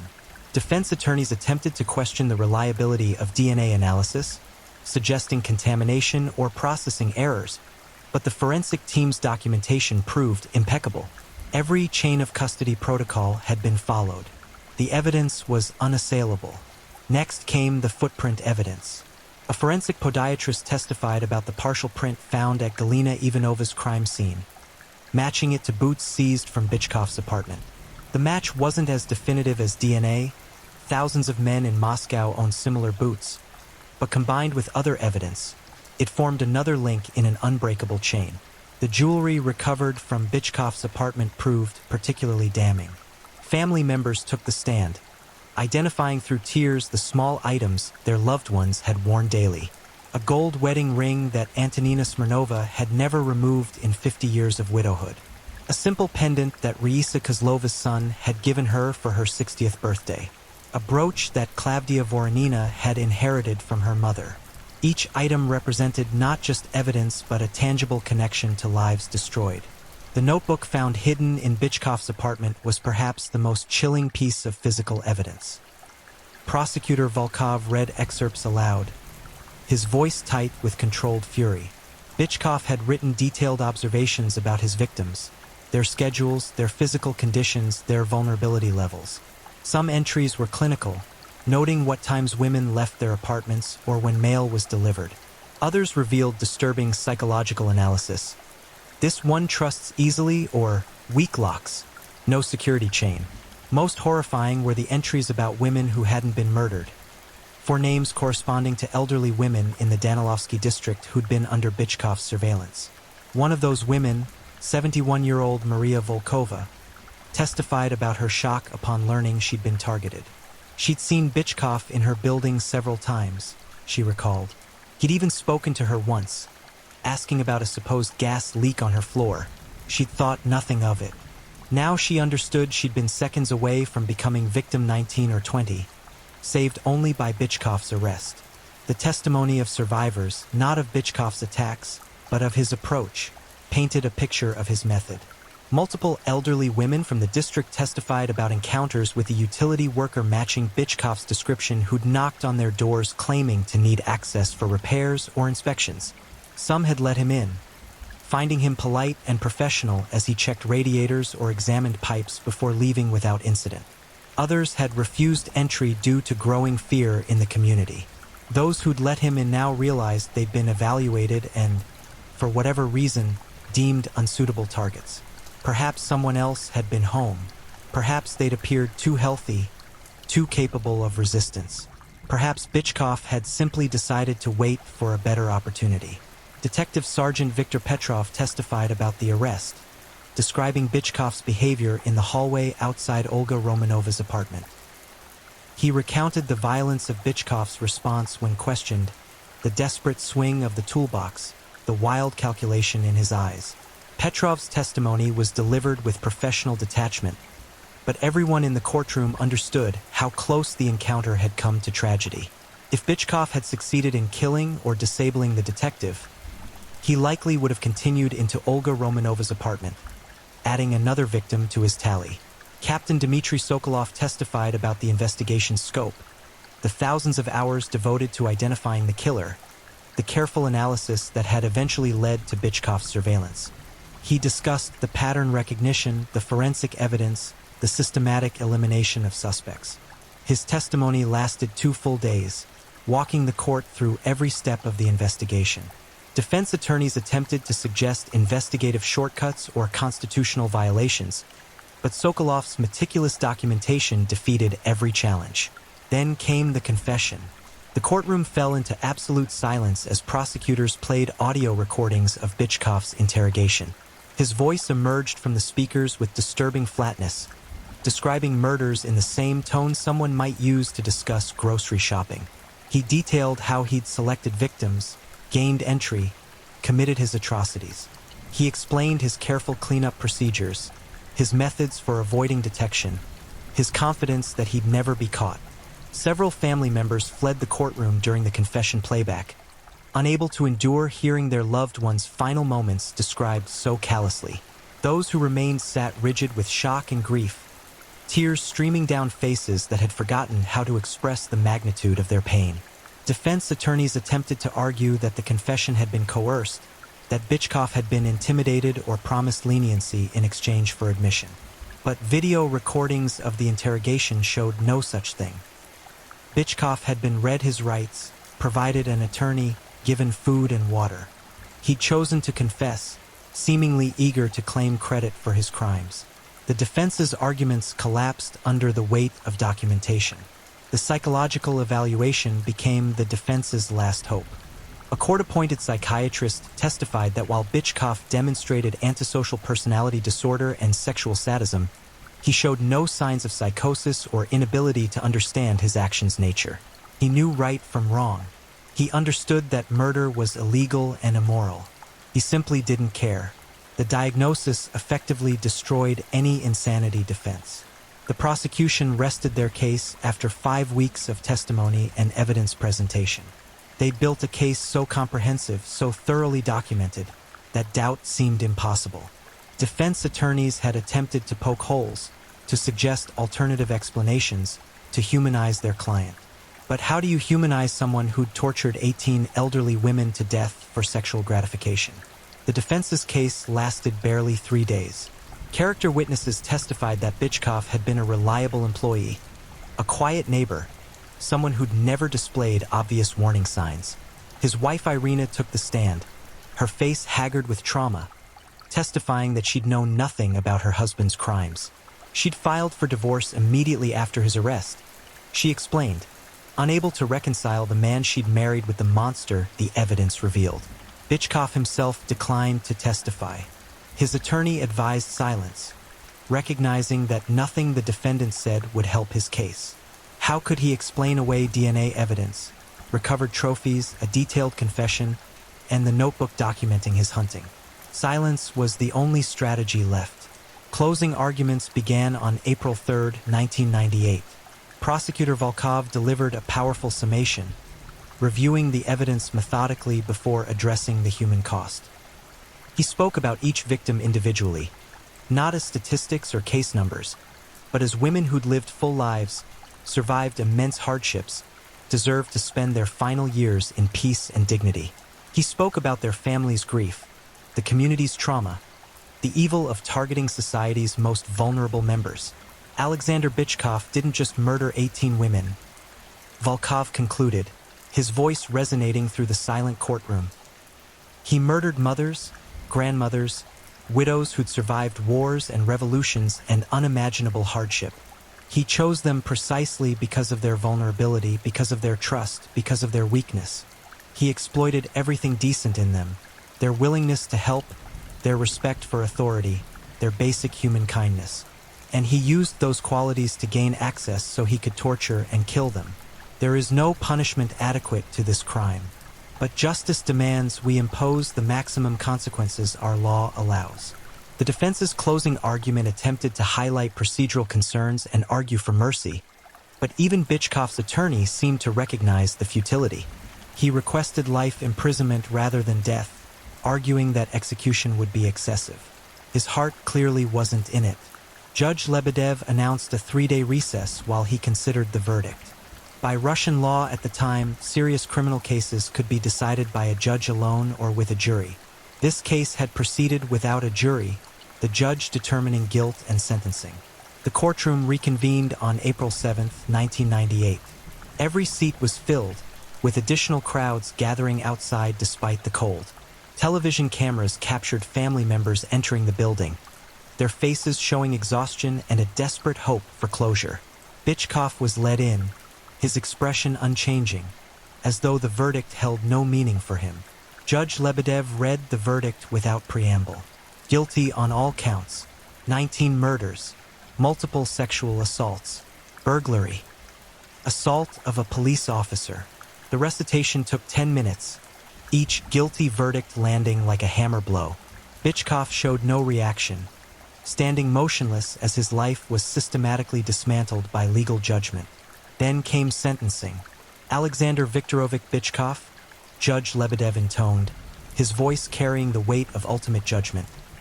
You have been found guilty of crimes that represent the very worst of human capability. You targeted the elderly, the vulnerable, the trusting. You violated them in ways that shock the conscience. You showed no remorse, no recognition of your victim's humanity, no capacity for mercy or compassion. The law provides for capital punishment in cases of exceptional depravity involving multiple murders. This court finds that your crimes meet that threshold. You are hereby sentenced to death by firing squad. The courtroom erupted. Family members sobbed, some with relief, some with grief, some with both emotions tangled beyond separation. Journalists scrambled to file reports. Bychkov stood motionless as guards prepared to remove him. Just before they led him away, he turned toward the gallery where victims' families sat. His eyes swept across their faces, and for just a moment, something flickered in his expression. Not remorse, not guilt, but perhaps recognition that his reign had ended, that he'd been reduced from predator to prey, from godlike power to helpless captive awaiting execution. The death sentence generated intense debate throughout Russia. Some celebrated it as appropriate justice for unspeakable crimes. Others argued that capital punishment, even for the worst offenders, violated human dignity and made the state complicit in killing. International human rights organizations expressed concern, urging Russia to commute the sentence to life imprisonment. The debate raged in newspapers, on television, in academic circles. But the families of the 18 victims overwhelmingly supported the death sentence. They'd watched their loved ones be tortured and murdered. They'd endured months of fear and grief. They'd faced the knowledge that someone had violated people they loved in the most degrading ways imaginable. Death seemed like the minimum appropriate consequence. Bychkov's appeals were automatically filed, as required by Russian law in capital cases. His attorneys argued technical issues, procedural errors, constitutional concerns. Every appeal was denied. The Supreme Court of Russia reviewed the case and upheld the conviction and sentence. International appeals went nowhere. The execution date was set for December 1998. In the months between sentencing and execution, Bychkov was held in Moscow's Butyrka prison, in a special unit for condemned prisoners. He was allowed limited visits from his attorney and, surprisingly, from Irina, his ex-wife. She visited twice, later telling reporters she'd needed to look into his eyes and demand to know why. Why had he done it? Why had he kept his secret so completely? Why had he destroyed so many lives? Bychkov, she reported, had no satisfying answers. He couldn't explain his motivations in any way that made psychological sense.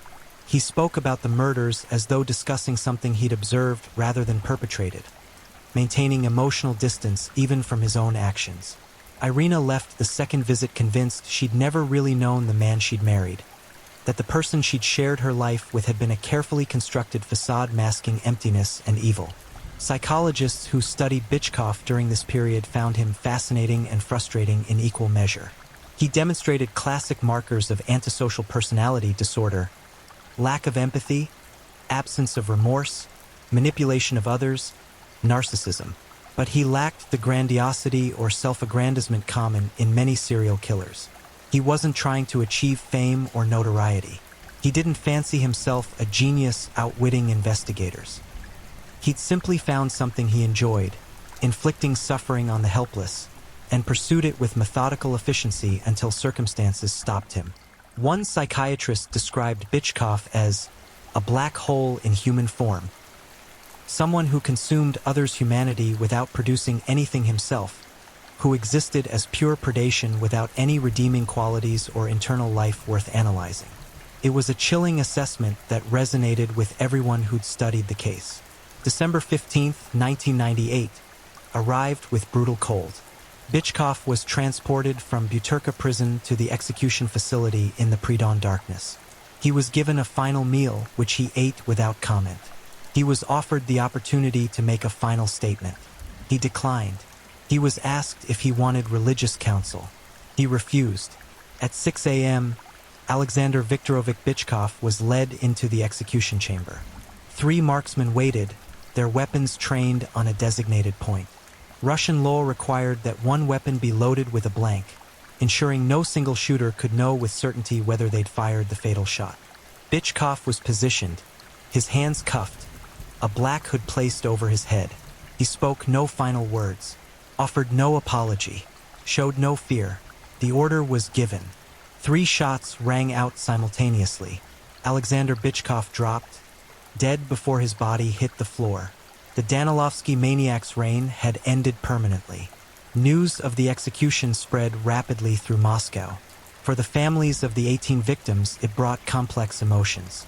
Some felt relief, a sense that justice had finally been served. Others felt empty, recognizing that no execution could restore what had been taken. Some felt both, relief and emptiness coexisting in uncomfortable tension.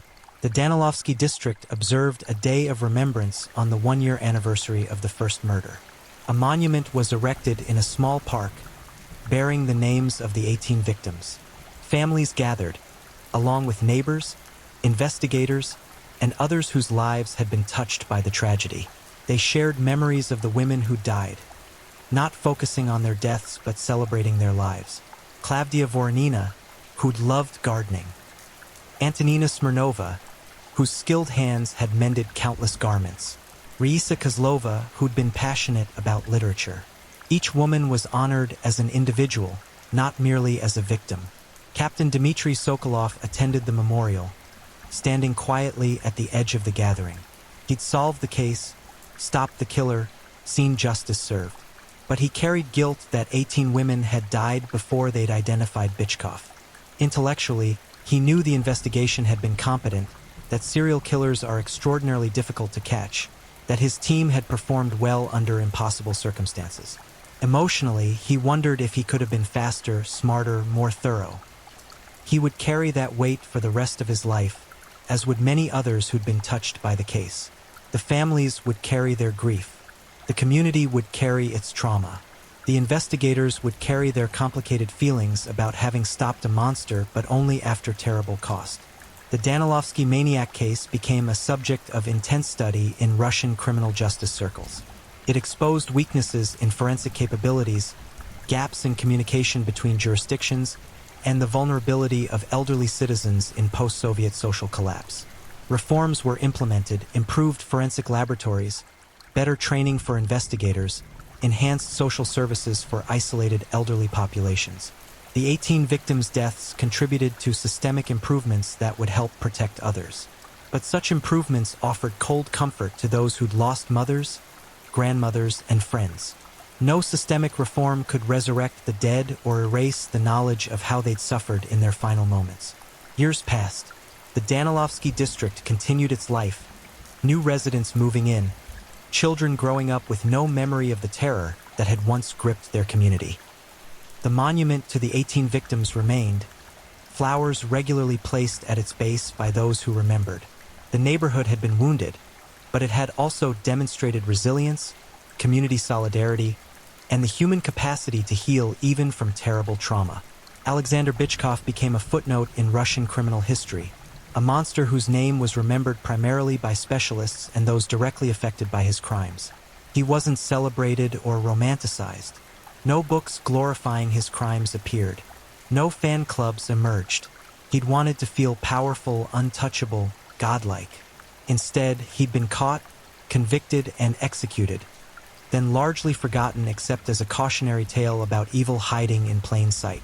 The real legacy belonged to the victims: Klavdia Vasilyevna Voronina, Antonina Petrovna Smirnova, Raisa Mikhailovna Kozlova, Valentina Ivanovna Petrova, Elena Georgievna Sokolova, Galina Andreevna Ivanova, Vera Nikolaevna Kuznetsova, and 11 others whose names deserve to be remembered not for how they died but for how they lived, with courage, resilience, and the hope that carried them through decades of hardship only to be extinguished by a predator who viewed them as nothing more than objects for his gratification.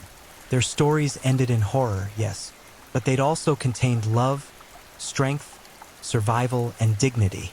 They'd raised children, endured wars, built lives from rubble, laughed and loved and persisted through unimaginable challenges. They deserved to be remembered as more than victims. They deserved to be honored as the remarkable women they were. The Danilovsky maniac is dead. The women he murdered live on in memory, in the families they raised, in the community they helped build. That, ultimately, is justice's true form. Not just punishment for the guilty, but remembrance and honor for those who deserved so much better than the fate they received. Moscow continued its life. The city that had witnessed their suffering would also witness their commemoration. And in that remembrance, 18 women who'd been treated as disposable would instead be recognized as invaluable, irreplaceable, eternally worthy of honor and grief. Their names are carved in stone. Their memory endures. And that, perhaps, is the only victory possible in the face of such senseless, brutal loss. If you're enjoying these stories, don't forget to leave a comment. I'd love to know where you're tuning in from and what time it is in your part of the world.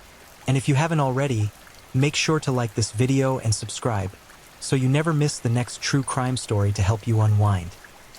Now, let's get into our final story. Story 4. The Butcher of Kware, Kenya's most horrifying serial killer.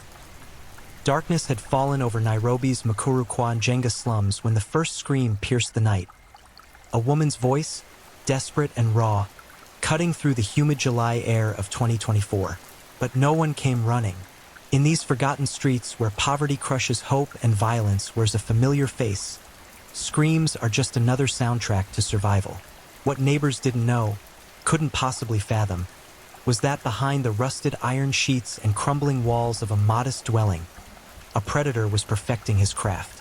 His name was Collins Jumazi Kalusha, a 33-year-old man whose ordinary appearance masked an extraordinary capacity for evil. Before police would finally drag him from the shadows, 42 women would vanish into his nightmare, their bodies discarded like refuse in a putrid quarry that would become Kenya's most notorious killing field.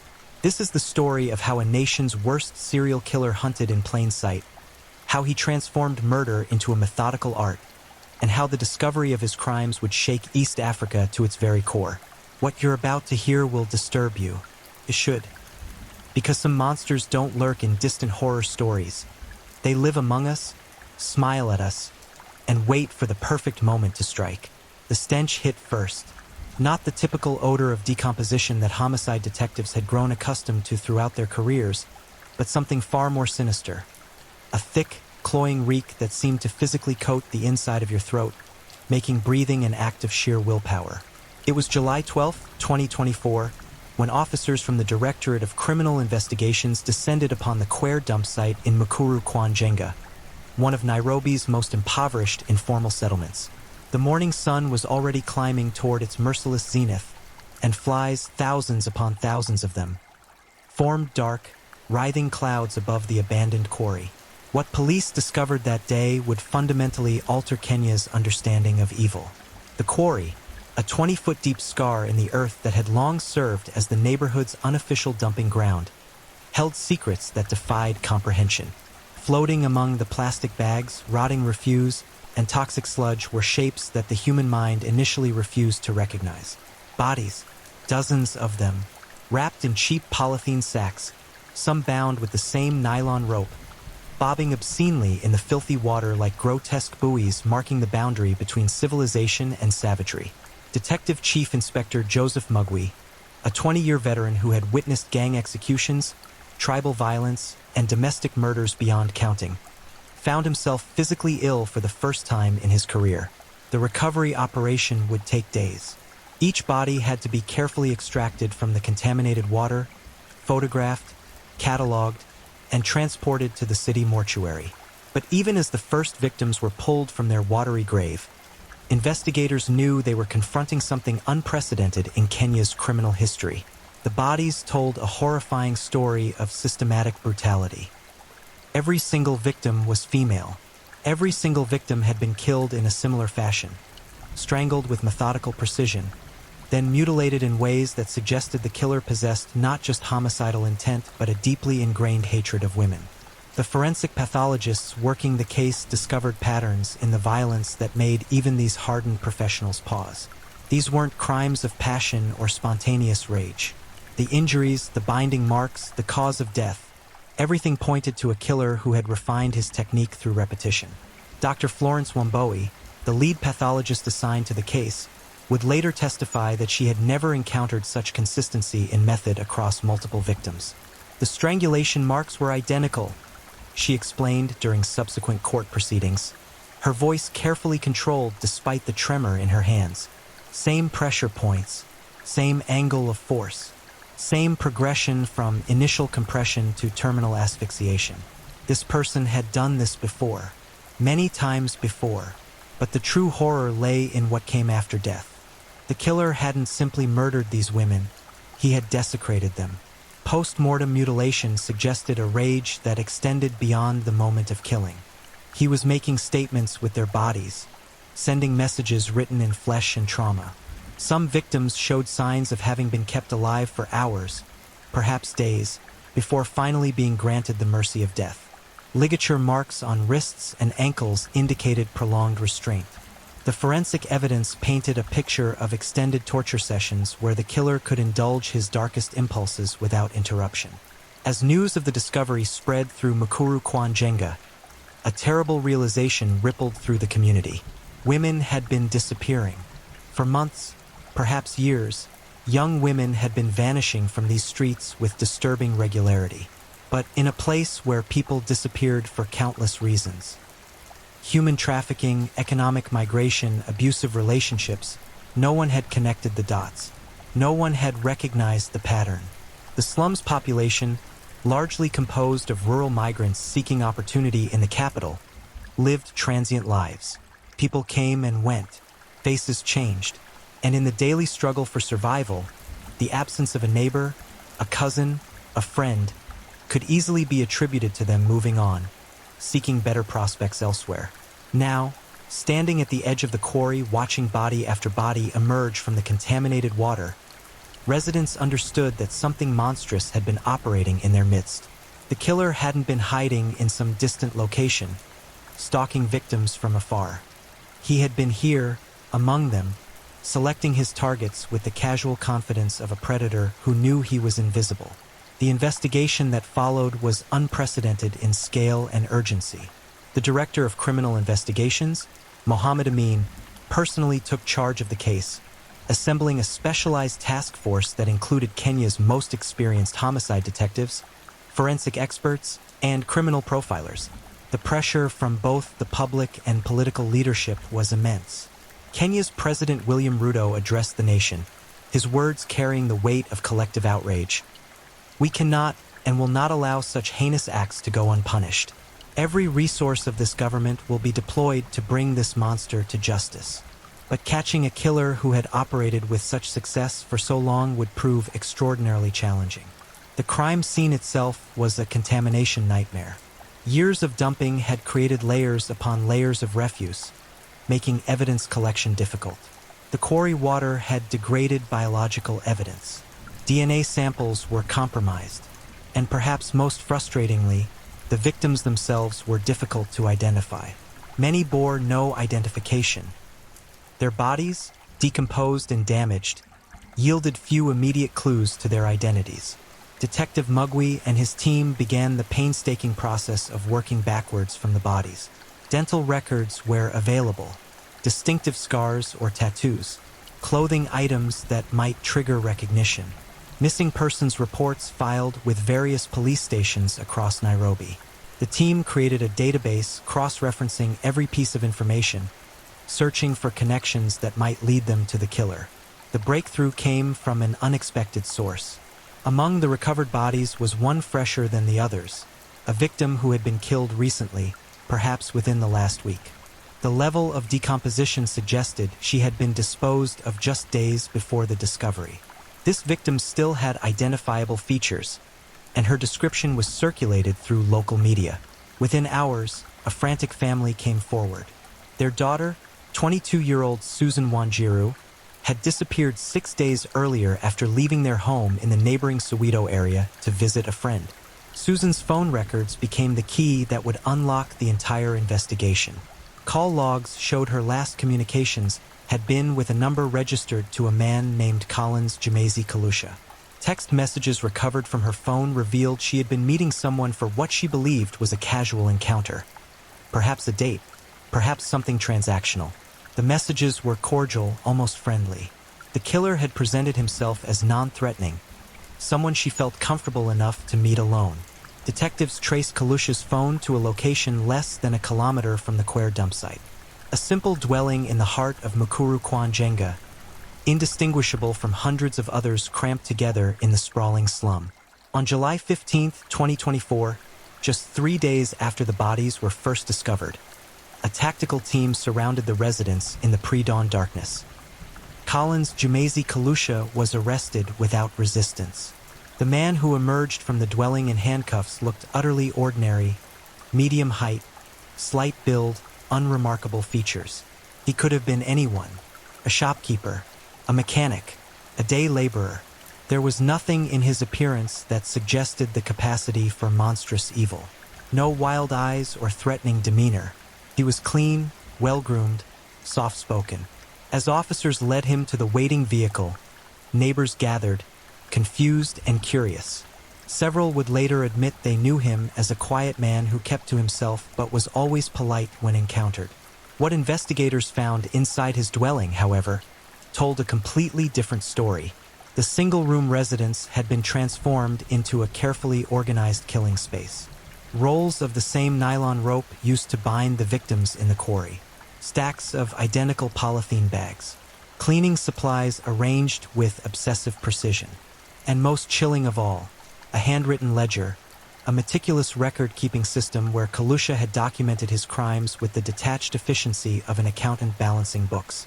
The ledger contained dates, brief physical descriptions, and coded notations that investigators believe referred to the specific methods used to kill each victim.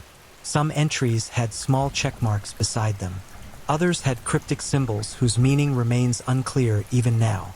But the number of entries made every investigator who saw it feel physically cold despite the sweltering heat. 42. 42 separate entries. 42 women whose lives had been cataloged and filed away like items in an inventory.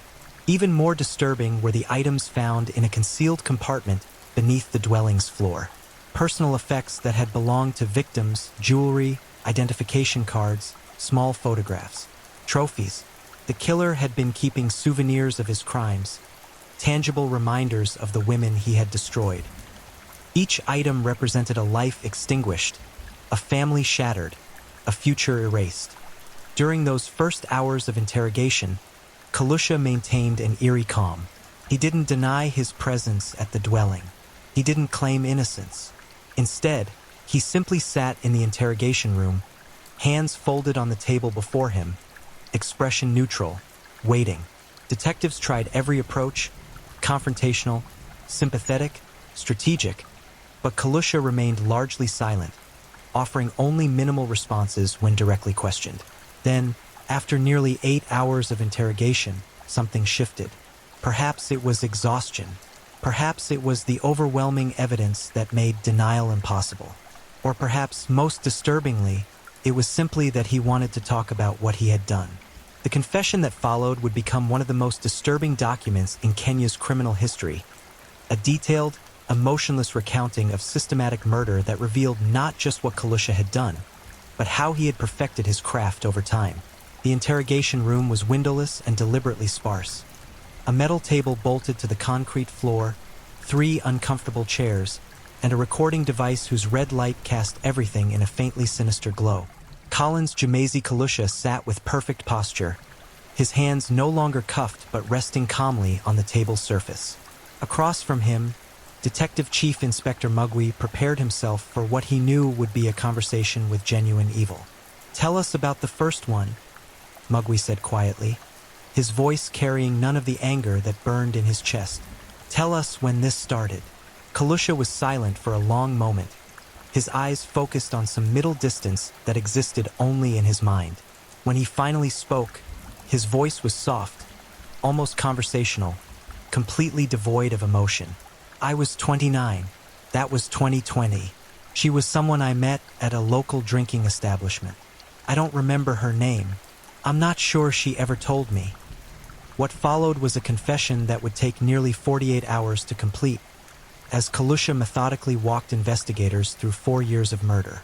He described his crimes with the clinical detachment of someone discussing routine maintenance work, offering details that would be corroborated by forensic evidence and body recovery efforts.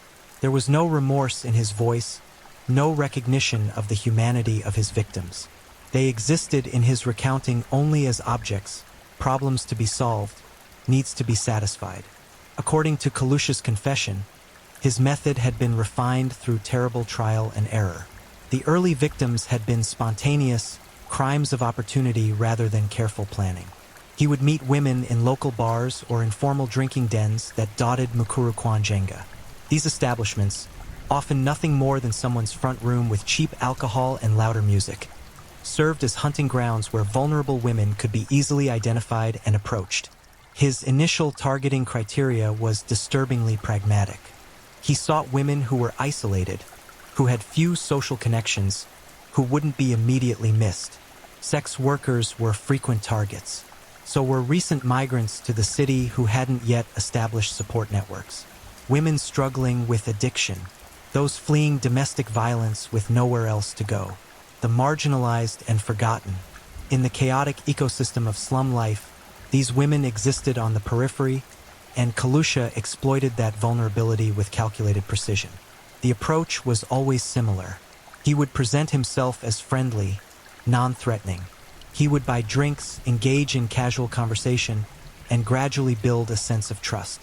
He understood instinctively what these women needed to hear, that he had a job opportunity, or knew of a better place to stay, or simply wanted companionship without judgment.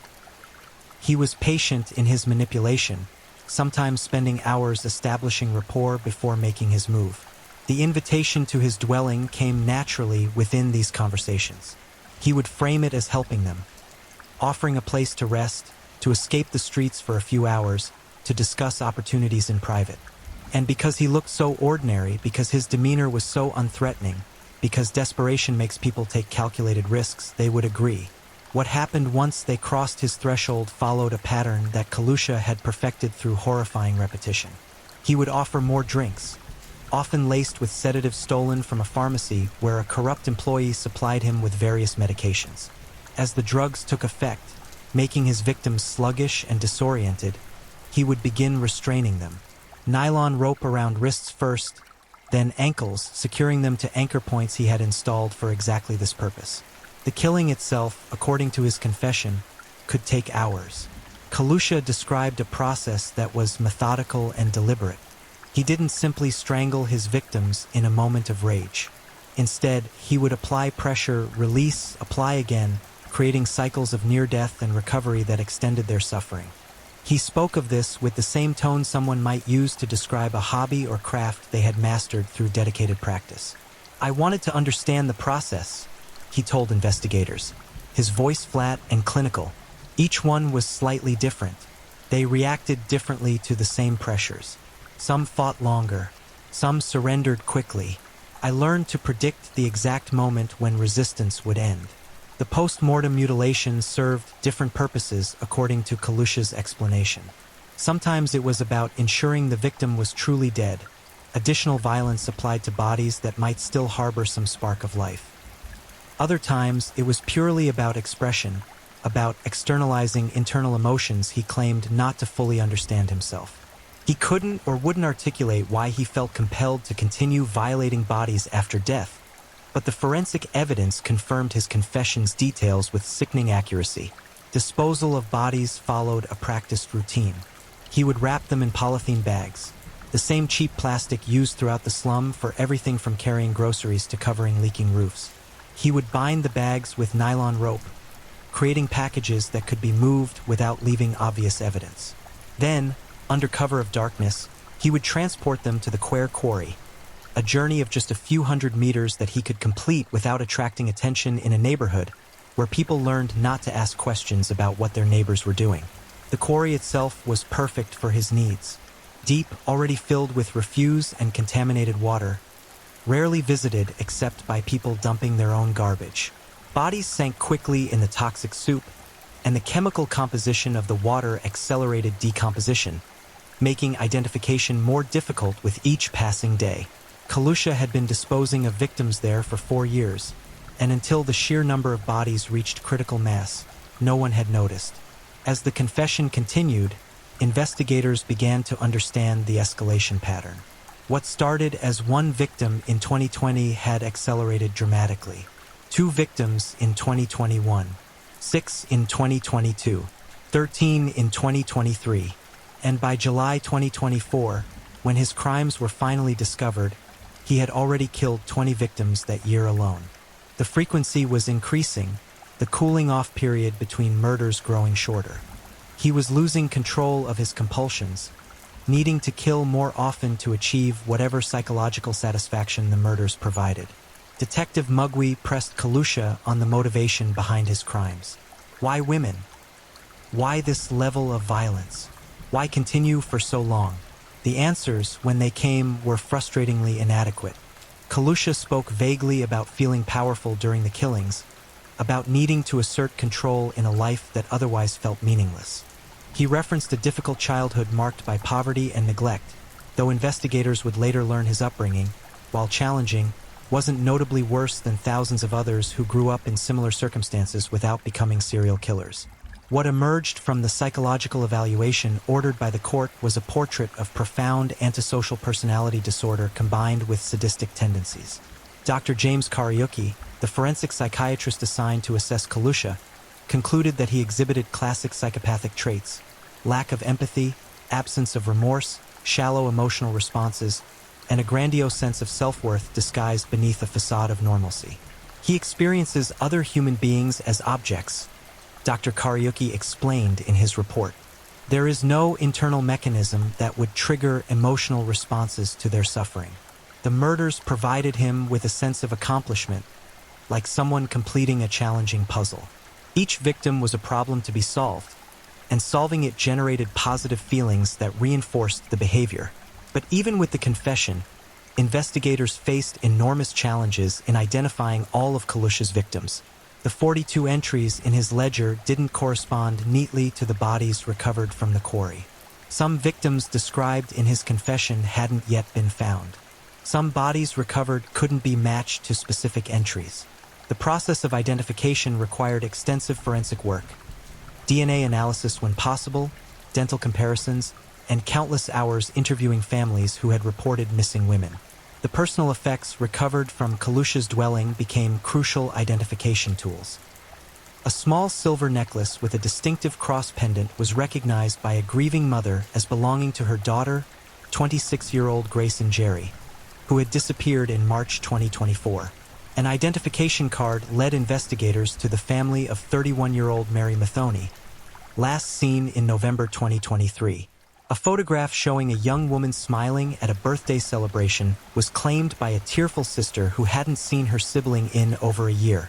Each identification brought both closure and renewed grief to families who had spent months or years not knowing what had happened to their loved ones. The victims came from diverse backgrounds, but most shared common vulnerabilities: economic precarity, social isolation, and the misfortune of crossing paths with a predator who had perfected the art of identifying and exploiting weakness. As investigators delved deeper into Kalusha's background, they discovered a man who had lived multiple lives simultaneously. To his neighbors, he was a quiet, unremarkable presence who worked odd jobs and kept to himself. To acquaintances at local bars, he was friendly enough but never memorable. To the few people who claimed closer familiarity, he was reserved but not unfriendly, someone who would help with small tasks if asked but never volunteered personal information. No one suspected him of harboring homicidal tendencies. No one reported concerning behaviors. No one saw warning signs, or if they did, they didn't recognize them for what they were. Kalusha had mastered the art of invisibility, presenting just enough normalcy to avoid scrutiny while concealing the monster that lived beneath the surface. The confession also revealed disturbing details about how Kalusha had avoided detection for so long. He deliberately varied his hunting patterns, never taking victims in quick succession from the same location. He avoided leaving patterns that might trigger police attention. He was meticulous about cleaning his killing space after each murder, using industrial-strength chemicals to eliminate forensic evidence. And perhaps most importantly, he selected victims whose disappearance wouldn't immediately trigger intensive investigation. This last point sparked considerable controversy and soul-searching within Kenyan law enforcement and society at large. The uncomfortable truth was that Kalusha had been able to operate with impunity largely because his victims came from communities that police and society treated as disposable. When women from wealthier areas went missing, investigations were immediate and intensive. But when poor women from the slums disappeared, their cases languished, under-resourced, and overlooked. He knew exactly what he was doing when he selected his hunting ground, Detective Mugwi said during a press conference after the confession was complete. He understood that in places like Mukuru Kwanjenga, people disappear all the time and society doesn't ask enough questions. He exploited that indifference. And because we failed to adequately protect the most vulnerable members of our society, he was able to kill 42 times before being stopped. Even with a confession and physical evidence, the investigation into Collins Jemezi Kalusha's crimes was far from complete. Detectives faced the monumental task of corroborating every claim, identifying every victim, and building an airtight case that would withstand the scrutiny of Kenya's justice system. What emerged during those weeks of intensive investigation was a portrait of methodical evil that revealed how a serial killer could operate undetected in one of Africa's most densely populated urban areas. The forensic analysis of Kalusha's dwelling provided crucial insights into his methodology. Crime scene technicians spent days processing every surface, every corner, every concealed space. What they discovered was a masterclass in calculated brutality. The room had been modified specifically to facilitate murder. Heavy-duty eye bolts had been secured into the concrete floor at strategic locations, attachment points for restraints that could hold a struggling victim immobile. The floor itself showed evidence of repeated, aggressive cleaning with bleach and other chemicals, creating patterns of discoloration that told their own story of attempted concealment. Luminol testing revealed what the naked eye couldn't see: extensive blood spatter patterns that had been scrubbed away but remained detectable at the molecular level. The walls, particularly near floor level, glowed an eerie blue-green under ultraviolet light, indicating where blood had sprayed during violent struggles. The patterns suggested multiple incidents, layers upon layers of violence that had been committed in this confined space over months and years. But perhaps most disturbing was what investigators found in the drainage system. Kalusha's dwelling, like most in Mukuru Kwanjenga, had rudimentary plumbing that connected to the informal settlement's makeshift sewage network. When technicians dismantled the pipes, they discovered biological material that had accumulated over time: hair, skin cells, and other tissue that had been washed away during his post-murder cleanup rituals. DNA extraction from these samples would eventually provide genetic evidence linking Kalusha to multiple victims whose bodies had been too degraded for conventional identification. The investigation also revealed the extent of Kalusha's preparation and planning. Bank records showed he had been purchasing cleaning supplies, rope, and plastic sheeting in quantities far exceeding any legitimate household need.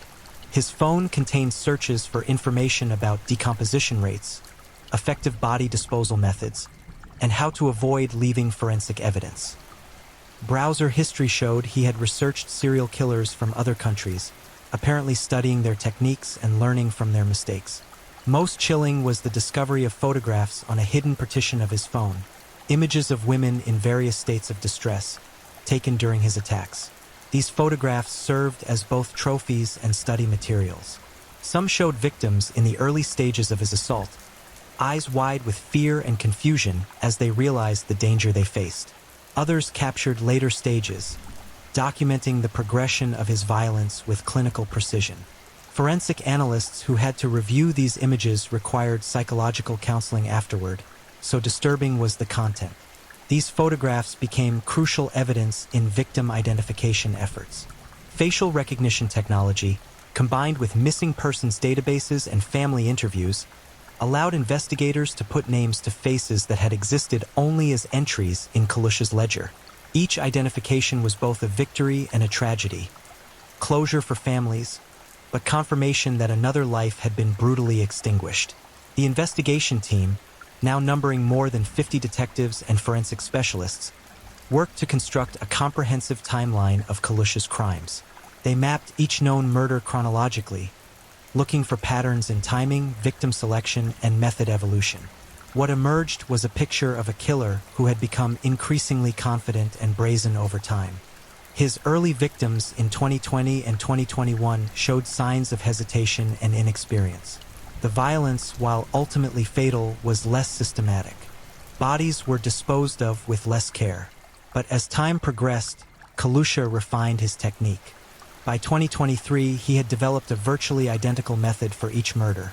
The same approach, the same restraint patterns, the same killing technique, the same disposal procedure. He had industrialized murder, creating a repeatable process that minimized risk while maximizing his twisted satisfaction. Detectives also discovered that Kalusha had created contingency plans in case he was ever caught. Hidden in his dwelling were multiple false identification documents bearing different names but his photograph. He had accumulated a small cache of money, not a fortune, but enough to facilitate escape if necessary. And he had maintained contacts among Kenya's criminal underworld, individuals who could provide safe houses or transportation without asking questions, should he need to disappear quickly. This revelation prompted urgent questions. Had Kalusha been planning to escalate his activities? Was he preparing to flee Nairobi and establish new hunting grounds elsewhere? The psychological profile suggested he was approaching a crisis point. The acceleration in killing frequency indicated his compulsions were intensifying, requiring more frequent satisfaction. Historical patterns from other serial killers suggested he might have been moving toward either a spectacular final act or an attempt to relocate before the accumulating evidence became overwhelming. The community impact of these discoveries rippled far beyond Mukuru kwa Njenga. Across Kenya, families who had missing female relatives began demanding that cold cases be reopened and re-examined. Could Kalusha have traveled to other cities? Might there be additional victims in locations that hadn't yet been searched? The Directorate of Criminal Investigations established a dedicated hotline for families to report information, and within days, it was overwhelmed with calls from desperate relatives seeking answers. This prompted expanded search operations. The Kware Quarry itself was systematically drained and excavated, a process that took weeks and required specialized equipment. Additional bodies were recovered, bringing the total to 47 by the time the search concluded. Each discovery required its own investigation, its own effort to identify the victim and determine how they had ended up in Kalusha's crosshairs. Meanwhile, investigators worked to understand how Kalusha had managed to transport victims to the quarry without detection. Interviews with night shift workers and residents who kept irregular hours eventually provided answers.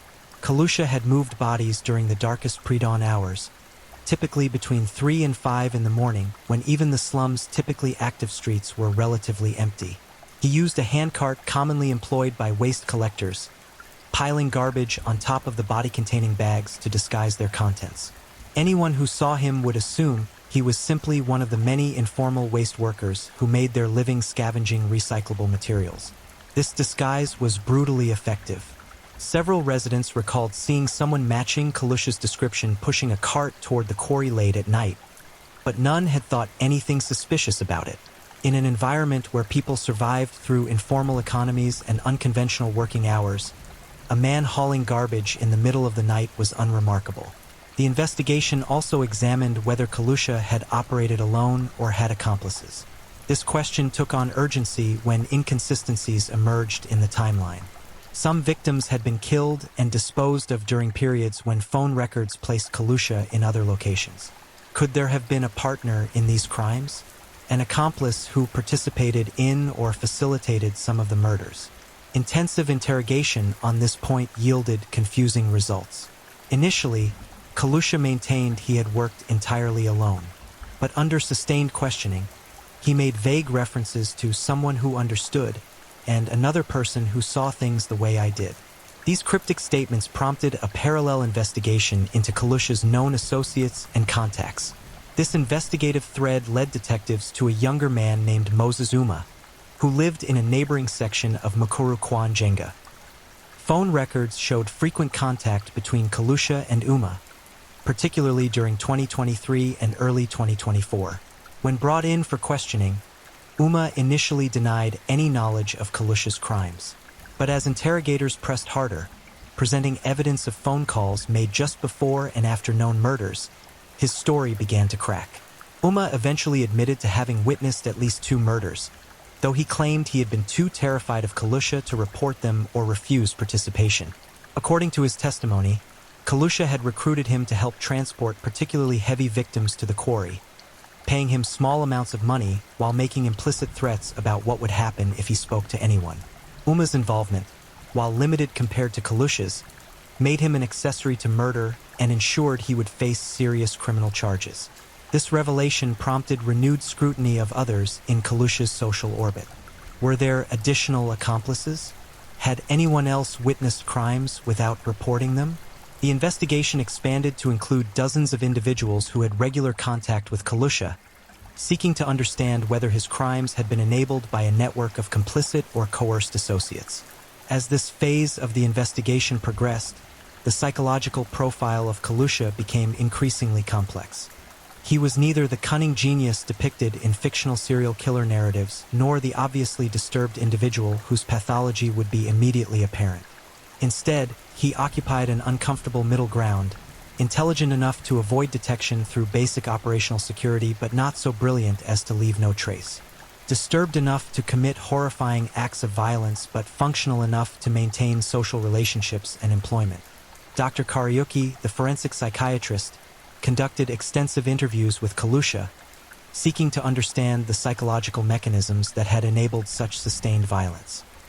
What emerged was a portrait of profound emotional disconnection. Kalusha could describe his victims' suffering in vivid detail, but showed no physiological signs of distress while doing so. No elevated heart rate, no changes in skin conductivity, no microexpressions indicating emotional engagement. He processes other people's pain as information rather than as something that should trigger empathy, Dr. Kariuki explained. When he describes strangling a victim, his emotional state is similar to how you or I might describe changing a tire. It's a task that was completed, a problem that was solved. The human dimension simply doesn't register for him. This complete absence of empathy, combined with sadistic tendencies and organizational capability, created what Dr. Kariuki termed the perfect storm for serial murder. Kalusha possessed the emotional capacity to kill without remorse, the cognitive skills to plan and execute murders effectively, and the social competence to avoid triggering suspicion. He was, in the most terrifying sense, a highly functional killer. The trial of Collins Jumaisi Kalusha began on September 3, 2024, in a specially secured courtroom at the Milimani Law Courts in Nairobi. Security was unprecedented. Armed officers at every entrance, metal detectors, strict identification protocols for everyone seeking admission. The prosecution, led by Kenya's most experienced homicide prosecutor, Janet Wairimu, faced the monumental task of presenting evidence for 42 counts of murder, the largest serial killing case in East African legal history. The courtroom was packed beyond capacity with journalists, victims' families, human rights observers, and members of the public desperate to witness justice being served. Kalusha was led in wearing prison-issue clothing, his wrists and ankles shackled, flanked by guards who watched him with visible contempt. He walked with steady steps, his expression as neutral as it had been throughout his interrogation, showing no emotion as he took his seat in the dock. Presiding Judge Lillian Mutend opened proceedings with words that captured the gravity of what everyone present understood they were witnessing. This court will hear evidence regarding crimes of such magnitude and horror that they have shocked not only Kenya, but the entire international community. We will proceed with the dignity and thoroughness that justice demands, giving the accused every protection under our Constitution while seeking truth and accountability for the victims and their families. The prosecution's case was built on multiple pillars of evidence, each independently sufficient to establish guilt but collectively creating an overwhelming case. First came the forensic evidence, DNA matches linking Kalusha to multiple victims, fiber evidence from ropes and plastic materials, and the damning physical evidence recovered from his dwelling. Forensic experts testified in painstaking detail about blood spatter patterns, decomposition analyses, and the methodical nature of the crime scenes. Dr. Wamboe, the lead pathologist, provided testimony that was both scientifically precise and emotionally devastating. She described each victim's injuries with clinical accuracy, explaining how the pattern of violence indicated a single perpetrator working with consistent methodology. Her voice remained steady as she detailed strangulation techniques, post-mortem mutilation, and the suffering each woman would have endured in her final moments. Several family members were led from the courtroom in distress during her testimony, unable to bear the graphic descriptions of what their loved ones had experienced.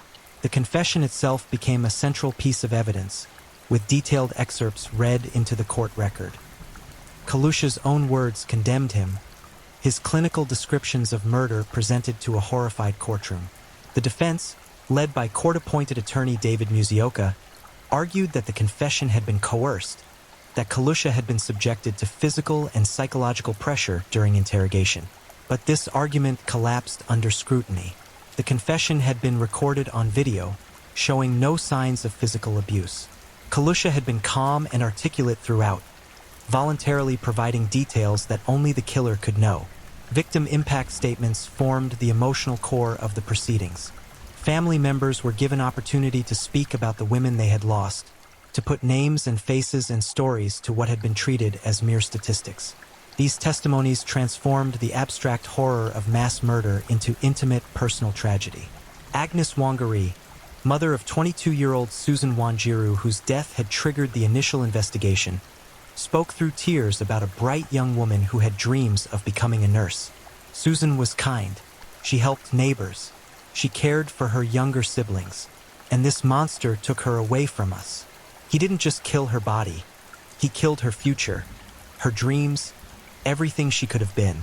Grace and Jerry's sister, Catherine, described the agonizing months of searching for her sibling, the false hopes and devastating disappointments, and the terrible moment when police called to say they had identified Grace's remains through the silver cross necklace she never removed. We prayed she had just moved away, found work somewhere else, started a new life. We held on to that hope even when it seemed impossible. Learning the truth, that she died in terror and pain at the hands of this man, destroyed something in our family that can never be repaired. Mary Mathony's elderly mother, speaking in halting Kikuyu that was translated for the court, recounted how her daughter had been her primary support, sending money home to the village to help raise her younger siblings. She was a good girl. She worked hard. She deserved to live, to marry, to have children of her own. Instead, she is gone, and I am left with only questions about her final moments. Did she call for me? Did she know she was going to die? These thoughts torment me every night. The testimonies continued for days, each one adding another layer of human suffering to the prosecution's case. By the time the victim impact statements concluded, there was not a dry eye in the courtroom, except for Kalusha himself, who sat impassive throughout, occasionally taking notes but showing no emotional response to the devastation his actions had caused. The defense strategy centered on challenging Kalusha's mental competency. Attorney Musioka called expert witnesses who argued that no sane person could commit such acts, that the very magnitude of the crimes indicated severe mental illness that should mitigate culpability. Dr. Peter Kamau, a psychiatrist hired by the defense, testified that Kalusha exhibited symptoms consistent with dissociative disorders and possible psychosis. But this argument faced immediate and powerful rebuttal from the prosecution's psychiatric experts. Dr. Kariuki returned to the stand, methodically dismantling the defense's position. Mental illness and criminal responsibility are distinct questions, he explained to the court. While Mr. Kalusha certainly exhibits profound personality disorders, he consistently demonstrated awareness of wrongdoing. He concealed his crimes. He developed sophisticated strategies to avoid detection. He understood that society viewed his actions as criminal and punishable. These behaviors are inconsistent with the kind of psychotic break that would eliminate criminal culpability. The prosecution also presented evidence of Kalusha's calculated planning, the research into forensic countermeasures, the contingency escape plans, the careful victim selection that minimized risk of detection. These weren't the actions of someone divorced from reality, but of someone who understood reality perfectly well and deliberately chose to violate its most fundamental laws. Kalusha himself was called to testify, a decision his defense team had vigorously opposed but which he insisted upon. His testimony provided some of the trial's most disturbing moments. Prosecutor Wairamu asked him directly whether he understood that killing was wrong. "Yes," Kalusha replied, his voice flat. "Society considers it wrong." "And do you consider it wrong?" Wairamu pressed. Kalusha paused, seeming to genuinely consider the question. "I understand that others experience suffering. I understand that families grieve. But I don't feel what others feel about these things. For me, it was necessary. It fulfilled something." "What did it fulfill?" Wairamu asked. "A need," Kalusha said simply. "Like hunger or thirst, but different. When the need was strong, I had to act. Afterwards, there was relief. For a while." This exchange captured the essential horror at the heart of the case. A person who intellectually understood moral and legal boundaries but lacked the emotional architecture that makes most humans incapable of violating them. Kalusha knew his actions were considered wrong by society, but this knowledge carried no personal weight, generated no internal resistance to his impulses. Cross-examination by his own attorney attempted to frame this as evidence of mental disease, but Kalusha's responses consistently undermined that narrative. He was too organized, too aware, too capable of functioning within society for the insanity defense to gain traction. The prosecution also called Moses Uma, who had been granted limited immunity in exchange for his testimony. Uma's account of witnessing murders and helping dispose of bodies added crucial corroboration to the case. He described how Kalusha had shown no emotion during or after the killings, treating the bodies with the same casual indifference one might show toward bags of garbage. He talked about them like problems he had solved. Uma testified, his voice shaking. He wasn't angry or excited. He was just satisfied, like someone who had completed a difficult task successfully. As the trial progressed through October and into November 2024, the weight of evidence became insurmountable. The defense had no credible alternative narrative to offer.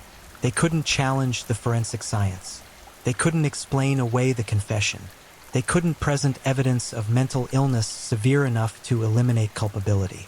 Their closing argument essentially amounted to a plea for mercy based on Kalusha's difficult upbringing and the existence of psychological abnormalities, even if those abnormalities didn't meet the legal threshold for insanity.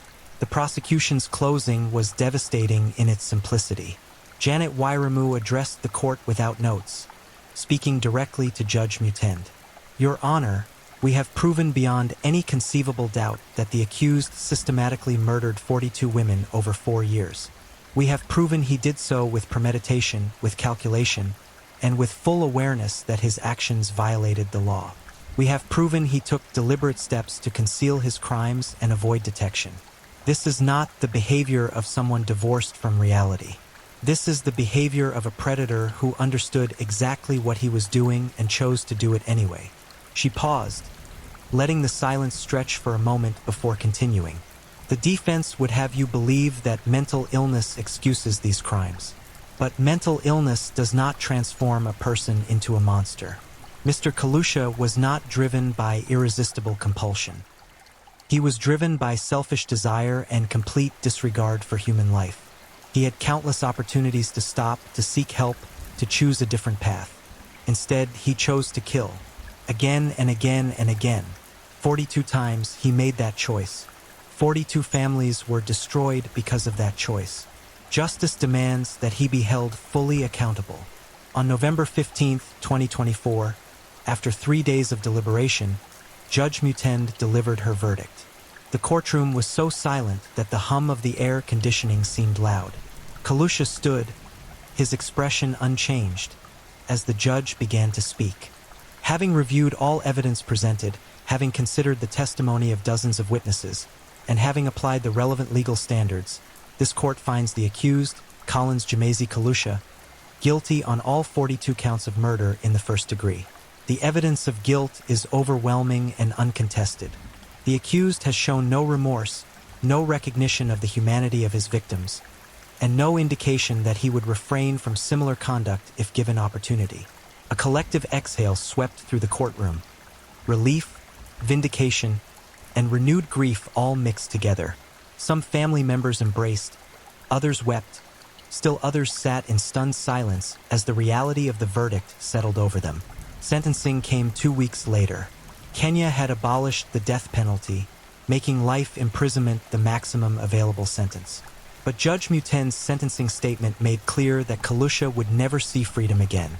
This court sentences you to 42 consecutive life terms of imprisonment, one for each life you destroyed. You will spend every remaining day of your life in confinement, with no possibility of parole, no opportunity for release, no chance to ever again pose a threat to society. This is not merely punishment. It is necessary protection for every woman in Kenya who deserves to live without fear of predators like you. As guards led Kalusha from the courtroom for the final time, he turned briefly to look at the assembled family members. Some hoped to see remorse in that final glance, some recognition of what he had done. But his expression remained empty, devoid of any emotion that would suggest he understood or cared about the devastation he had caused. The aftermath of the trial brought both closure and continued anguish. Families could finally begin the process of truly grieving, no longer trapped in the limbo of uncertainty. Memorial services were held for the victims, each woman remembered not as a statistic or a case number, but as a full human being with dreams, relationships, and value. But the case also sparked difficult conversations about systemic failures that had enabled Kalusha's crimes. Why had so many missing persons reports been filed but not adequately investigated? Why had the disappearances of poor women from the slums not triggered alarm bells within law enforcement? What institutional changes were necessary to ensure that vulnerability would not equal disposability? President Ruto announced a comprehensive review of missing persons procedures, with particular focus on cases involving women from marginalized communities.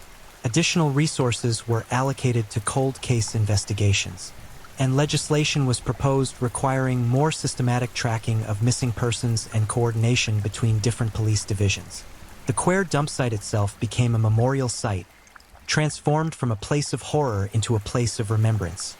Community organizations, working with victims' families, created a garden on the quarry's edge with 42 trees planted, one for each known victim. Plaques bearing the names of identified victims were installed, ensuring they would be remembered as individuals rather than as anonymous casualties of a serial killer's rampage. Psychologists and trauma counselors worked extensively with the affected communities, recognizing that the psychological impact extended far beyond immediate family members. Women throughout Mukuru Kwanjenga and similar communities lived with heightened fear and anxiety, wondering whether they might have been targets, whether they had unknowingly encountered Kalusha, whether there were other predators still operating undetected. The case also triggered international attention and comparative analysis. Criminologists from around the world studied the Kalusha case, looking for lessons that might improve serial killer detection and prevention. The FBI's Behavioral Analysis Unit included the case in their training materials. Academic papers examined everything from Kalusha's victim selection patterns to the sociological factors that had enabled his crimes. Moses Uma, despite his cooperation with authorities, was sentenced to 15 years imprisonment for his role as an accessory.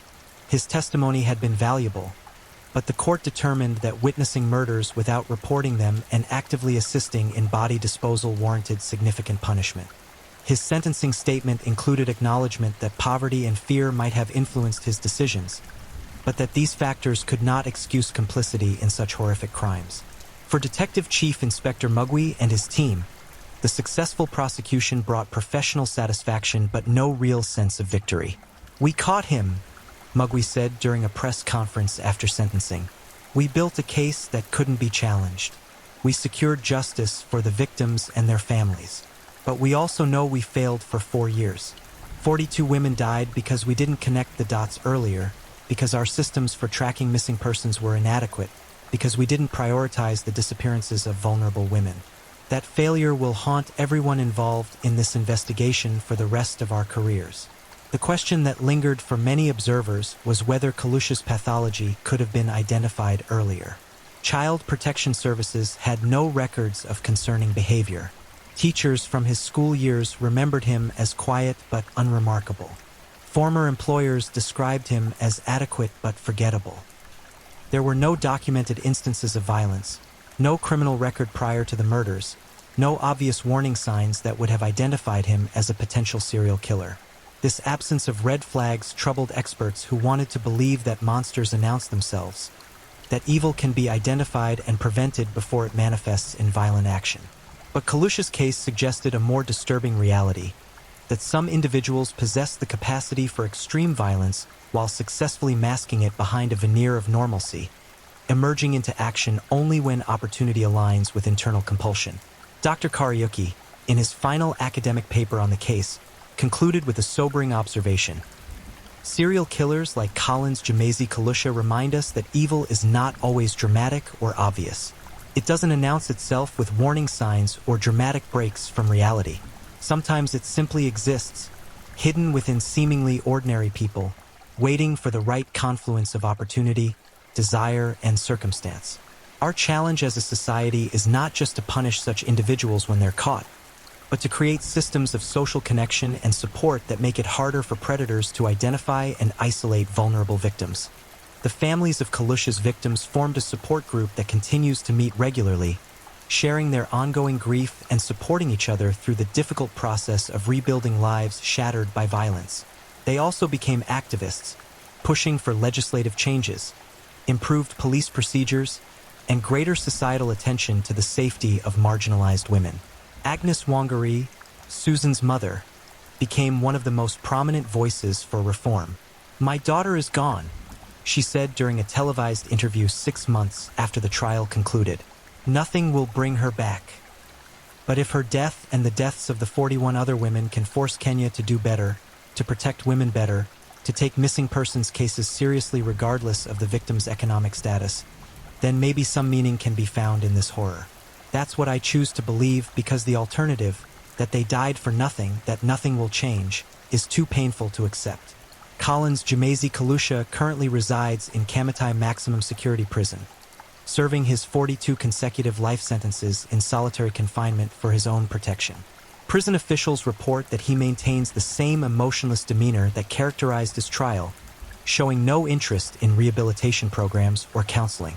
He spends his days reading, writing in journals that are periodically reviewed by prison psychologists, and existing in the small cell that will be his world until death finally claims him.